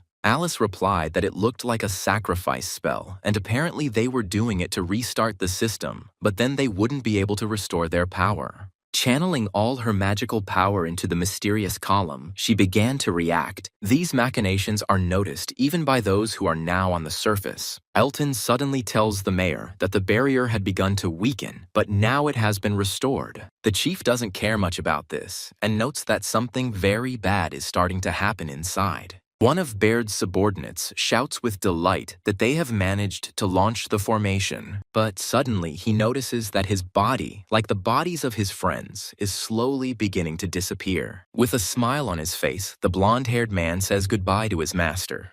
In response to their dedication and sacrifice, Baird promises his subordinates that the city of Yabo will be destroyed. These words become enough for the dying man, and he thanks his leader. Alice, like the rest of Boulier's squad, notices that the formation has activated again. Isabella can't contain her emotions and hysterically asks why Baird is doing this. She doesn't understand why he wants to destroy the city of Yabo and kill several 100,000 people. Baird, still reeling from the deaths of his comrades, states that he does not think he is doing well and thinks that he and his comrades are just a bunch of crazy people. Not receiving a clear answer to her question, Isabella again asks why he would destroy the city. This time, Baird thinks seriously about this question and thinks about what to answer the girl. There is still half an hour before the city is destroyed, and so he decides to tell them his story. He plunges into memories and a picture appears before him of how he and his comrades found themselves locked at the top of the tower. His comrade, Oslo, said that they had run out of arrows and only had enough food for half a day. Suddenly, the commander said that they would probably have to break out of the encirclement because they couldn't die here. They needed to deliver information about the enemies. Oslo is embarrassed by the fact that the kingdom has already recognized them as traitors. They fought the enemy for 10 days, but reinforcements never arrived. Some soldiers say they were never sent at all. Not allowing the soldiers to lose their fighting spirit, the commander stands up and loudly hits the bricks with his staff. He orders Oslo to shut his mouth because what he is thinking is just an enemy trick. He was about to object, but at that moment he was abruptly interrupted. Commander Baird decides to nip his doubts in the bud and orders him to stop it. He says that they are fighting for the safety of their homeland and states that he does not mind if any of them capitulate. One of the guys sitting nearby loudly declares that he believes Mr. Baird and will follow him to the end. Oslo does the same, trusting its entire life to just one commander. The magician managed to raise the morale of his comrades, and they all began to shout that they would follow him to the end. He triumphantly declares that they should not worry about the kingdom abandoning them and sends everyone to attack. 3 days passed from that moment, and on the fortress wall of the city of Yabo, someone noticed movement in the distance. One of the patrolmen, looking at the horizon, noticed that some kind of detachment was walking towards them on the road. These people turned out to be Baird and that part of his squad that managed to survive. The white-haired man shouted with joy that they had reached their homeland and fell down exhausted. The man patrolling the wall immediately called his colleague and said that they needed to check who these people were. When Baird woke up, he found himself behind a cage in the city prison and hurried to report that he was the commander of the Royal Army and he needed to report something to the king. The warden approached him and declared that he was a traitor. His wife and child had already been punished in accordance with the law, and tomorrow he too would go to the chopping block. He was struck by shock and looked at the man in front of him with confusion. He abruptly grabbed the man with the mustache and, shouting, began to say that he had not betrayed his homeland, asking for him and his family to be released. The warden broke free from his grip and said that everyone knew he had not betrayed his country, but someone up there wanted him dead, so he and his family had to die. Walking slowly away, he declared that he had said everything he had to say, and now he had to go. Baird was overcome by extreme despair because he stood for his homeland to the end, and it betrayed him. Some time passed, and another guard, standing on patrol, suddenly noticed a strange noise. His throat suddenly became covered in blood, and he suddenly began to fall down dead. After this, someone inserted a key into the lock of Baird's cell and opened it. These people turned out to be the white-haired man's subordinates, who escaped from a nearby prison to save their commander. Having completely lost the will to live, Baird did not react to their arrival and simply continued to sit in the corner. A scream was heard in the corridor, indicating that someone had noticed their squad. While some were fighting the advancing guards, others began to carefully lead their commander out of the cell. To survive, they all had to fight their way out of prison. A day later, an execution took place, at which it was announced that Baird had betrayed their kingdom and passed secret information to the enemy. Yesterday, he and his army invaded the city of Yabo to carry out a coup, but was caught by the valiant soldiers guarding the city. During the night, Baird continued his resistance, mercilessly killing their guards and escaping from prison, but 3 of his squad were captured. According to the laws of their country, the rebels will now be hanged. One of Baird's henchmen, who was standing at a distance in a robe, began to express indignation that this herd of brainless people was even rejoicing. He came to the execution of his friends together with the commander, who had lost the will to live, and the second henchman declared that they urgently needed to leave the city. Baird finally spoke up and told his squad to leave as he needed to be alone. By the evening of that day, he and the detachment that did not abandon him reached the grave of their commander's family. They began to wonder what they should do next, if even their own state had rejected them. Baird ordered them not to call himself commander, because that was no longer the case. This state has betrayed them. It has now become their enemy and must pay for all the suffering they have endured. The girls suddenly woke up from the spell that Baird had cast on them. Alice was surprised at how real it all was and asked if it was an illusion. The man said that these were fragments of his memories. He used synchronization magic on them, allowing them to share memories. The redhead asked in surprise where he had learned such an ancient form of magic. Boulayer suddenly started to wake up and make some sounds, which the girls noticed. Isabella began calling his name worriedly, and he finally woke up. The girl sighed with relief and said that he scared her because he was in the dream longer than anyone else. Not understanding what had happened to him, the guy with a streak of tears on his right eye began to look at the white-haired man. Apparently, the black-haired man was able to delve deepest into his memory. Baird decides to stand up and says that he didn't want to violate his personal boundaries because it will all end soon anyway. Before joining the royal army, he served for some time in the defense of the city of Yabo. It was then that he learned of the existence of this system, so he decided that after he took revenge on the kingdom, he would lead them to this place. In the basement, they found many ancient records. It took a lot of time to study them. In them, they found various ancient magic, as well as history and instructions on how to use this system. In ancient times, a war broke out between their ancestors, and the inhabitants of the city of Yabo lost it, and then they established this magical system. It is unknown how it all ended, but they are confident that this system has never been activated since its installation. Once it is activated, it will immediately produce incredibly powerful magical energy, capable of destroying all life in the city of Yabo. Baird, with trembling hands, declared that in an instant, all people would be wiped off the face of the earth without having time to understand anything. Alice asked him to stop, saying that she understood him and that he could not carry out his revenge at the cost of the lives of ordinary people. The white-haired man said with a grin that she couldn't understand him, because sometimes he didn't understand himself either. Boulayer decides to intervene in this dialogue, saying that these persuasions will not help. After all, he wants revenge not only on the kingdom, but also on the common people who laughed when his comrades were executed. Baird claims that the boy apparently was able to really penetrate deep into his memory. The system finally gained its power, and the white-haired man decided to put his plan into action. He raises his hand and extends it inside the mysterious column. A certain energy suddenly flares up on the surface of the earth, its power suppressing all living things. Elton and all the other magicians understand that, apparently, the formation has already been put into action.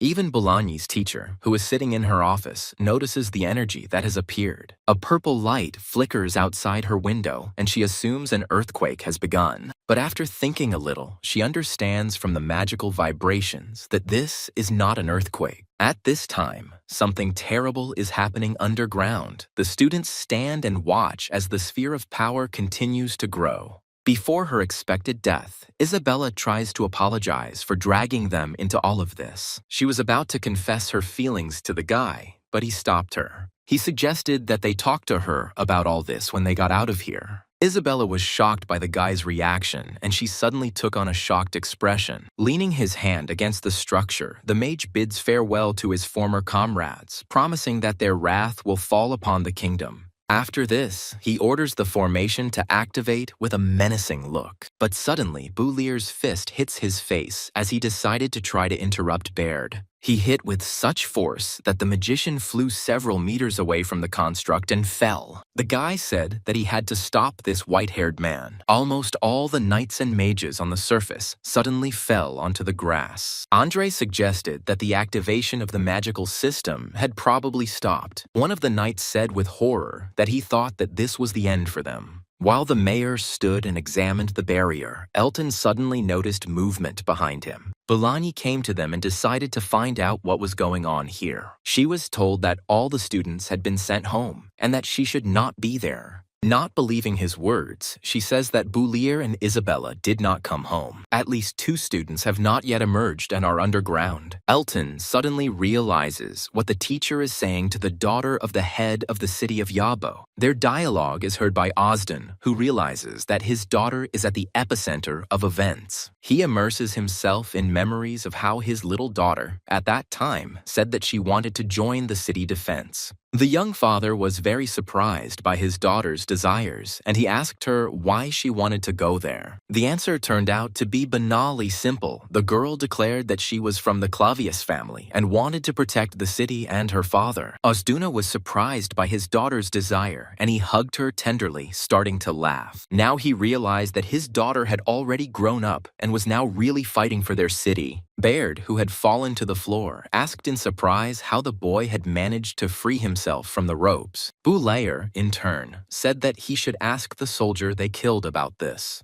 The guy remembered that Ethan had handed him the knife in the building's corridor, calling it a city guard tradition. The black-haired man was surprised by this and asked how he would manage without the knife, but in response, he heard that the hero would need it more. Baird chuckled and said he had forgotten about that tradition and called Ethan a worthy soldier. He became interested in the guy and asked him if he would really resist him, despite having seen his memories. The hero answers in the affirmative because he needs to save his friends and prevent this madman from blowing up the city. Baird states that they have different ways of thinking and need to stop chatting. He immediately begins casting a spell and summons a huge fireball. The red-haired girl warns her friend that this magician is very powerful. But the guy is not afraid and says that he has already figured out how to defeat Baird. He, in turn, manages to fully read the spell and send a rain of fire towards the black-haired man. Fireballs scatter in a scattering manner, seeking to devour the body of their opponent. Before the attack hits him, Boulier manages to put up a barrier around himself. The flame greedily clings to this shield and tries to break through it. But he doesn't succeed. The fireballs go out as soon as they pass through the shield. The girls are very surprised that Baird's attack passed the barrier but did not reach the hero's body. The hero was able to recreate the shield and pump out all the oxygen inside it, thereby suppressing the enemy's attack. Baird begins to panic, thinking that the guy can control his element and is superior to him. Suddenly, he turns his head to the right and sees a fireball approaching him. Fire quickly flies towards the white-haired man, trying to engulf his body. At this time, the man in his head confirms his previous words about the guy being able to use magic without gestures. Boulier takes advantage of the momentary delay and approaches the enemy, ironically saying that he was not prepared for a close attack. He hits the man in the face with all his might and knocks out his tooth. Bader flies back several meters and falls on the floor on his back, dropping his staff. Taking advantage of the opportunity, Boulier decides to quickly grab his opponent's weapon. Thinking that Bader has no chance to react, he tries to catch the staff in flight. He succeeds in this, and now in his hands rests a large staff with with a blue top. But suddenly, he notices that there is still some magic left on the staff. Bader starts to smirk and say that the guy is still thinking one-sidedly because he hit his sword in this staff. Realizing his mistake, the guy tries to figure out what to do with the enemy who is running at him with his sword at the ready. No thoughts come to mind, and Bader manages to wound the guy in the same arm where the spear had landed earlier. Writhing in pain, Bulier falls down, clutching her twice-wounded arm. In an attempt to completely subdue his opponent, Bader steps directly onto the victim's arm with his foot, causing him to thrash in agony. He admits that he was surprised by the guy's abilities, but he lacks the resolve because he had the opportunity to kill the white-haired man. The magician decides to end this and finish off his enemy, saying that on the battlefield, killing a worthy opponent is an honor.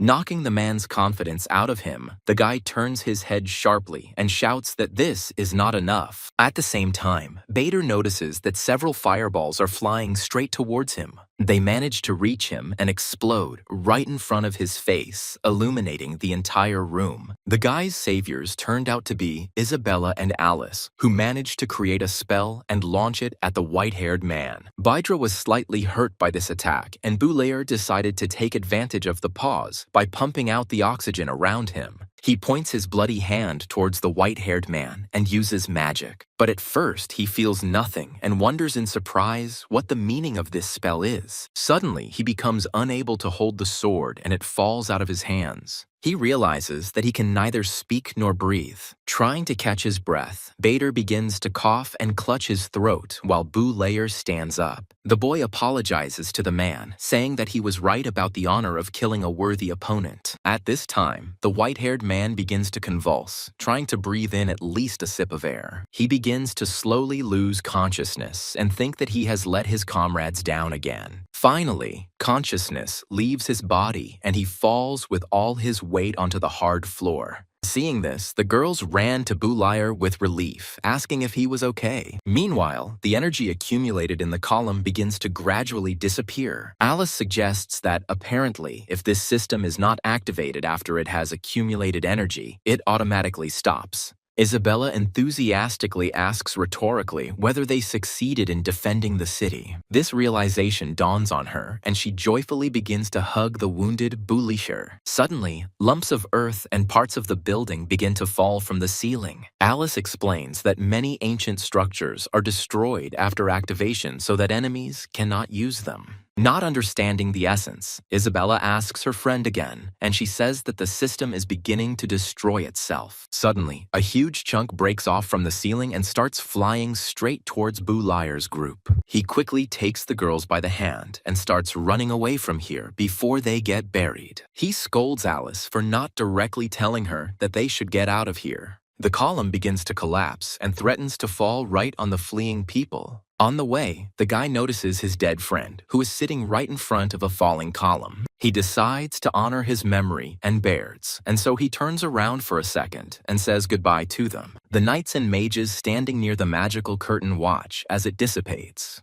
They all begin to rejoice that the barrier is finally disappearing. But only Bolani takes off and flies to look for her students. She activates a flight spell and quickly approaches the entrance to this dungeon. Elton smiles and remarks that Teacher Bulangya is very impatient. At this time, the head of the city orders his knights to go to the opened barrier and deal with the situation. With sadness in his eyes, he thinks that he hopes his daughter Isabella is okay. At this time, the students are rushing to leave the crumbling dungeon, which threatens to finish them off at any moment with a falling stone. Finally, they reach the place through which all three of them entered this dungeon. Isabella notices that the ceiling is starting to collapse right in front of them, and she orders everyone to move away. Huge boulders fall from above and block the exit to the outside. The girls try to clear their throats of dust and call out for Boulayer, who suddenly disappeared. They notice him at a small distance from them. He looks shabby. Isabella asks worriedly if he was caught in the collapse, but he says he is fine, but his shoulder hurts a lot. Alice states that the passage outside is blocked, and now they can't get out. Now they are sitting in the dark, in a narrow passage, littered with many stones. Boulayer thinks that this passage has fewer rocks than the other exits, and suggests blowing them up.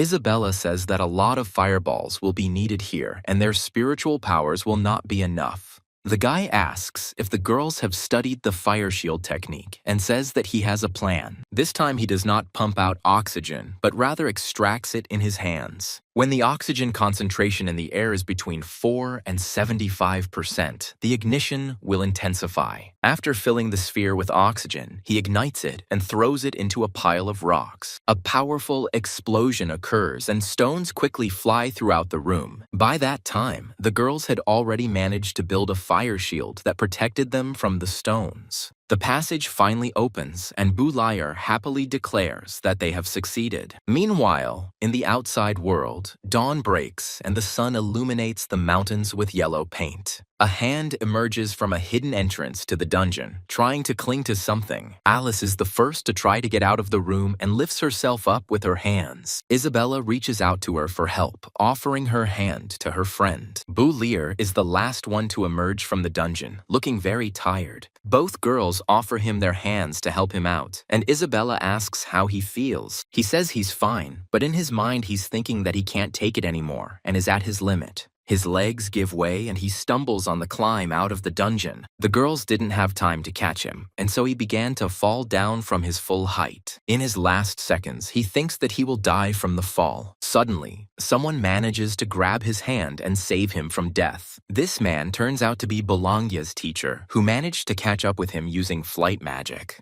Some time passes, and now he finds himself in a hospital ward where girls have gathered around him. Finally, he wakes up and opens his eyes, trying to understand what happened. He tries to come to his senses and understand where he is while experiencing severe pain. Isabella wakes up from strange sounds and tells him not to move. All the girls are very happy that the hero has finally come to his senses. Isabella was especially happy about this. She took the hero by the shoulders and began to shake him with joy. Bologna informs him that his wound was not fatal and that he had simply lost a lot of blood. Changing the subject, the guy wanted to tell the girl something about Baird, but she quickly interrupted his story, saying that Isabella and Alice had already told him about this and it was not worth including in the report. The guy agrees with this statement, since they can no longer do anything.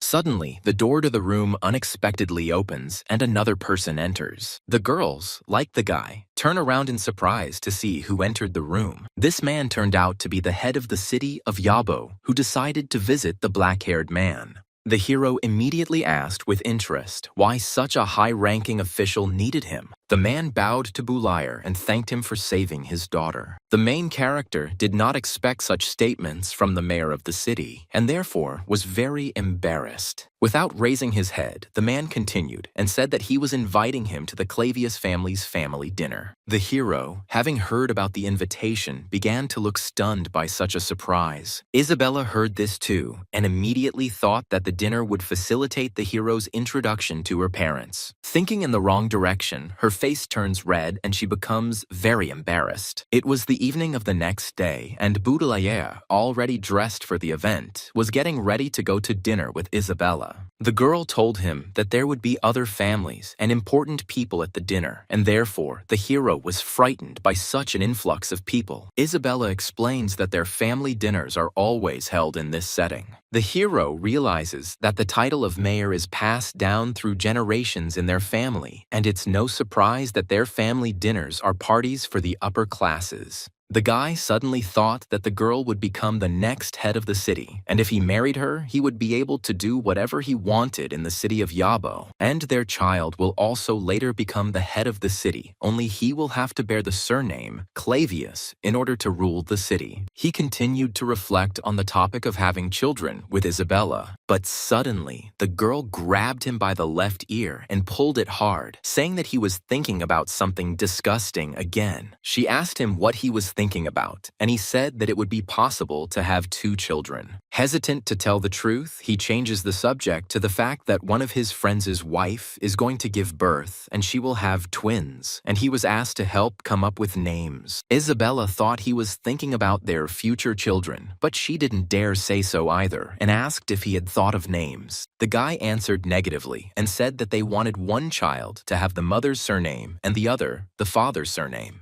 The girl suddenly became interested in whether the guy would agree to his child having the mother's surname. He replied that if he had 2 children, he would agree to such conditions. After talking for a while, they slowly began to approach the place where all the people had gathered. On the way, Isabella saw her mother, whom the boy would now meet. The blonde's mother, who has the same hair color, greeted her and Boulier. The hero bowed politely and greeted Mrs. Clavius. Getting straight to the point, the woman thanked the guy for saving her daughter and said that she had told him a lot about him. All the girls who were standing near Isabella's mother began to look at the guy with interest. This attention frightened the blonde, and she abruptly snatched his hand, telling her mother that she would take him to his dad. One of the girls asked why Isabella was so scared, and she, in turn, without answering, ran away with the guy. Under everyone's gaze, they quickly ran to the father of the family. At this time, something interesting was happening in the head's office. Abel Howard came to Osden. The white-haired man declared that the Minister of Finance, Walter, was plotting something, and the old man replied that such a minor official would not be able to shake their power. Abel replied that this was the case before, but in recent years the capital has been greatly restricting the powers of city heads. Now the finances and military power of all cities are no longer under the control of the city leaders. The king sends his servants to manage, and the Minister of Finance is the younger brother of the queen. Every year at this time, tax inspectors arrive from the capital. They wield great power, and if they find anything amiss, they have the right to arrest even the mayor.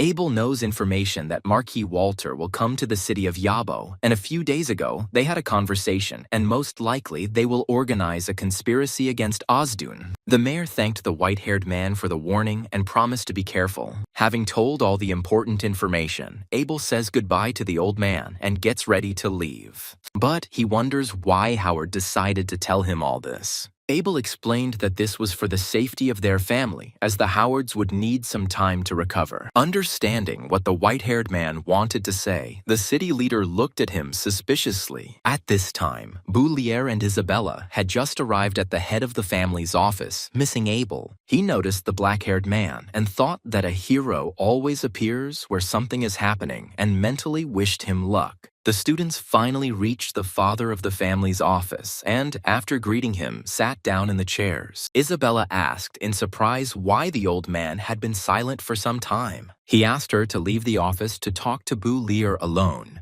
Not daring to disobey, she obediently went to the door, and the guy said that he would come to her when he finished. The girl, in turn, said that she would wait for him outside. As soon as the door slammed, the old man stood up and put on a menacing expression, thanking the guy for saving his daughter. Boulier politely replied that a man should always stand up for a woman. Taking up the sword, Osdun mentioned that Isabella said that the guy was taking care of her at the academy too. As he said this phrase, the old man began to pull out his sword from the sheath resting in his hands. Starting to panic a little, the black-haired man said that they both studied under teacher Boulanger and cared about each other. The head of the family brought the sword, which was not fully drawn from its sheath, to the boy's face and asked if Isabella was telling the truth. He receives an affirmative answer, and in response to this, he takes his sword out of its sheath, saying that the girl said in a dream that he kissed her, hugged her, and also offended her. The main character asked in confusion when he managed to kiss her. Having received no answer to his question, the old man said that it meant that he had hugged her and then offended her. Not understanding the gist of the conversation, Boulier decided to get down to business and asked if this was why he had been called here. Osdun was pleasantly surprised by the young man's wisdom and said that he was the first person to speak to him like that, and everything that had been said earlier was just a joke. Extending his hand to him, the old man asked him to continue to take care of the girl. The protagonist also raised his hand, extending it to the old man, and they politely shook hands. After this, at the old man's suggestion, they agreed not to talk about this conversation. Some time passed, and the whole family finally gathered around the table, which stood not far from the estate. Isabella wondered what he and her father had been talking about in his office. While choosing cutlery, the guy seriously said that he couldn't tell, since it was their male secret. The girl, who did not tolerate secrets, frowned frowned angrily at the fact that something was being hidden from her. She decided to beat Boulier up a bit in revenge for him not wanting to tell her the secret. Suddenly, a subordinate approached the old man and informed him that the Minister of Finance and the tax collector had already arrived. The minister, dressed in blue, decided to immediately approach the mayor and ask why he had not invited him to such a luxurious dinner. In response, he heard that Ozdun did not want to disturb him because it was a family dinner. The minister in turn asked them not to worry since the tax collector had already told him about their problem. The second one didn't keep us waiting and, approaching the table, said that they suspected that the Clavius family had committed illegal acts in the area of taxation and they would like to conduct an investigation. Ozdun's face took on an angry expression and he respectfully asked to be allowed to at least finish his dinner. But without delay, the tax collector stated that he would not repeat himself twice and that he represented the interests of the capital. All the people gathered for dinner began to discuss this situation with concern. Isabella began to tremble all over and placed her hand on Boulier's knee, asking for support. You can tell from her face and posture how worried she is about her father. The minister took the floor and said that he did not recommend him to create a scandal in front of so many people and that it would be better to voluntarily cooperate with the investigation. The old man was very angry that they were trying to control him, and he raised his voice. His wife decides to smooth things over a bit and tells the assembled people that dinner is over and Ozdun needs to finish some business. Boulier also tries to calm Isabella down and suggests that she leave here.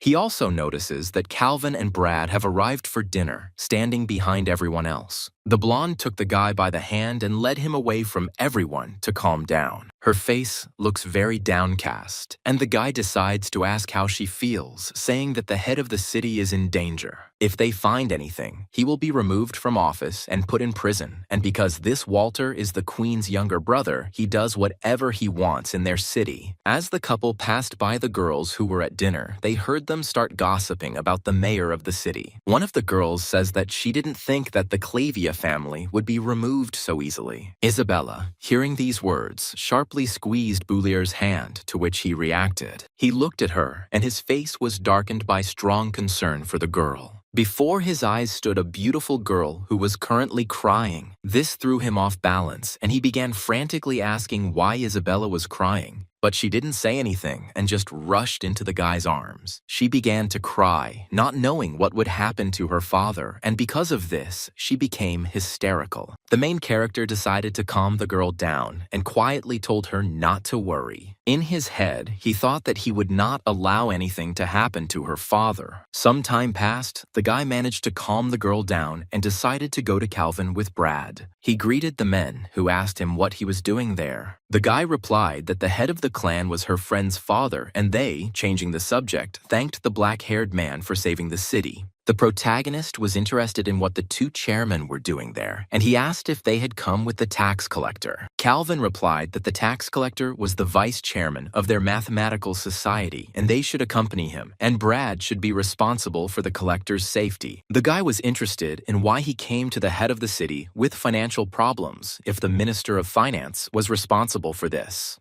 Calvin explained that the Minister of Finance is subordinate to the head of the city, and therefore everything is under his responsibility. The protagonist decides to ask forcefully whether the chairman believes his own words. He becomes a little confused and says that they are just scientists and do not belong to the tax service. They have no right to interfere. Changing the subject, the guy asks if they remember the man who solved all the problems of the mathematical society and also created a new technique in the magical society. They reply that they remember him perfectly well, but suddenly the right idea occurs to Brad. He says they didn't tell anyone about what happened in the magical community. The protagonist explains this by saying that he is that very man named Chin Luo. Both men are shocked to realize that such a brilliant person turned out to be a student. Going into denial, they politely ask the guy not to joke like that. Deciding to prove his point, he told how much money he had earned from riddles and the secret of a new magical technique. Finally, both chairmen come to the realization and ask the guy for forgiveness. Brad begins to flatter the hero, saying that it is not surprising how he was able to defeat Baird. Calvin, kneeling, tells the guy that he is ready to sacrifice even his life if he has some request, but the guy only asks for help with the tax collector. Putting on a very serious face, both chairmen say that they are responsible for protecting the ministers, but they can make a mistake, for example tonight. The guy noticed that these two men had always demonstrated their good manners, but now they were behaving like two teenagers. Apparently, the impression created by the god of mathematics, Chen Luo, left an indelible mark on their souls. Both men decide that for Chen Luo's sake, they are willing to kill even this Walter. Continuing to talk about his plan, the guy says that the tax collector is their main problem and he should be eliminated. Not quite understanding what exactly the guy wants from them, they declare that they will kill his entire family. Such steadfast faith in his idol simply plunges the guy into deep shock. But later he explains that he does not want to kill the man, but simply wants him to get out of the city of Yabo. Both chairmen felt ashamed of their thoughts and finally grasped the essence of the boy's request. He also asked them not to talk about his second personality because if they did, he would get into trouble. Their dialogue was over and both chairmen went to fulfill their duties. Calvin approached the crowd and asked Deputy Caesar to follow him to talk about something. The blonde asked the head of Osden to stay here. He would resolve the matter and return. Stepping back, Calvin declared that Walter was not fit to be the finance minister of the city of Yabo. But Caesar's face became more serious after receiving the information, and he answered the chairman that it was not for him to decide.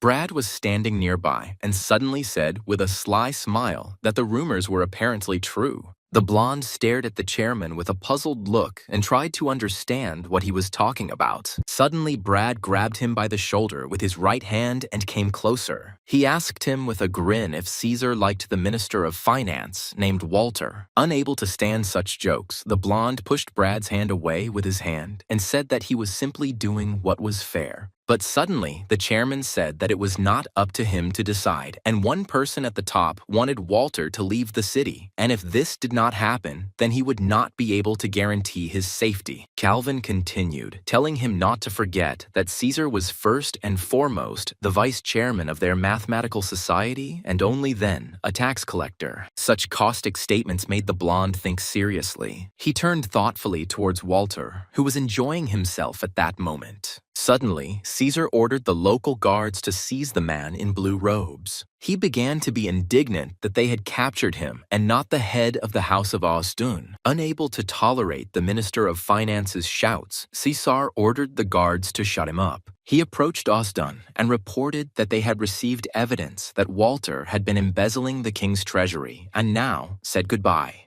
Not expecting such a turn of events, the head of the family only looked after them in surprise. As he watched the plump minister being led away, his wife noticed Boulier a short distance away. At this time, he was trying to find a way out of this clearing in order to find Isabella. The woman who witnessed this comical situation began to laugh a little, and her husband asked what she was laughing at. She took a glass of wine for herself and for him and asked a rhetorical question. Clinking glasses, she declared that Boulier was a great guy. The accumulated stress disappeared and they were finally able to enjoy the evening alone. Meanwhile, Isabella was sitting somewhere near the estate on a bench and thinking about Boulier. Before she had time to come to her senses, the guy had already approached her and gently placed his hand on her head. Still crying, she asked if the boy had been there and how her father was feeling. The protagonist casually reported that everything had been resolved, his friends had helped him, and Walter had already been taken away. He said that the city of Yabo would soon have a new finance minister, and the blonde asked in surprise how this could be if Walter was in cahoots with the tax collector. Smiling slyly, the black-haired man explained that his friends turned out to be somewhat cooler than the tax collector. The girl finally began to calm down and enthusiastically asked what kind of friends he had. But he approached her, romantically placing his finger on her lip and saying that she was asking too many questions. Giving into the moment, Isabella decided to kiss the guy on the cheek, and he, in turn, became very embarrassed. Unable to contain her emotions, she bashfully ran away from the guy, saying that dinner was not over yet. Before the event began, the court families began to fight over money because they had previously placed bets on who would win the dispute. One of the gold coins suddenly fell out of the man's pocket and rolled away. Just at this time, Isabella ran towards the table, followed by Boulier, who tried to stop her. Without looking at her feet, the girl accidentally trips over a coin rolling towards her. She loses her balance and starts falling straight towards the guy. Boulier, in turn, even with a broken arm, tried to catch the girl. He almost ran to the place where she fell and was about to catch her with his body, but his hand accidentally grabbed not her body, but the shawl hiding her breasts. Right in front of her parents, the guy accidentally exposed a little of the blonde's breasts. Isabella started crying because of this, and the guy, panicking, tried to calm her down. Covering her slightly exposed breast, she called him a pervert and said that he did it on purpose.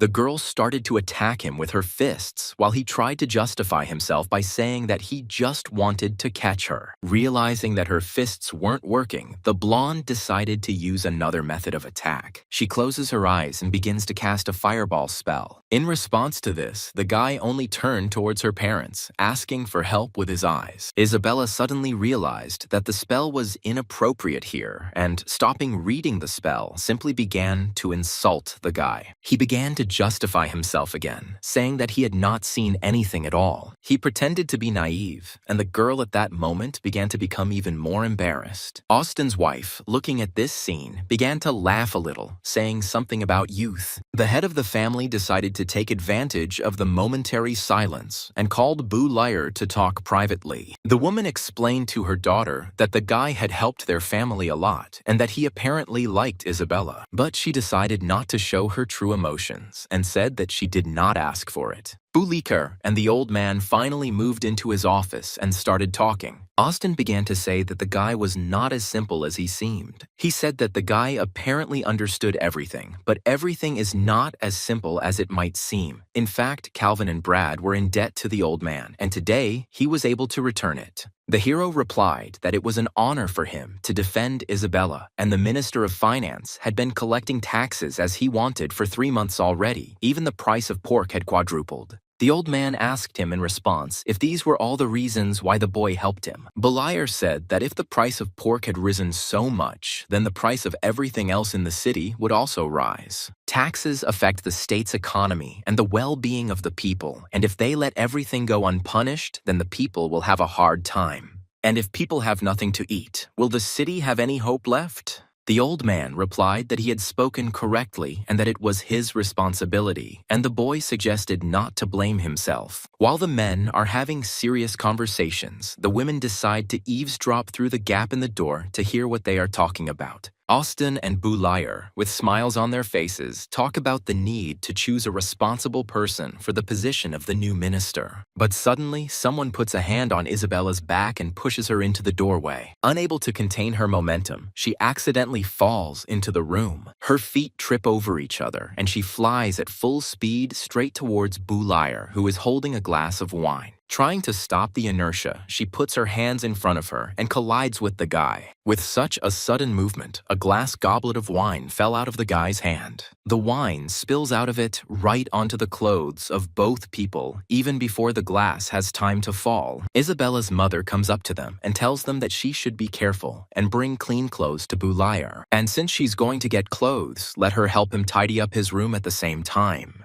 Both students were about to say something to the head of the family's wife, but she interrupted them. She thanks the guy for what he did earlier and wishes them both good night. Having already changed, Isabella and Boulier are standing in the hallway, and he is trying to find out if he will spend the night at their house. But she doesn't intend to answer him anything, and simply orders him to follow him, taking his hand. Some two figures, eavesdropping on the couple's conversation, stand behind the door and wait for them to leave. These people turn out to be Austin and his wife, who in turn asks about the situation that has occurred. The head of the family replies that the tax collector clearly changed his mind because of Boulier, but he says that it was Calvin who did him a favor. But the old man thinks that everything connected with this matter is not so simple. The woman says that everyone has their secrets and let him continue to treat Isabella well. That's enough. Austin asks her how he knows that their daughter likes the guy. She tells him that it is obvious because she always said that she wants to go to the capital, but now she has not applied, and perhaps she wants to wait a year to enroll with Boulier.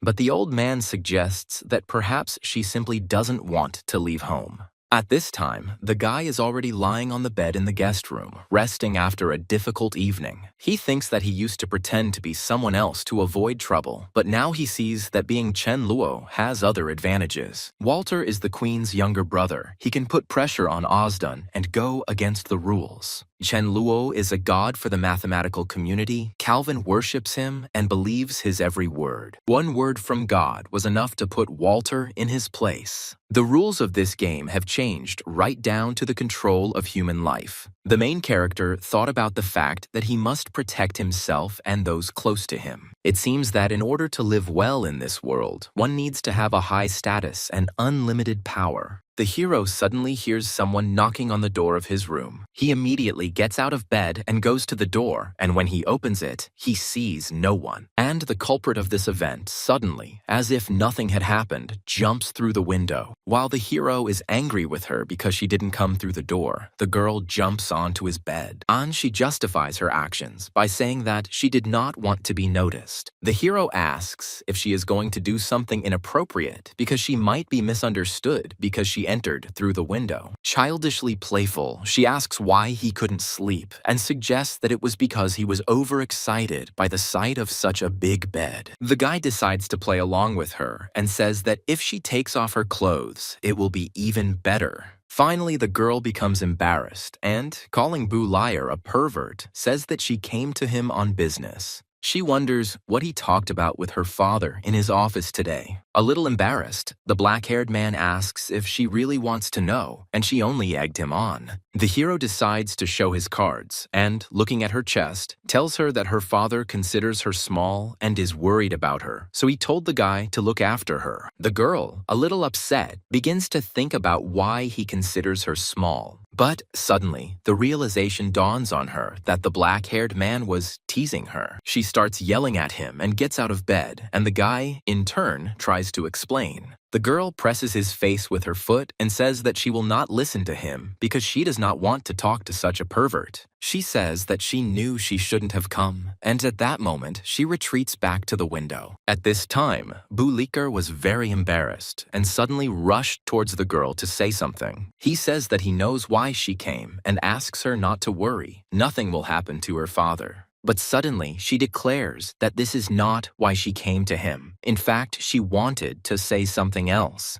The protagonist, with a serious expression, asks her not to say this and says that he understands everything. The girl also understands what is going on and with rising panic says that everything is not so. Finally finishing her silent dialogue, she sighs with relief. She says that she wanted to thank him and that she believes Boulier. Embarrassed by such sincere words on her part, she does not wait for the guy's answer and walks away. The blonde had already managed to move away some distance, and the guy was thinking about what she said. All this time, their conversation was being overheard by the head of the family, who was standing near the black-haired man's window. Finally, the next morning arrived, and Boulier began to say goodbye to the Clavi at the threshold of the estate. Austin's wife first greets him and then asks how he slept and whether his breakfast was tasty. The guy replies that he slept well and liked the breakfast too, but now he needs to leave. Theatrically acting out her tears, the woman asks why he won't stay until dinner and whether she hasn't been hospitable enough. Trying to justify herself and calm the blonde down, Boulier begins to say that she misunderstood everything. Osden stops Anna and says that if he does not want to stay, then he should leave, and also asks if he saw anyone during the night. The hero does not dare to tell the truth and says that he did not see anything or anyone and that it is time for him to go. Sensing trouble is coming, he hurries to get away from here as quickly as possible, and Isabella's parents think about this guy. Some time passed, Osden was sitting in his office and reading some reports, and someone started knocking on his door. The tax collector and Calvin, who apologizes for disturbing him, enter his office. Caesar apologizes and says that yesterday they were too inattentive and caused him problems. Osden, in turn, says that it is his fault, since financing matters are also his responsibility. After talking about something of their own, Calvin and Caesar leave the city head's estate. At the same time, Abel, who received a letter from someone via pigeon post, is thinking about something. He understands that Caesar helped Osden, and Boulayer was not as simple as he thought. After reading the letter, he says that everything is only getting more interesting, and burns the piece of paper. Meanwhile, a family consisting of a mother and child is walking around the city of Yabo. The mother tells her child that nearby there is the main building of the Mathematical Society, where the most outstanding mathematicians of the kingdom work. But the boy likes magic more, and he wants to grow up and become a magician because magic will conquer mathematics. Calvin comes up to them from behind and says that mathematics is the mother of all sciences, and research is impossible without it. He points his right hand towards the boy's head and asks him if magic will defeat mathematics. The mother defends her son, saying that he doesn't understand what he's saying, and the boy says that there will always be powerful magicians who can do this. Calvin doesn't look at him and says that someone even stronger could always come along. Mathematics cannot be defeated because it will constantly develop and become better. Having finished this conversation, Calvin decides to go about his business in the building of the Mathematical Society. While the man isn't looking, the boy decides to make faces at his back. The guard at the entrance politely greets Vice Chairman Calvin. His henchmen immediately approach him, informing him that panic has broken out in society and that all mathematicians will come to an end because of the devil's number that Calvin told them about. Another assistant says that this is called an irrational number. Everyone has already accepted this as a fact, and maybe they can still find a sequence of numbers. There is hope. Calvin, reading the piece of paper, says that the discovery of this number means that science is developing, and they must seek the truth. When Boulayer came up with an irrational number, scientists no longer needed to fight for the Edwin Prize. Two mathematicians compete to prove whose theory deserves the prize. Calvin came to the award ceremony, where all the most outstanding mathematicians were sitting. Suddenly, he unexpectedly decided to get up from his chair to go somewhere. But he was stopped by many people to give their votes for his theory. With smiles on their faces, they cast all their votes for the deputy chairman. Meanwhile, the judges sit and discuss the fact that there is no such tension this year. One of the elders, on behalf of the Mathematical Society, announced that Edwin Bologna and her student Boulayer from the city of Yabo were the laureates of the prize. Calvin, meanwhile, sat with tears in his eyes because their society had finally achieved success. He was asked to come up on stage to present the award. One of the judges held out a gold-plated statuette to hand to the man. With a smile on his face, he sincerely congratulated Calvin on the victory of their mathematical society. Without wasting time on politeness, the man accepted the award with tears in his eyes. He thought that with God Chen, their mathematical society would finally flourish. One of the old men explained to the crowd that this year Boulayer discovered an irrational number and the God Chen solved 23 problems. Another judge continued the thought, saying that if Chen Luo had appeared here, this award would have been his. But Calvin doesn't care much whether the guy will go on stage next time, because right now, the man is very happy. At this time, a huge crowd of people protested near the building of the Magical Society. That same boy decided to find out what was going on. He heard claims that people had been deceived out of 100 gold pieces by fake magic. The magicians are worried that they were sold useless magic and were also called untalented. The boy got caught in the crush and simply fell, but after that, he decided to crawl from below. While the crowd protested and asked for the money back, the red-haired man crawled between their legs. Although he has chosen a slightly strange path, he hopes that he is moving in the right direction. Suddenly, one of the guards guarding the association building notices the boy and grabs him by the clothes. And just at that time, someone opened the main door of the Magical Society building and began to come out to the people. The man turned out to be one of the association's managers, and the guard asked him where Chairman Angus, who was the only witness to that magic, was now. The black-haired guy said that the chairman of the Magical Society was currently meeting with high-ranking officials, and he was sent to calm everyone down. He came out to the crowd and had already started to say something, trying to stop people. But their anger went beyond common sense, and cries were heard everywhere that this was not an improved water element technique at all, but a complete scam.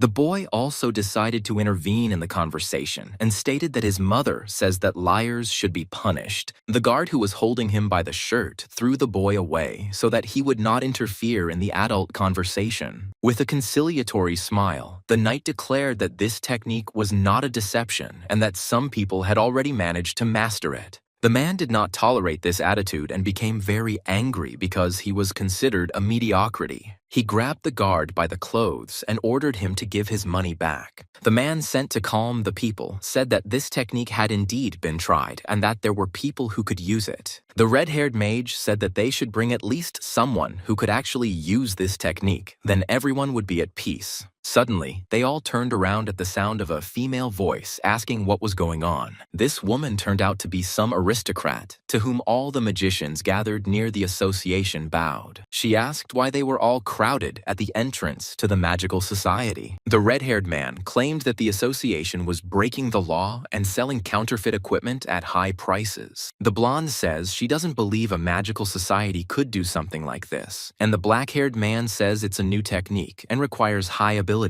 The crowd continues to chant that these are all excuses and that Chen Luo is a dirty liar. The aristocrat decided to calm everyone down and stated that they would find out everything when the magical society demonstrated its technique. The man took out a scroll with a description of the required spell and said that they would definitely show this technique. He added that it requires a mixture of the fire element and the water element. The girl reached out her hand to the scroll and asked if there was even a person in the magical community who could control two elements at the same time. The black-haired man replied that such a person exists and that Angus himself had even tried this technique. The red-haired magician decided to intervene in the conversation and asked the aristocrat not to listen to this nonsense. The blonde quickly studied the technique and immediately created fire and water magic around herself. People at this point were extremely shocked by how easily the girl managed to do it. The magicians began to discuss the fact that it turns out that someone really can control two elements at the same time.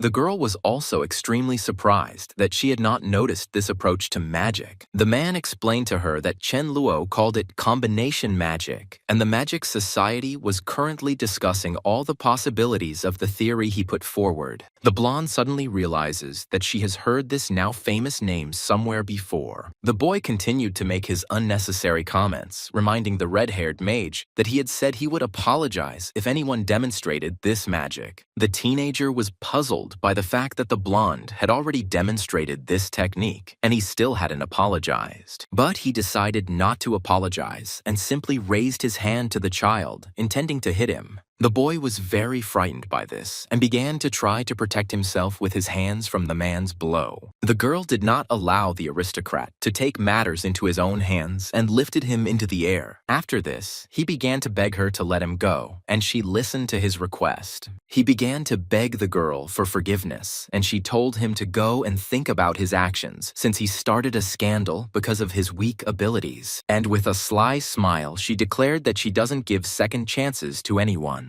Finally, the boy was found by his mother, who became indignant because he simply ran away from her. She took him by the ear and on the way home listened to his impressions of the magic he had seen and of some magician who had invented new magic. Belier, sensing that someone was talking about him, began to sneeze violently. He voiced his assumption to the girls, and they began to ask worriedly what was wrong with him. In fact, he had just entered Bologna's office and she had just asked what he wanted from her. The guy said that he had one important matter that he would like to discuss with her. Isabella, who was in the room at the time, thought that he wanted to confess his love to her. She was confused by her own fantasies, and with panic in her head, she tried to decide whether to ask him what was the matter. The hero and the teacher decide to go out to the roof of the building so that no one can overhear them. They reached the place, and Bolanghi asked him what secrets he wanted to tell her. The guy said that he couldn't tell her right away, and wanted to ask her to create a fireball first. The girl fulfilled his request and created a blazing fireball in her hand. But suddenly, her magic simply disappeared and only a small amount of smoke remained in her hand. She looked at her hand in surprise and asked Bulir if he had done it. He answered in the affirmative and asked if she remembered her mention of additional elements. He began his lecture by explaining that he had discovered that fire needed another element to burn, and he called it oxygen, and without it, fire would not burn. The girl asked if he could put out the fireball just by manipulating the oxygen. The guy answered this question affirmatively and added that without oxygen, everyone on the planet would suffocate because last time he pumped out the oxygen near Baird and defeated him. It dawned on Bulai that Bulir could control additional elements. Elements can be controlled using spells and gestures, and this is their main difference from additional elements.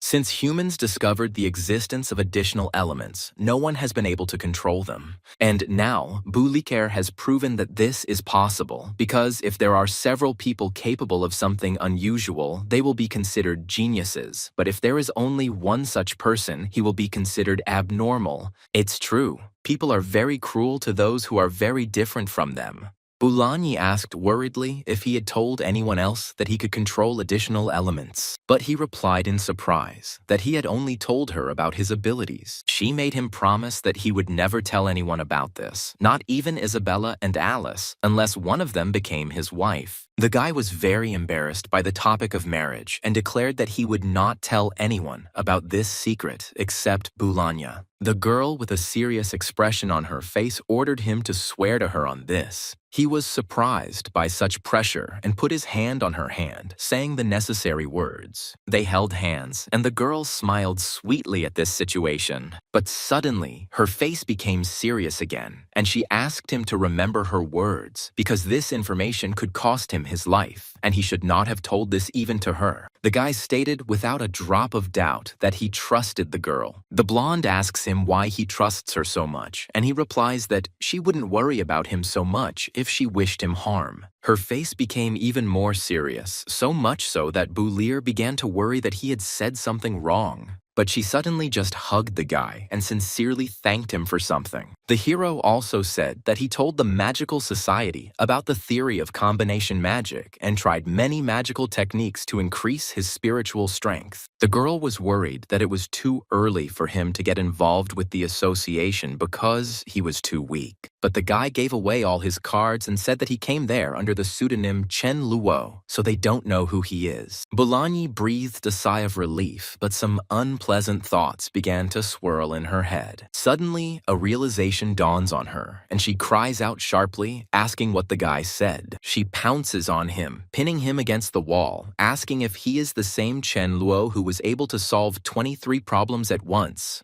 Bulir said that it was him, and he just wanted to make some money by solving the riddles. The girl is in extreme shock and begins to list all the merits of the man named Chen Lo, and she realizes that that man is Bulir. Bulanya's face takes on a very strange grimace, and she moves away from the guy. She admits that she can no longer teach him either mathematics or magic, even though her teacher was one of the best scholars in the kingdom. But even she cannot compare to Bulir. But in magic, she could help him because she is also an archmage. Bulanji promised to ask her to take the guy as a student. The hero is extremely surprised by the girl's sincere reaction and shyly agrees to her proposal. Suddenly, he realizes that if he is taught by teacher Bulangi, she will become his classmate. He asks the girl why she decided to stay at the academy if she was an archmage's student. But the blonde is in no hurry to say anything and, like last time, promises to tell him her story later. The guy finally leaves the roof and decides to go back to the office where Bulanai was sitting. But before he could even enter the room, Isabella suddenly grabbed him by the hand and led him somewhere. He tries to break free and ask what's wrong, but she just leads him on, embarrassed. She asks, puzzled, what he talked about with the teacher alone. The guy thoughtfully turned towards the door and thought about what they were talking about. He remembered his promise not to tell his secret to anyone, not even his girlfriends. And as expected, he decided to tell Isabella something, so he only said that they hadn't talked about anything. The blonde was furious at the guy's secrets and said that she didn't believe him because she had never seen Boulogne so confused and asked him directly if he had confessed his love to her. Boulier suddenly covered her mouth with his hand and gestured for her not to say anything.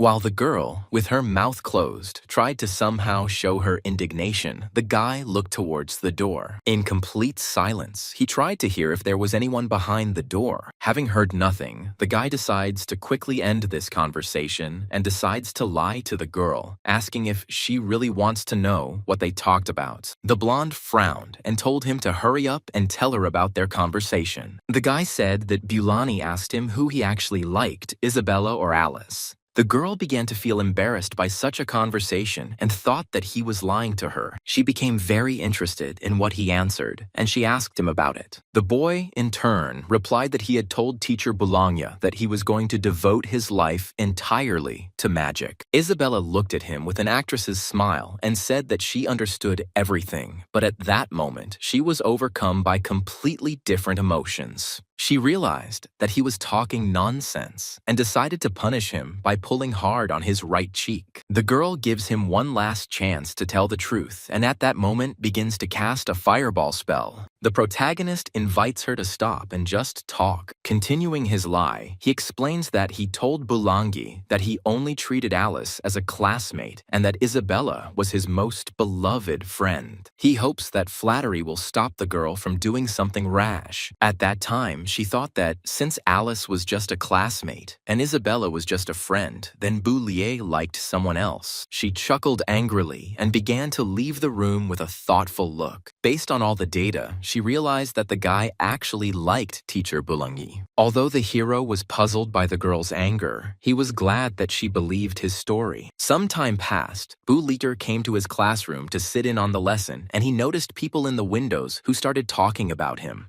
The guy doesn't like it very much and feels like an animal in a zoo, being stared at by visitors. Suddenly, the corridor became quiet, and Alice, who had come to see Boulier, appeared at the threshold. He doesn't notice the girl, but the lack of conversation puzzles him, and he decides to go check what happened. The guy starts to get up from his desk, getting ready to leave the room, and turns towards the door. But suddenly his face hits something pleasantly soft and he thinks that this situation is familiar to him. Alice is very embarrassed by the guy's assertiveness and asks if he is so friendly to everyone. Boulier's face turns red and he starts making excuses, saying that it wasn't on purpose. The girl is amused by this situation and she still apologizes to him, saying that it was she who bumped into him. She calls him a fool and says that she has some questions for him. Alice asks him to solve a couple of problems that she found beyond her capabilities. With a little bewilderment and irritation, he opened her notebook and promised to help. The crowd outside the window was at that moment discussing their absurd collision. But suddenly, Isabella appeared before their eyes, asking them what they were doing here. Someone from the crowd asked her whether she had come to see Boulier or for other reasons. By this time, Alice came out to meet her, and the blonde asked her what she was doing there. A spirit of rivalry arose between them, and the red-haired girl decided to ask the blonde directly if she liked Boulier. Isabella looked away and irritably told her not to talk nonsense because no one liked the black-haired man. But Alice hastened to refute her guess, saying that she liked Boulier. Isabella becomes angry and begins to feel indignant, and the redhead calmly declares that she has fallen in love with him. And since the blonde doesn't like him, she won't try to take him away from her. But Isabella instantly becomes sad and says that even if that is the case, her friend has no chance, because Boulier loves someone else. Alice doesn't lose her fighting spirit and says that she will compete with her, but the blonde says that it's better not to try because she is no match for her. The redhead assumes that Isabella herself wanted to steal the guy from her and is thus only trying to deprive her rival of her fighting spirit. But the blonde walks past her upset and says that she doesn't want to steal anyone, and if Alice likes Boulier, then she doesn't care. The girl sat down next to the hero and began to intensively work through that conversation, and the guy saw her indignant face and decided not to touch her today. The blonde decides to ask the guy who he would choose between Alice and her. This question leaves Boulier stumped, and while he is thinking, the girl looks angrily at him. He asks her a very reasonable question in response, asking why he should choose between them. The blonde stands her ground and says that he should choose and not ask unnecessary questions. Unable to cope with the load, his brain only came up with the idea that he would choose magic between the two girls, and Isabella declared that there were only two options. The guy's face lit up with a smile, and he asked if he could add another option. The blonde is surprised and asks if he wants to add Blunge as a third option, and he replies that it would be disrespectful to her. The guy asks if it is possible to choose both, and Isabella gets even more angry and replies that it is not possible. Boulier becomes increasingly frivolous and asks if she will lend him some gold if he chooses her. The girl's face suddenly turns red, as do her eyes, and she angrily orders him to be more serious. Finally, the guy decides to answer the question and asks the girl if he should choose between them as a wife. The blonde told him to choose as he wanted, and the guy answered without hesitation that he would choose Isabella. This answer greatly embarrassed the girl, and she, no longer with her former anger, asked why he decided so. The guy casually replied that Alice was older than her, more tender, and had larger breasts, but in all other respects the blonde was superior to her. The phrase Boulier said sounds more like an insult than a compliment to the girl. That's why after this, the guy immediately gets hit in the face with a strong palm. The hapless protagonist again despairs for a second because he said something wrong. After this, the blonde hurried out of the office and the guy decided to read a textbook. His friend Toby finally comes into his class and asks him from the doorway if it's true that he saved Alice and Isabella from Baird. Boulier casually replies that this is how it happened and continues looking at the book. Toby begins to get indignant at this reaction because the guy defeated a high-level mage but acts as if nothing happened, not considering it necessary to tell all the details. Boulier, answering the question of how he defeated Baird, says that he does not remember anything. His friend gets down on his knees and begs him to tell him at least some scraps of memories. He replies that he remembers how Baird wanted to kill him with a fireball, and he thought that he could absorb all of his magic and then win. And then he gathered all his strength and absorbed his magic. At the end, the hero said that, in the end, Baird's magic disappeared, and then he fainted. Toby was very inspired by this story, and with shining eyes, asked Boulier to teach him this technique.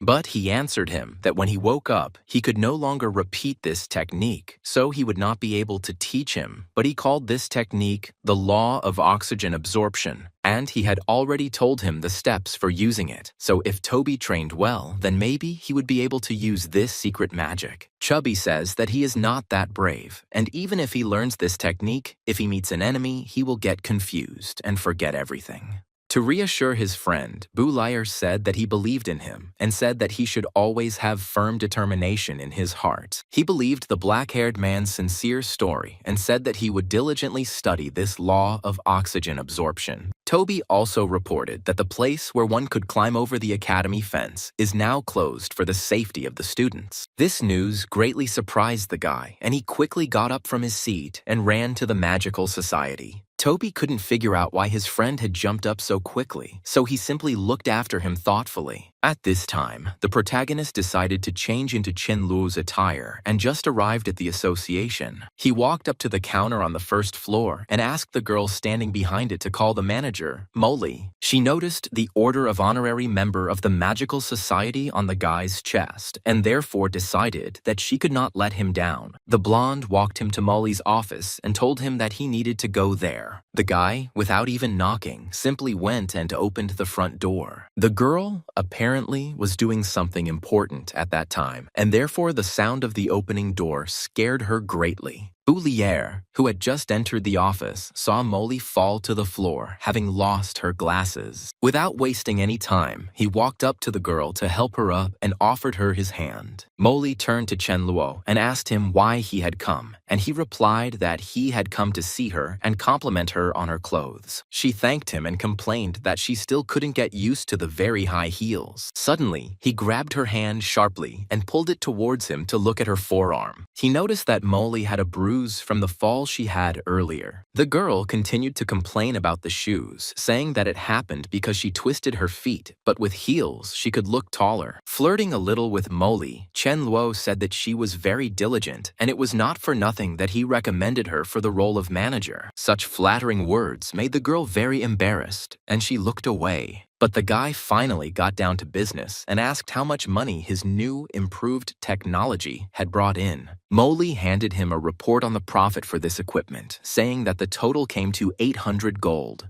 The hero thought in his head that he didn't expect his technique to bring in so much money, but he really didn't like the fact that this money could only be earned once. Once most people find out that they can't use this magic, no one will buy the technology with such excitement anymore. The guy asked the girl where the money was currently kept and whether he could take it, and she replied that it was currently in the office and was under a magical protection. Without wasting any time, she began to cast a spell and a golden circle flared up around her. Suddenly, out of nowhere, gold began to fall right in the middle of the room. The guy thought that if he took all this money, Isabella would definitely notice everything, and he was puzzled by how he would explain all this to her. Molly saw his strange look and asked what his money problems were. He replied that he didn't have much space at home and he wouldn't have anywhere to put them. The girl suggested that he look after them for now, and when he was free, she would take them from here. This suits Chen Luo, and he says that her help will not hurt, since he will spend this money in the magical society anyway. They come to an agreement, and the girl at this time begins to read the spell again to put the money back into the system. The guy says that it's time for him to leave and says goodbye to the girl, and she says that she will see him home. Chen Luo objects and says that she shouldn't do that. They will meet soon because his most valuable treasure is here. In his head, he explains that in magical society, there are two things he loves most, magic and gold, and he wants to return here as soon as possible. The girl, in turn, is thinking about something completely different and is very embarrassed. Some time passes, night has already fallen, and the main character is lying on the bed and thinking about something. Thoughts come to his mind that the magic of combination will no longer bring him money. He also took the reward for 23 tasks, but now he is sad because he does not know how else to earn money. Finally, he settles down more comfortably and, clasping the pillow with both hands, falls asleep. He dreams of coming to a magical society and approaching the counter. He says that he heroically killed Baird and quickly asks for his reward. The girl behind the counter explains that the reward is too big and asks if he wants to take it all at once. In response, he says that there is no such thing as too much gold and imagines himself standing on a mountain of gold. But suddenly, he becomes very thoughtful and is surprised that gold is falling from the sky. He sees that all the money around him is starting to turn into ice, and he lies down on this mountain, thinking that he is cold and needs to call Isabella for help so that she can warm him up. Waking up and slowly opening his eyes, he, still not yet awake, says how cold he is. Suddenly, he notices Isabella standing next to him, holding out her hands to him. The guy gets very scared and jumps up, as if he was having a nightmare. He realizes that all these mountains of gold were just a dream, and Isabella stands there and looks at Boulier in bewilderment. Finally, the hero awakens from his sleep and asks why the girl came into his room. She says that she came to wake him up because he has guests. She also says that he was shouting about some gold the whole time, and the girl assumes that he had a nightmare. But the guy ignored her guesses and asked directly, getting out of bed, what kind of guests had come to see him. The blonde accidentally glanced at his half-naked body and became very embarrassed. Her face turned red and her eyes became extremely large. She started shouting at him and asking why he was naked. He casually said that if she went out, he would get dressed, but she refused and told him to get dressed quickly and she would check on him. Unable to contain her curiosity, after covering her face with her hands, she decides to spy on the guy for a bit. She wonders why she didn't notice how handsome and muscular Boulier's body is. Not noticing the girl's embarrassment, the guy asks why she is still standing in his room and tells her to leave. The protagonist finally came out of his room and noticed that two men had come to him. They all greeted each other and sat down at the table with cups of tea. Calvin said he came to congratulate them on becoming this year's Edwin Prize winners. He also said that he had been involved in judging for many years, but only this year had he seen the judges come to a unanimous decision without even having to prove anything. At this point, the protagonist thought that it was a good thing he invited Isabella because there was no money for this reward, and he hoped that she would buy them something tasty in her joy. Calvin also reported that he had seen the solution to 2 problems that Boulanger had done, for which a reward was also promised, and said that the logic of her reasoning seemed familiar to him. The girl praised the man for his intuition, as she had used Boulayer's thoughts when he was solving the problem of the 7 bridges of the royal capital. Calvin continued to praise Boulanger, saying that everyone knew the solution to that problem, but none of them thought of using the same logic to solve other problems. Blushing with flattery, the girl said that she was being praised because she first tried all the available methods and only then tried Boulayer's method. Continuing the thought, Calvin asked whether she then put forward the term topology. The girl explained that Boulayer had spoken about topology even earlier and that he was the founder of this area of mathematics. Calvin stated that he believed that the boy's abilities and Boulanger's zeal would help establish topology as a separate science.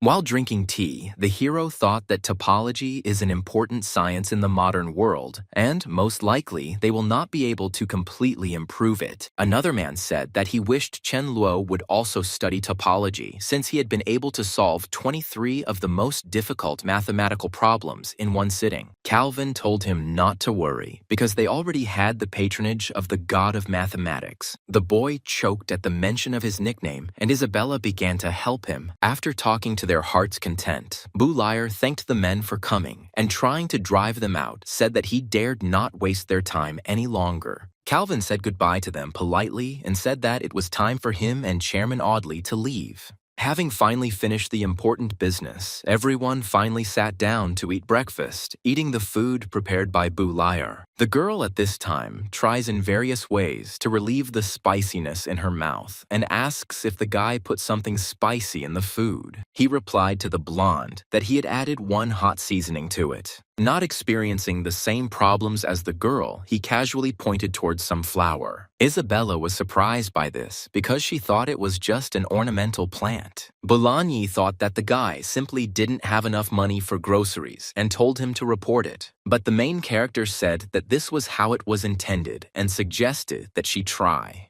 Isabella, who felt deprived, also asked for some of this spicy product. But the guy suggests that she not try it because no one is forcing her to do it. Boulanger also encourages her, telling her that she shouldn't eat spicy food. The blonde is a little sad because Boulanger and the teacher insist that she not try the pepper. Seeing the girl's reaction, Boulanger still asks the guy to give her this dish because it was Isabella who bought them the rabbit in honor of receiving the award. The guy claims that he didn't stop her from taking something from the table. After this, the blonde saw cold water in Boulagner's mug and wanted to try it too. Boulanger asked her not to give the girl the drink and to take care of her health, and Isabella became very angry about this. Taking pity on the blonde, Boulanger nevertheless used the spell and created several pieces of ice in Isabella's glass. After that, she smiled triumphantly and began to gulp down the cold water. A little later, she felt ill and, lying under the blanket, she wondered why her stomach hurt so much. Boulanger decided to take care of the girl. He brought hot tea, which he placed on the bedside table. Isabella saw this and asked in surprise what he had brought her because the drink looked rather strange. He explained that it was black tea with sugar and that if she drank it, her stomach pain would go away immediately. The girl was surprised by the color of this drink because it looked a bit like blood. The guy didn't like these comments and, trying to take the glass away, he said that if she didn't want to drink, then he would take the tea, but she didn't give it to him.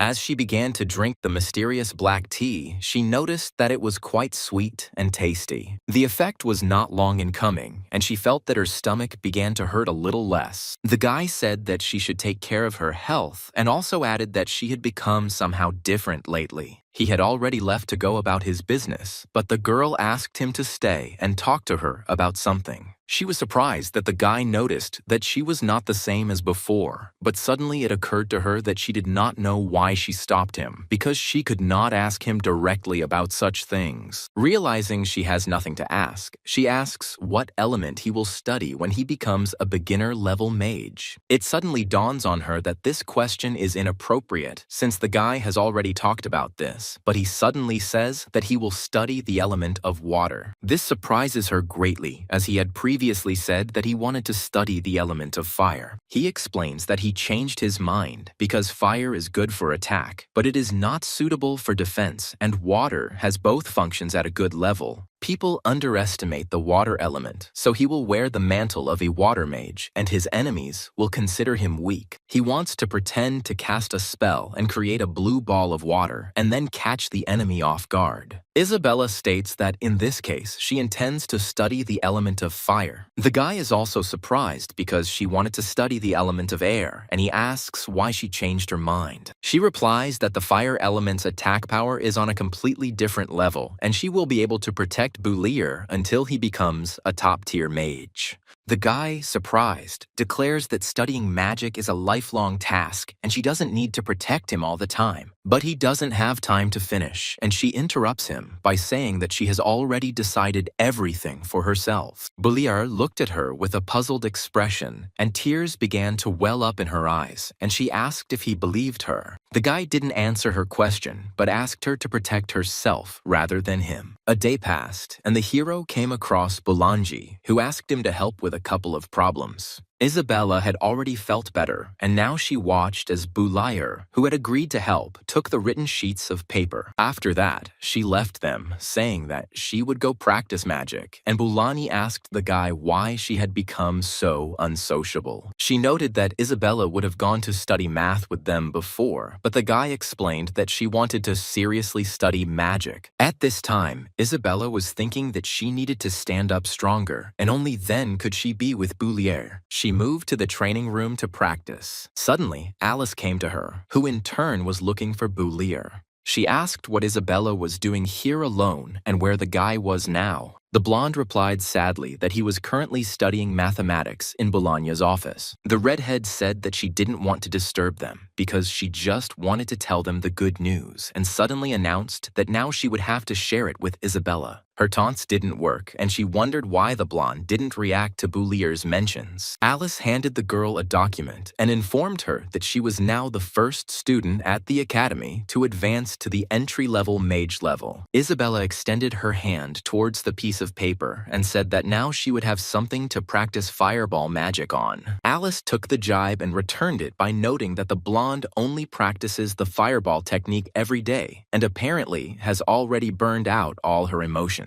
Suddenly, Isabella looked towards the window and wondered when she should try to move up to the entry-level mage level. Much time passed, winter came, and with it came the first day of winter holidays. The blonde decisively says that even though it's snowing outside, she'll still go. On the street, she saw Bulier waiting for her before leaving the house. He decided to walk her to the exam, but she said that it would be better if he stayed at home because it was cold outside. But he said that he was also going to take the exam to become a beginner magician and wanted to go together. Isabella was very surprised and asked if he had already reached the required amount of spiritual power. He said that he had just finished learning the basic level magic of all 4 elements a couple of days ago. But in reality, he doesn't really need this mage's certificate, but this is the only way he can get the mantle of a water mage. For a while, they simply walked past the houses without saying a word. Suddenly, Isabella called the guy's name to say something. He stopped, turned towards the girl, and asked what she wanted. The blonde's face took on a serious look, and she stated that she wanted to ask something. The hero was very surprised because he already understood where this question could lead. She asked why his spiritual power had increased so quickly and reflected on the fact that when they first met, he couldn't even create a single fireball. And only a semester had passed, and he had already mastered the magic of all 4 elements. After reaching the initial level of a mage, the difference in their strength will grow more and more.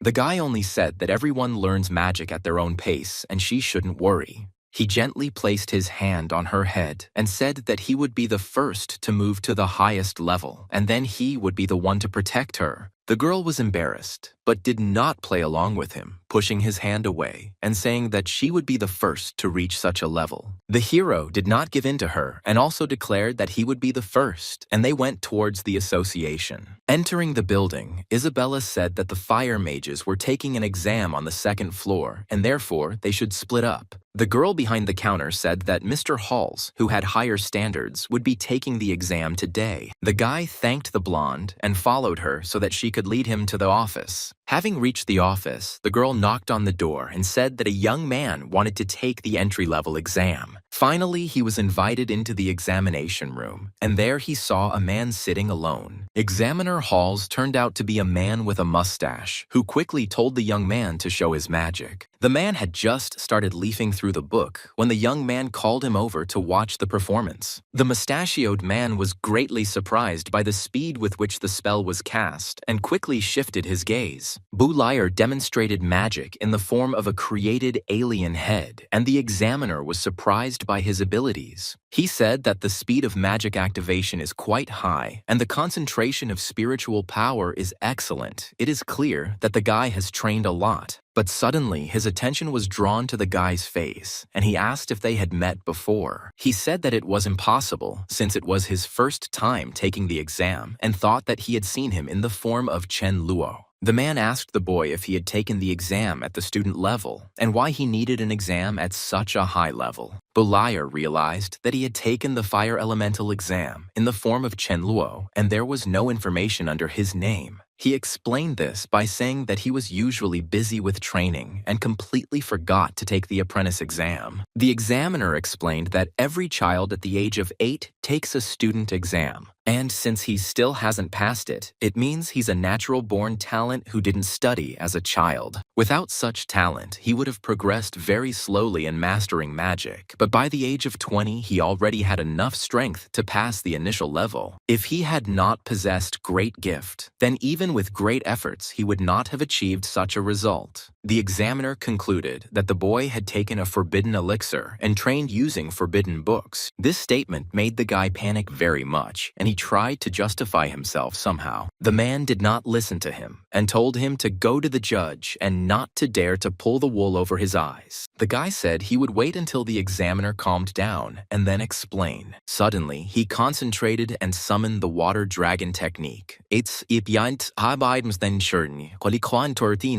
Halls was very surprised because even mid-level mages cannot always summon a water dragon. He decides to use high-level water magic to subdue the boy. The man placed a large water barrier in front of himself just before the dragon started flying into him. But suddenly, Boulier's technique simply turned into a small stream of water. It acted like a cold shower to cool the examiner's ardor. Boulayer later explained that he did not take the apprentice exam because he chose the wrong direction. As a child, he dreamed of becoming a fire mage, but fire was never his thing, so there was no progress in his studies. And then he discovered that he had great abilities in water element magic, and he began to study magic again. Besides, he is not that strong at all because he cannot fully control the water dragon. Halls became very angry and started shouting that the guy wouldn't be able to trick him. Boulayer countered that he was an academy student and his teacher was Boulangi, so the examiner could check his background if he wanted.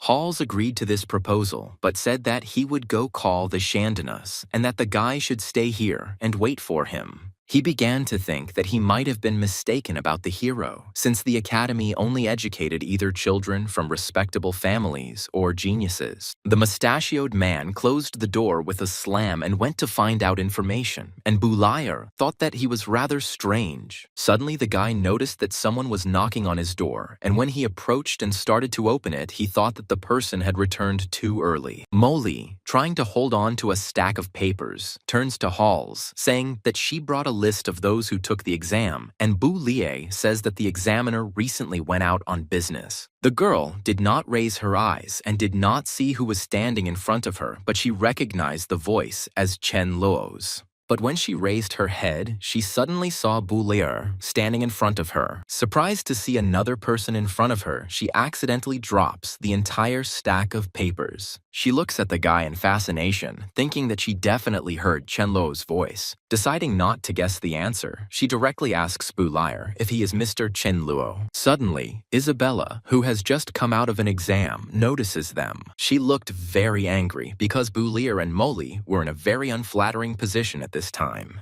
The guy didn't understand why she looked like that and asked her directly why she came here. But in response to his question, she clasped her hands and loudly answered why she could not come. Molly moved closer to him and said that this time she would let the guy go, but next time he would tell her the whole truth. Isabella was very puzzled and angry that she thought the couple were hugging here. Hearing such an absurd statement, both young men turned and looked at each other strangely. The blonde immediately jumped into action, starting to cast a spell and, out of jealousy, scold the guy. Boulier demanded that Molly let her go so that he could explain everything to Isabella, but she wasn't going to let him go, so the guy screamed and asked for help.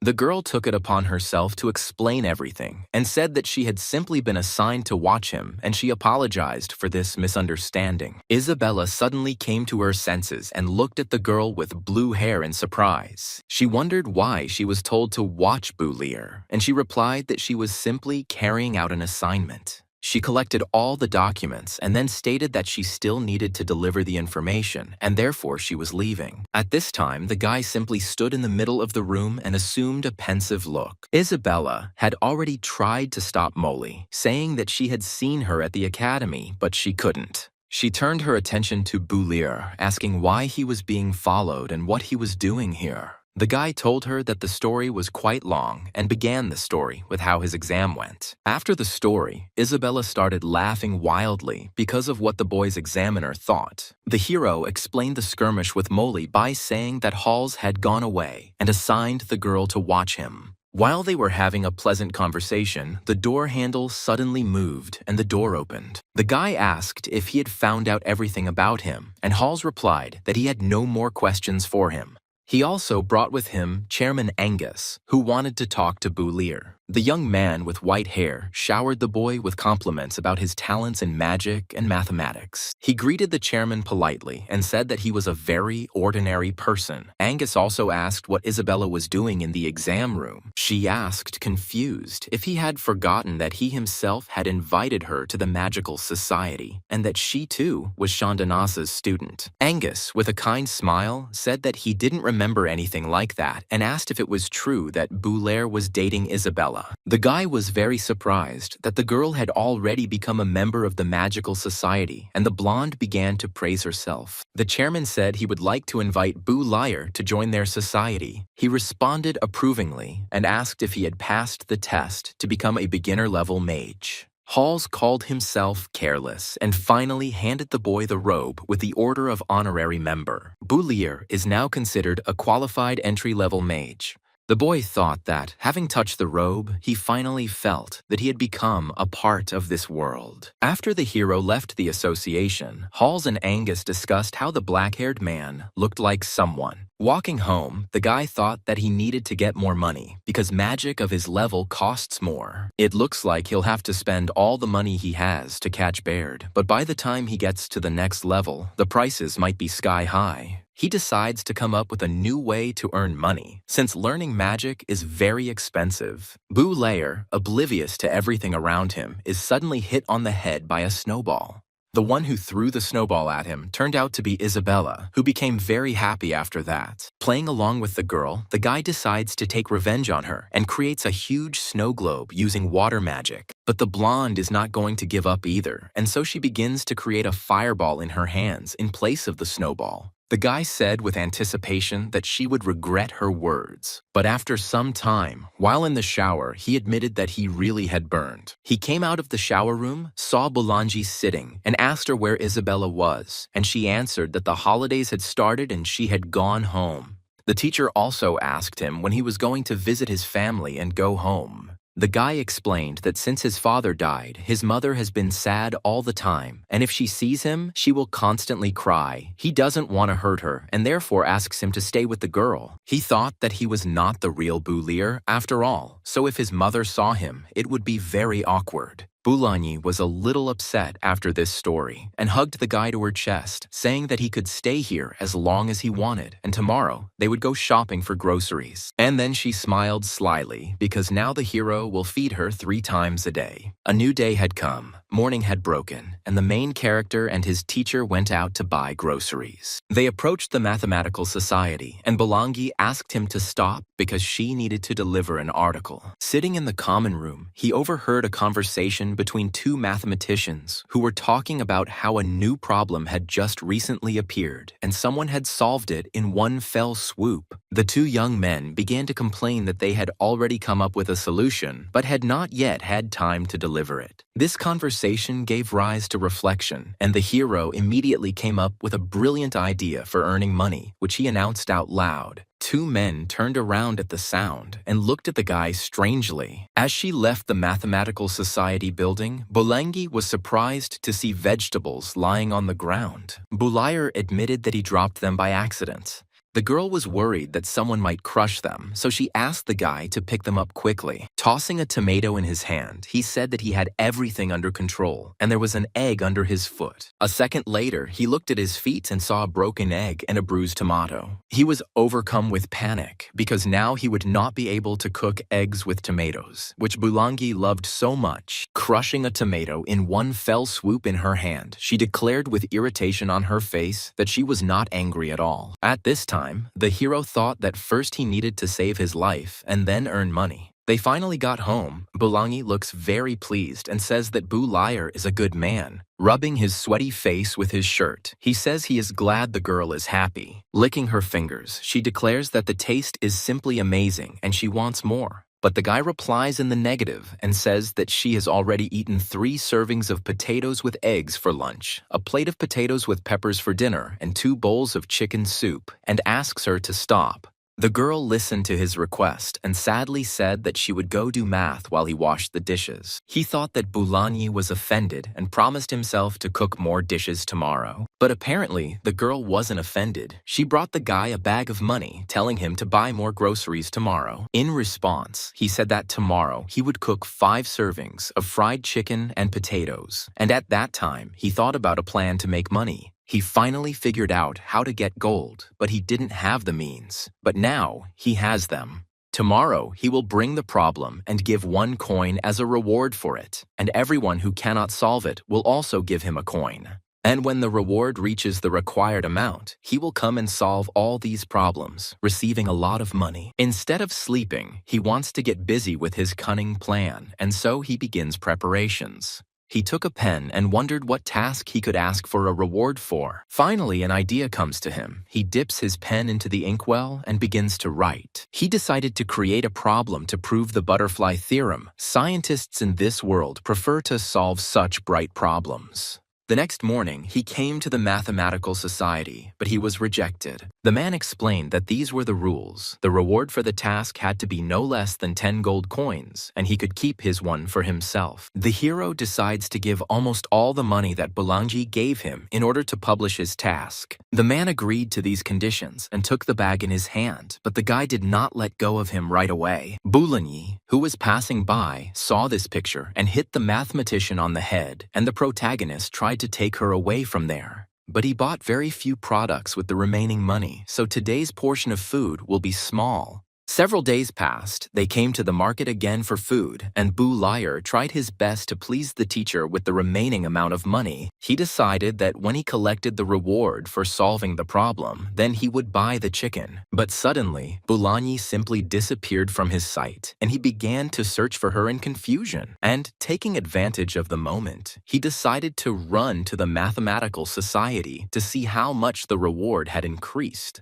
On the way, he met Bulanyi, who said that she had gone to the association and that a new problem had come up, which she had quickly solved. She said that she had received a reward of 10 gold pieces and offered to buy food with it. The guy's face became extremely shocked after hearing the information, and he couldn't believe his ears. Bulangi began to worry about him because of his reaction, and the hero took the money in despair. He was extremely upset by this situation, but did not show it and said that he was crying from happiness. Now he needs to figure out how to get rid of the teacher and only then earn money. The next day, he decided to go outside a couple of hours earlier. He will finish his business and come back. Bulani has just gotten up, so she will definitely not follow him. The guy left the house and thought that his plan was working. His new task would be much more difficult than the previous one. After constructing the auxiliary line, you will get not only several triangles and circles, but also an uncountable number of imaginary lines and a solid line intertwined with another. The teacher will definitely not be able to cope.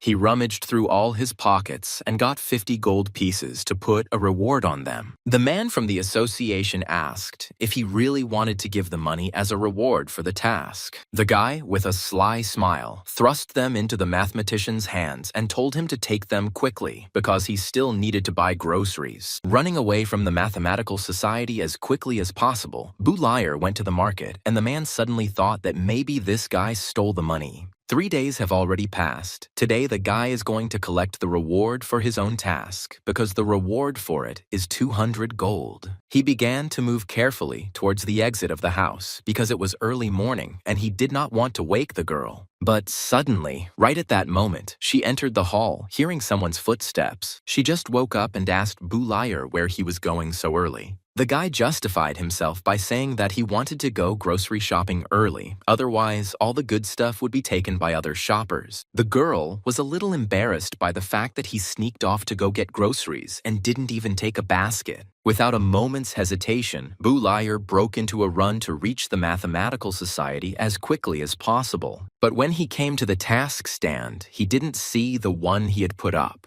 He became extremely angry at this turn of events and screamed loudly. He was met by a man working in the building who said that his problem had been solved last night and the reward had been collected. Bulaier asked with an extremely angry look who had solved his problem and was told that it was Mr. Abel. The hero was very upset and thought that he didn't think that anyone could solve his problem, and he lost money again because of the Howard family. Living in a world where people don't even know the basics of mathematics, Abel was able to solve a complex problem using primitive knowledge. The hero admitted that he had taken a big risk, but who knew that he would lose? All his savings had disappeared, and now he couldn't even buy food. On the way, he unexpectedly met Alice, who was just getting ready to go to the mathematical society, and asked him to sit with her in the building. The girl noticed that the guy had been muttering something under his breath all morning, so she asked him what was bothering him.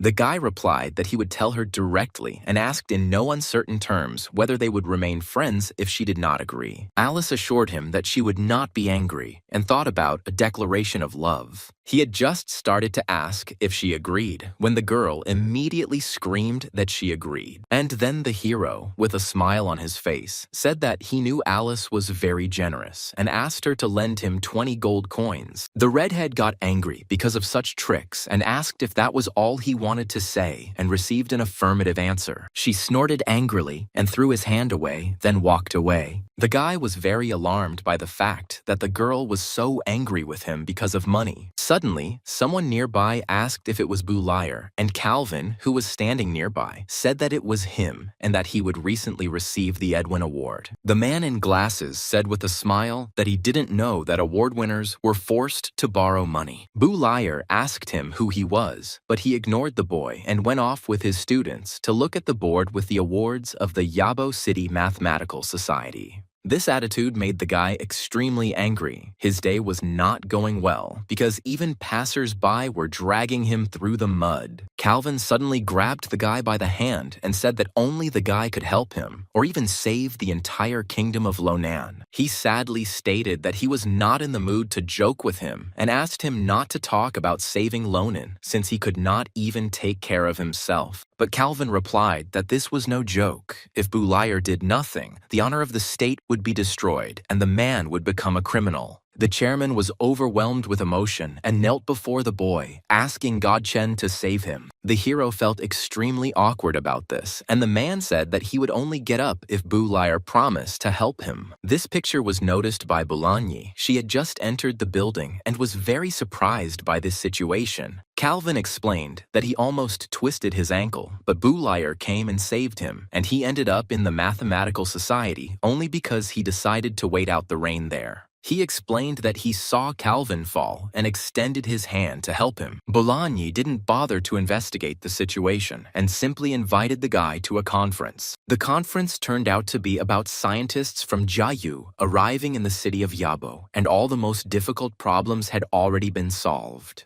New problems are emerging now, but they are not comparable to the 23 that existed before, and these scientists are free to decide whatever they wish. Yabo City is their last stop. If they don't come up with a task that those people can't handle, then the continents of the Lonan state will lose face. The chairman asked everyone present if they had any ideas for the tasks. The guy at this time looked at Abel, who probably took those 50 gold coins with him. Bulire asked Bulire if he had come up with anything. He remained silent for a while, and the girl changed the subject and asked him to forget about it. Apparently, she was a little upset that the guy didn't come up with anything. People began to disperse slowly because no one had any ideas. Calvin decided to put pressure on them, saying that it was a pity that everyone was leaving because His Majesty had explained a reward of 5,000 gold pieces for this task. The hero suddenly heard about money, and his face changed completely. The chairman began to say, in an actorly manner, that it seemed they would all have to surrender. But Bulire loudly exclaimed that he couldn't give up so easily. Bulanyi turned around in surprise and looked towards her student. Calvin took the boy by the hand and asked him if he could really come up with such a problem, and he replied that he could puzzle the Chiayi scientists. And money is not really important to him. The main thing is to preserve the dignity of the kingdom. The chairman agreed with him because if the scientists could defeat them, then Lonan would become a laughingstock for the entire world of mathematics. The hero assured him that he had come up with such a task that these scientists would never even come close to the city of Yabo. Calvin asked him to tell him about her, but the guy said there was one condition. He pointed at Abel and said he needed him to give him 50 gold pieces. The white-haired man said that it was not for nothing that the guy was known for his mystery and offered to give him 200 gold pieces for the work. But the hero said that he only needed 50 because he only wanted to take his own money, to which Abel immediately agreed. Bulire asked Calvin to hand him some paper and pen with a smile on his face. He immediately began to tirelessly draw out problems one after another and prepared to show them to people.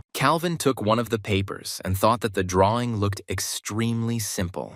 Bulanyi also decided to take a look and took the paper from the chairman. On it, she saw that an arbitrary angle is divided into 3 parts. The area of a circle is known, and the question is whether the area of a circle is equal to the area of a square. The second problem was of a similar type. Everyone gathered around began to get indignant because these tasks were too easy. Bulanyi thought the same thing and asked him directly if he really thought these 3 tasks would be enough for the scholars from Jieya. The guy said that he was completely confident in these problems and suggested taking pencils and trying to solve them. Divide an angle into 3 equal parts. Make a square out of a circle, double the volume of a cube. These are complex problems from ancient Greece. They only seem simple, but when you try to solve them, you realize that they are terribly complex. After these problems were put forward, each generation came up with its own solution, but it was only after 2,000 years that scientists were able to prove them. These problems seem very simple, but in fact, they cannot be solved with a ruler and compass. All evening, teacher Bulanyi tried to solve these problems, but she was unsuccessful. She didn't notice that it was already almost night, so Bulire suggested that she go home and get some sleep. They went home, but suddenly the guy was called out by a white-haired guy named Abel. He decided to catch the guy and asked if these problems actually had a solution. Bulire smiled at him haughtily and asked him what he thought. Having heard no answer to the question, the guy turned around and walked away, telling him to think about it more. This mocking attitude towards the head of the Howard family made Abel angry. When the boy and Bulanyi went outside, she asked directly if there was a solution to these problems. He responded by saying that they couldn't be solved with a ruler and compass, but that in about 2,000 years, Abel and those scientists would figure out the answer. They finally got home. Bu Liar cooked some food for himself and the girl, and she responded by saying that he was simply a master. The hero began to clear away the dishes and desperately declared that she probably meant that he would now be her cook. But he was not allowed to continue the dialogue because someone suddenly started knocking on the door. It seemed that Calvin had come to see them, and Boulanger decided not to keep him waiting at the door. He was asked to take his time, and then hot water was poured into a glass for him. The chairman was very cold and covered in snow, and he wondered if it was true that those scientists would not be able to solve the new problems. The guy replied that he knew what he was talking about, and there was really nothing to worry about. He stated that these problems would definitely not be solved by anyone in this world. Calvin breathed a sigh of relief and said that after the guy's words, he became calm. He thanked Bu Liar and said that he would personally go to the capital and tell about his merits when everything was over. But he asked him not to do this. The only thing that was important to him was the king's promise about the money. The chairman told him not to worry because the king of Lonan would never deceive him, and after that, the man decided to say goodbye. Calvin left Boulanger's house and was about to leave on business at the Mathematical Society. But on the way, he met some guy who worriedly asked what would happen to the association if scientists were able to solve those problems. But the man assured him that they would definitely not be able to solve these three problems, since Boulanger was a rather famous mathematician. He said that let those idiots know how scary the great Boulanger was. Sometime later, the man finally arrived at the Mathematical Society and noticed Jia Ya's group as he was leaving. They declared that they had already completed all the tasks in the city of Yabo and did not dare to linger there any longer. The leader of this math gang said that they were going to return home today, but Calvin, extending his hand to him, said with irritation that they had not yet had time to thank them for solving the problems. The blonde replied that they just wanted to earn money and spend it on the trip home. The chairman stated that their scientists had recently come up with 3 more problems with good rewards for them and suggested that they try to solve them, to which the boys agreed. Taking a piece of paper from somewhere in his pockets, Calvin handed it to the blonde. On this parchment were written 3 short problems that Boulanger had compiled. At first, the blonde couldn't believe his eyes and asked the chairman again if they would really pay for these simple tasks. He responded approvingly and said that the pencils and paper were already ready. They should just try. Tannen decided to tell the man one small wish in the hope that the Mathematical Society would fulfill it. He thought about Chen Luo, an unrivaled mathematical genius who could solve the most complex problems even without using already proven theorems. When he solved problems, he put forward and proved 3 new theories and used them in any conditions. Calvin listened attentively to what Tannen asked of him, but he only remained silent with his eyes downcast. Apparently, the blonde man was thinking too hard, and the chairman tried to bring him to his senses. One of Tannen's disciples decided to speak for him and asked to introduce their leader to Mr. Chen Luo, but he replied that, most likely, such a meeting would not take place, because the guy was hiding his identity and no one knew where he was. After some time, Tannen approached his students and asked if they had solved the problems, and they replied that they needed a little more time.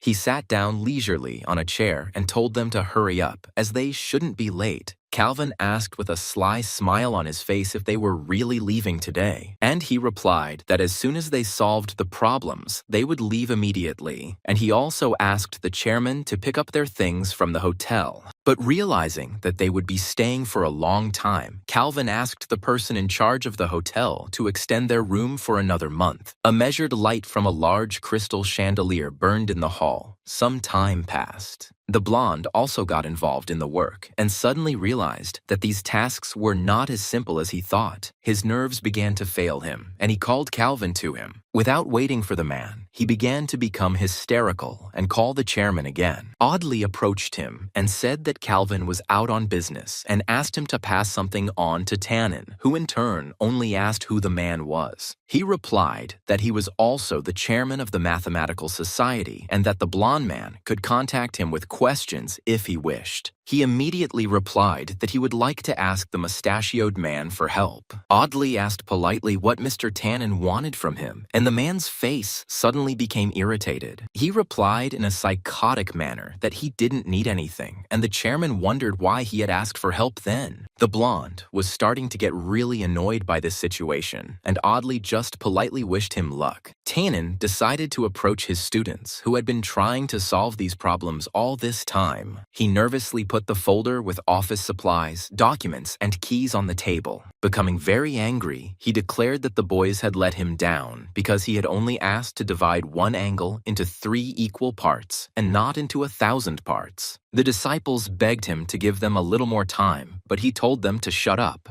He snatched a pen from one of the guys and decided to try to solve these problems himself. Much more time passed, and he, already in complete despair, thought about why nothing was working out for him. He ordered his students to come up with new ways to solve the problems, because these are not so simple and they need to think outside the box. At this time, Audley decided to read the newspaper. He thought about Lonen's hero, the demonic Boulayer. Calvin approached the chairman and asked what he was looking at, and he replied that the Chiaya scientists had been in their city for 3 months already, and even the newspapers were writing about it. They still haven't been able to find a solution to the problems, and Audley hopes that this time their state of Lonen will be able to maintain its honor. Calvin expressed his full agreement, as he was also very worried about this. They barely managed to save face in front of the Jiayan scientists. Now they will not be able to destroy the glory of the Lonen mathematicians. Audley added that their level of knowledge in mathematics was initially higher, and if it were not for Boulayer, Lonen would have lost his face. He reflected on how Calvin wanted their country to become a center of mathematics, and then, with a twinkle in his eye, he declared that if Chen Liu could surpass the Qiuyi scholars, he himself would become that center. Calvin stated that he was only after money, and if a reward of 1,000,000 gold pieces was announced for these tasks, then perhaps he would appear. Some time passed, and the chairman decided to call Boulayer to talk. He thanked the boy on behalf of all the scientists of Lonen and its citizens. But Boulayer didn't really need gratitude, so he asked for a less formal setting and asked when he would receive the money from the king. Calvin told him that the reward had already been delivered, but he would only be able to receive it when the scientists left the city of Yabo. The guy thought about the fact that these scientists would not give up and would stay here for 10 years, so he needed to come up with a way to make them leave.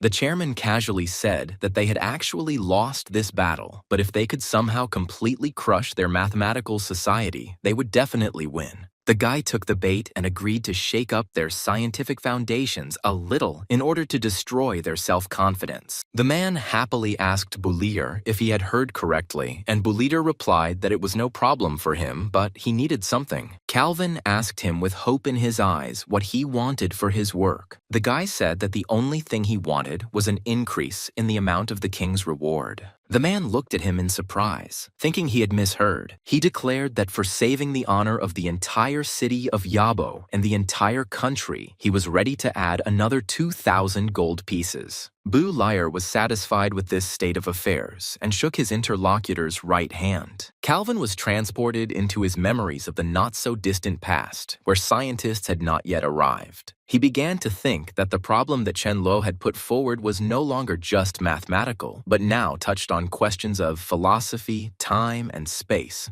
When this problem comes out, not only the scientists of Jiaye, but the entire continent will be shocked. Suddenly, the front door to his office swung open with a loud noise. Audley ran into his room, bringing a letter and saying that he was very scared. Before speaking, he caught his breath and slammed the letter down on the table. He claimed that it was a letter from the capital, stating that the state of Jiaya had published an announcement that their scholars would destroy their mathematical society. Calvin, looking at the letter, thoughtfully said that Jiaya won and Lonen lost. Audley continued and said that they had been defeated, but if they could come up with 3 very difficult problems before the scientists arrived, then their country would be the winner in these newspapers. Calvin, in turn, squeezed the letter he had brought with force and asked why he thought they had lost. He angrily stated that the competition was not over yet and they could not admit defeat. The man promised himself and Chairman Audley to send the people of Chia to hell.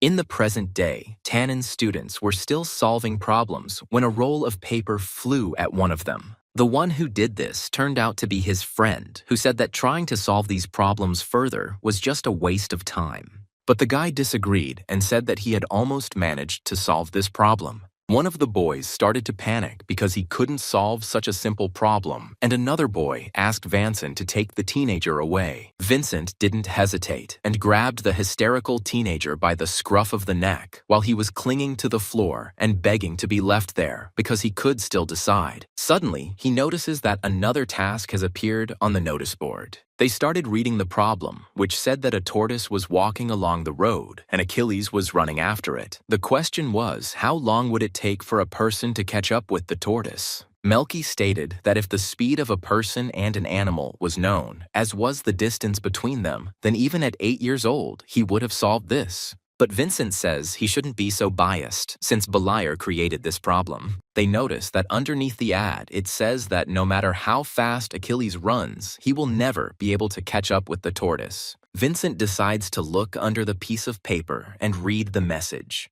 The little bespectacled guy suddenly clicks his tongue and starts laughing heartily. He says that this is just nonsense because even his nephew could catch up with the turtle. Vincent hit his classmate and said that Beliar didn't leave that message for nothing. Melky agreed with him, but said that he still didn't understand anything. Calvin noticed their squabble and decided to come over to ask if everything was okay. Vincent said that they could not understand this problem devised by Mr. Beliar and asked for help. The man replied that, as far as he knew, the scientists from Chiai had said that time and space could be divided indefinitely, but suddenly he was asking the guys if that was true.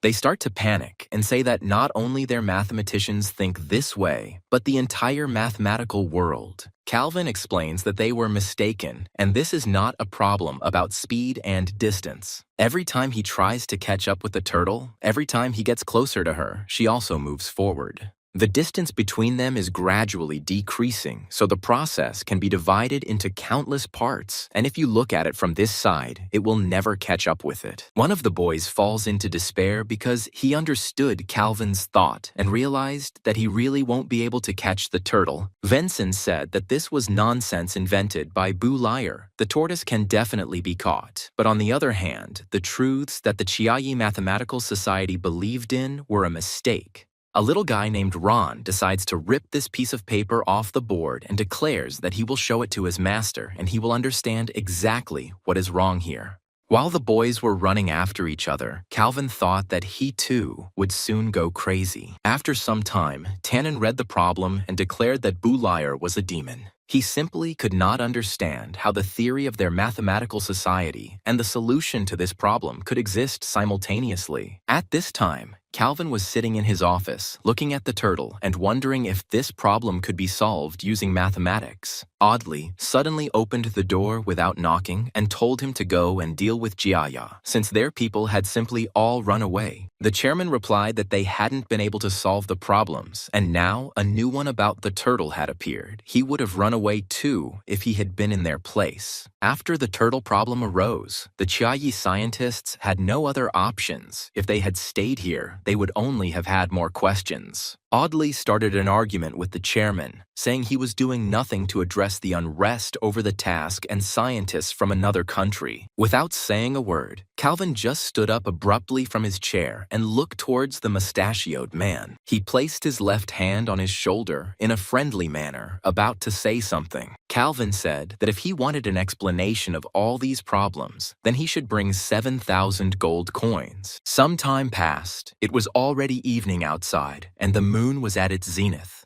At this time, Beliar was looking at 3 huge chests filled to the brim with money. The gold simply hypnotized him, and at that time, he thought only about how much money he now had. Finally, Calvin managed to bring the guy to his senses, and he says, with a smile, that he didn't notice the man. The chairman says he wants to know how to solve that turtle problem. The difficulty with Zeno's paradox, or the tortoise problem, is that it is not just a mathematical problem. The guy can give an answer from a mathematical point of view, but he won't be able to fully explain this paradox because it touches on the concept of the limits of the possible. If we explain it from the point of view of physics, we will have to involve quantum physics.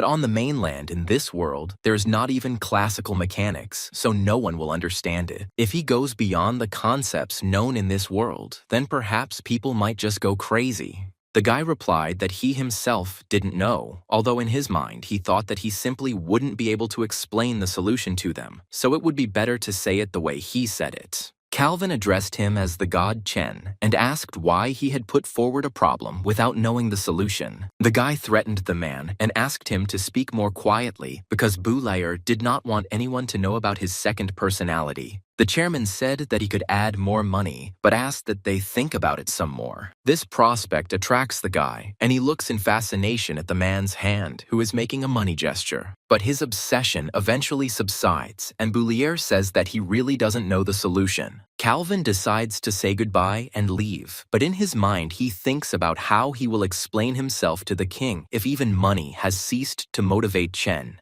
But without losing hope, the chairman before leaving declares that he can add another 5,000 gold. The door closed right in front of him, letting him know that he would not receive an answer. Boulayer almost gave in to temptation and thought about how he needed to maintain his current level of knowledge in this world. For if he burdens them with knowledge beyond their understanding, disaster will follow. Suddenly, a cry suddenly rang out, calling Boulayer to come into Boulangya's room. He ran to her and opened the door in fear, asking what had happened to her. She stated that she had an idea for the tortoise problem. If you divide an infinite number of times, there will be a smallest number left, and she asked if it could be counted as 0. The guy thought about the fact that it seemed, since he had put forward the problem about Zeno's paradox, things had gotten out of his control. For example, Teacher Boulanghi herself has already begun to delve into the concept of the limits of the possible. Even without his presence, scientists in this world will be able to come up with the correct theory. He was deep in thought and suddenly heard Boulanghi ask him if he was still listening, to which he replied in the affirmative. Then the girl decided to ask with a sly smile about how she reasoned, and the guy began to hesitate. At the most opportune moment, Isabella finally arrived, opened the door, and asked if anyone was home. Boulayer took advantage of this moment and ran to meet the blonde at the entrance. At this time, Boulanghi wondered why the guy had listened to everything she said. Isabella, meanwhile, stood near the open chests of money and wondered where he got this money from. He replied that he had earned it all during the winter holidays and also asked why she had come back. Interrupting their conversation, Boulanghi came and was about to start telling something about some new number, but the guy decided to change the subject. He said that he didn't want to sit at home on the last day of the holidays, and so he invited them to go shopping, paying for their purchases. Isabella immediately took the girl to change, saying that they needed to go faster. The next day came, and Boulayer was approaching Isabella at this time because she asked him for help. He thought she was having trouble with the assignment, but she said she didn't know which university in the capital to choose on the graduate application form. The guy said that there was nothing complicated about it and that she should choose what she liked best.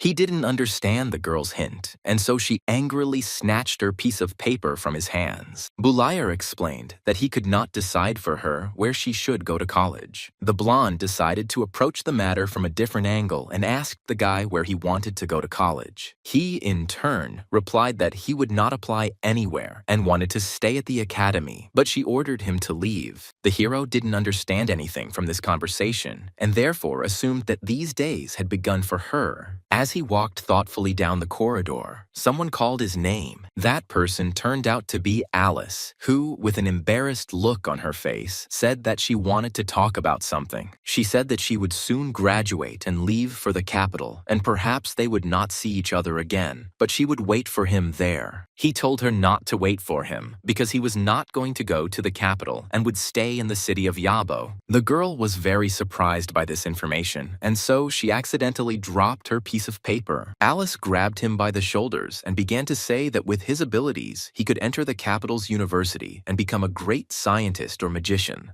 But Boulayer said that he appreciated her concern, but he liked this city better. She turned around upset and asked not to think anything unnecessary, and now she had to go. But the guy suddenly made a jerk and grabbed her hand in order to say something. Alice's face immediately flushed and she wondered if he understood her feelings. She decided that if Boulier said that he wanted to go to the capital with her, she would immediately confess her feelings to him. The girl looked at him with embarrassment and almost asked what he wanted. But he just casually said that she dropped something and forgot to pick it up.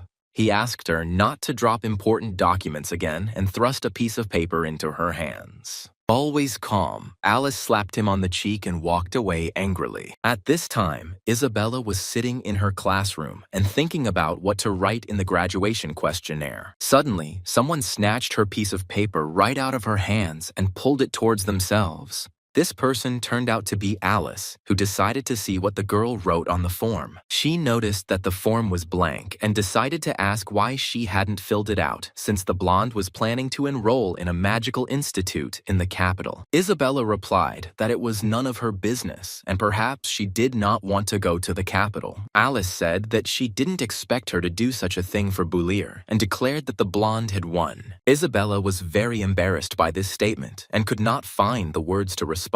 Several days passed, and suddenly Boulier was painfully grabbed by the ear again. She assumed that the guy looked thoughtful because he couldn't recover from Alice's departure, but he replied that he was just lost in thought. The girl began to remember that the redhead hugged him for a whole minute at the farewell party, and out of all the guys, she hugged only him, which is why he can't forget her. He tried to somehow justify himself and say that it was not so, but Isabella did not listen to him but finally let go of his ear. The guy explained that Alice hugged him only because that's the custom, and in his head he was actually thinking about how to make money, but he didn't say that. He asked her to choose one of the books that a certain man was selling to give to the girl. Even though Isabella said she didn't care, the guy decided to buy her one of the books and asked how much the one with the blue cover cost, and was told it cost 20 gold coins. The girl started saying that she thought that this book was really good and therefore asked to buy it. But the guy suddenly starts shouting and says that 20 gold coins is too much. The seller stated that he was selling it at the lowest price anyway, and in general he was not selling books, but knowledge, and knowledge is priceless. The hero looked at the books and thought about the last phrase said by the man. Isabella thought he was upset, so she offered him the option of paying. But suddenly, the guy grabbed her hand and said that they needed to go urgently. She wondered where he wanted to go, while the seller was unsuccessfully trying to break up the scene. He thought that the young people had completely forgotten how to play by the rules, because if the guy had bargained more, he would have sold the book cheaper. Boulier took Isabella to the hat shop to buy her a gift. He pointed to a hat with a lovely pink rose and a matching headband, suggesting she try it on. The girl tried on the hat, asking if it suited her. He replied that it looked great and told the saleswoman that he was buying it. The woman thanked them for their purchase and asked them to come again, while the girl was surprised why he bought her a hat for 20 gold pieces. The guy said that it suited her very well, but he really didn't care about the money. Isabella noticed that Boulier could be very cute at times. At this time, the hero thought about the bookseller's words and thought that in this world, knowledge of mathematics is most valued. Finally, he smiled and broke into a light jog, urging the girl to hurry up and have lunch. He became so happy because a plan for making money had finally matured in his head. On the Shenhen mainland, knowledge is guarded even more strongly than in the developed 21st century. Scholars who write books are considered aristocrats in status. That's why books in this world are very expensive. Only the rich can afford them. Over the years, countless people have been executed for violating scientists' intellectual property rights. This whole world is just a paradise for those who discover something new. Geometry, the mother of mathematics. Of all the fields of mathematics, geometry is the one that attracts the most interest from scholars in Shenyan mainland. But their progress did not reach even 10% of Chen Luo's world. The hero thinks about how good it is that he was a mathematics teacher in his past life. He will be able to pass on a lot of knowledge about geometry. He can explain every law and every theorem in detail. He also studied many workarounds and non-standard theorems so that the top students in the class could not stump him with their questions. He has a much deeper knowledge than the high school curriculum. If he writes a book about geometry, he will become a hero, he will earn a lot of money, and help scientists make scientific progress. Without thinking twice, the hero decides to immediately start writing his new book. He wants to take Euclid's principles and remove all the shortcomings from them, and then combine all geometry into a single book. His idea had completely consumed him. 2 weeks had passed, and he was still writing it. The boy's zeal was so strong that he even slept on the pages of his book. Suddenly, someone started knocking loudly on his door, waking Boulier up. That person turned out to be Isabella, who was telling him in a commanding tone to get up. She angrily asked him why he didn't answer, even though she called him several times. The guy said that he would change his clothes first and then come, and also asked if anything urgent had happened. The girl was embarrassed by Boulier's bare torso, so she decided to hurry him up and leave. The hero thought that it was good that he reacted quickly, otherwise Isabella would have burst into his room and seen his treasure. 2 weeks of effort, and finally his book entitled Geometry is ready. Boulier is a demon who destroys the truths that people believe in, but Chen Luo is not like that. He is a god, and so the hero decides to hand over his book under the guise of the second. Suddenly, someone knocked on Calvin's office door and he invited him in. Without turning around to look at the guest, the chairman thought that although the god Luo had helped them defeat the scientists from Jiayi last time, in reality, Jiayi still remained the center of mathematics. Chen Luo walked into the office and greeted Calvin, congratulating him on his promotion to the official chairman of the Yabo City branch. He asked with a serious face who the guy was, thinking that he was not the real god Luo. But Boulier quickly dispelled his doubts by taking off his mask and showing his face. Calvin asked him why he dressed like that if there were no secrets between them for a long time, and the guy explained that he wanted to propose to him on behalf of Chen Luo.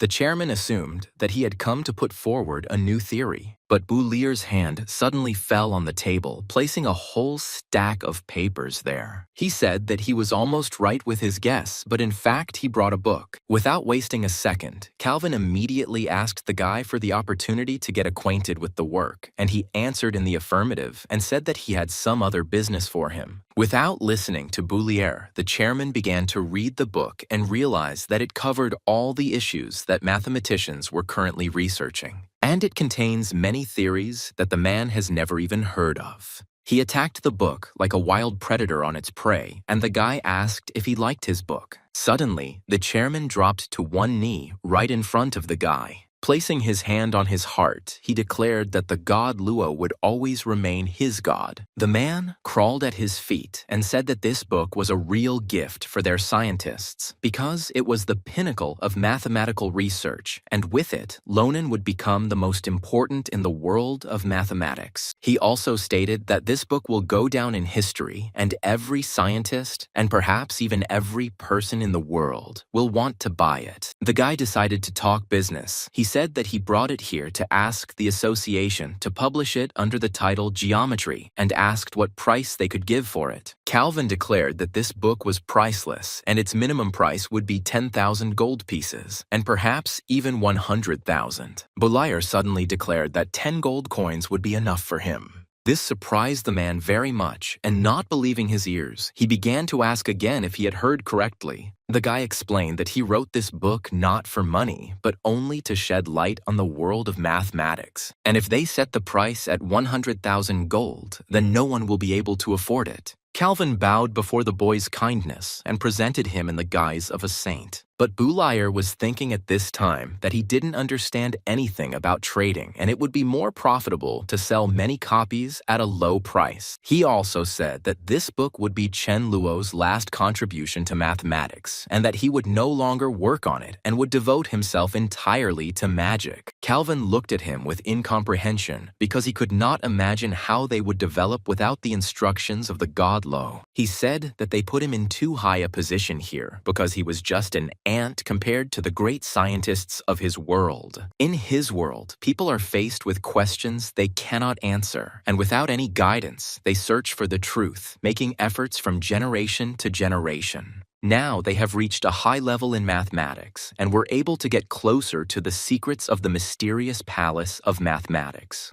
In response to the man's question, he said that he believed that the day would come when scientists would find their way without any help. Boulayer left the association without a mask, accompanied by universal respect. Calvin was very surprised by what the guy was saying about another world, and the man suggested that perhaps he really did come from another, more developed world. At this time, in the royal palace, the queen's subordinates were trying to determine Boulayer's location using a certain ball. After one of the slaves reported, the sphere suddenly exploded, scattering the girls. They bowed humbly, asking for forgiveness and appropriate punishment for not being able to find his whereabouts. The queen, sitting on the throne, suddenly declared that they should try to find him again because she wanted to see him in person.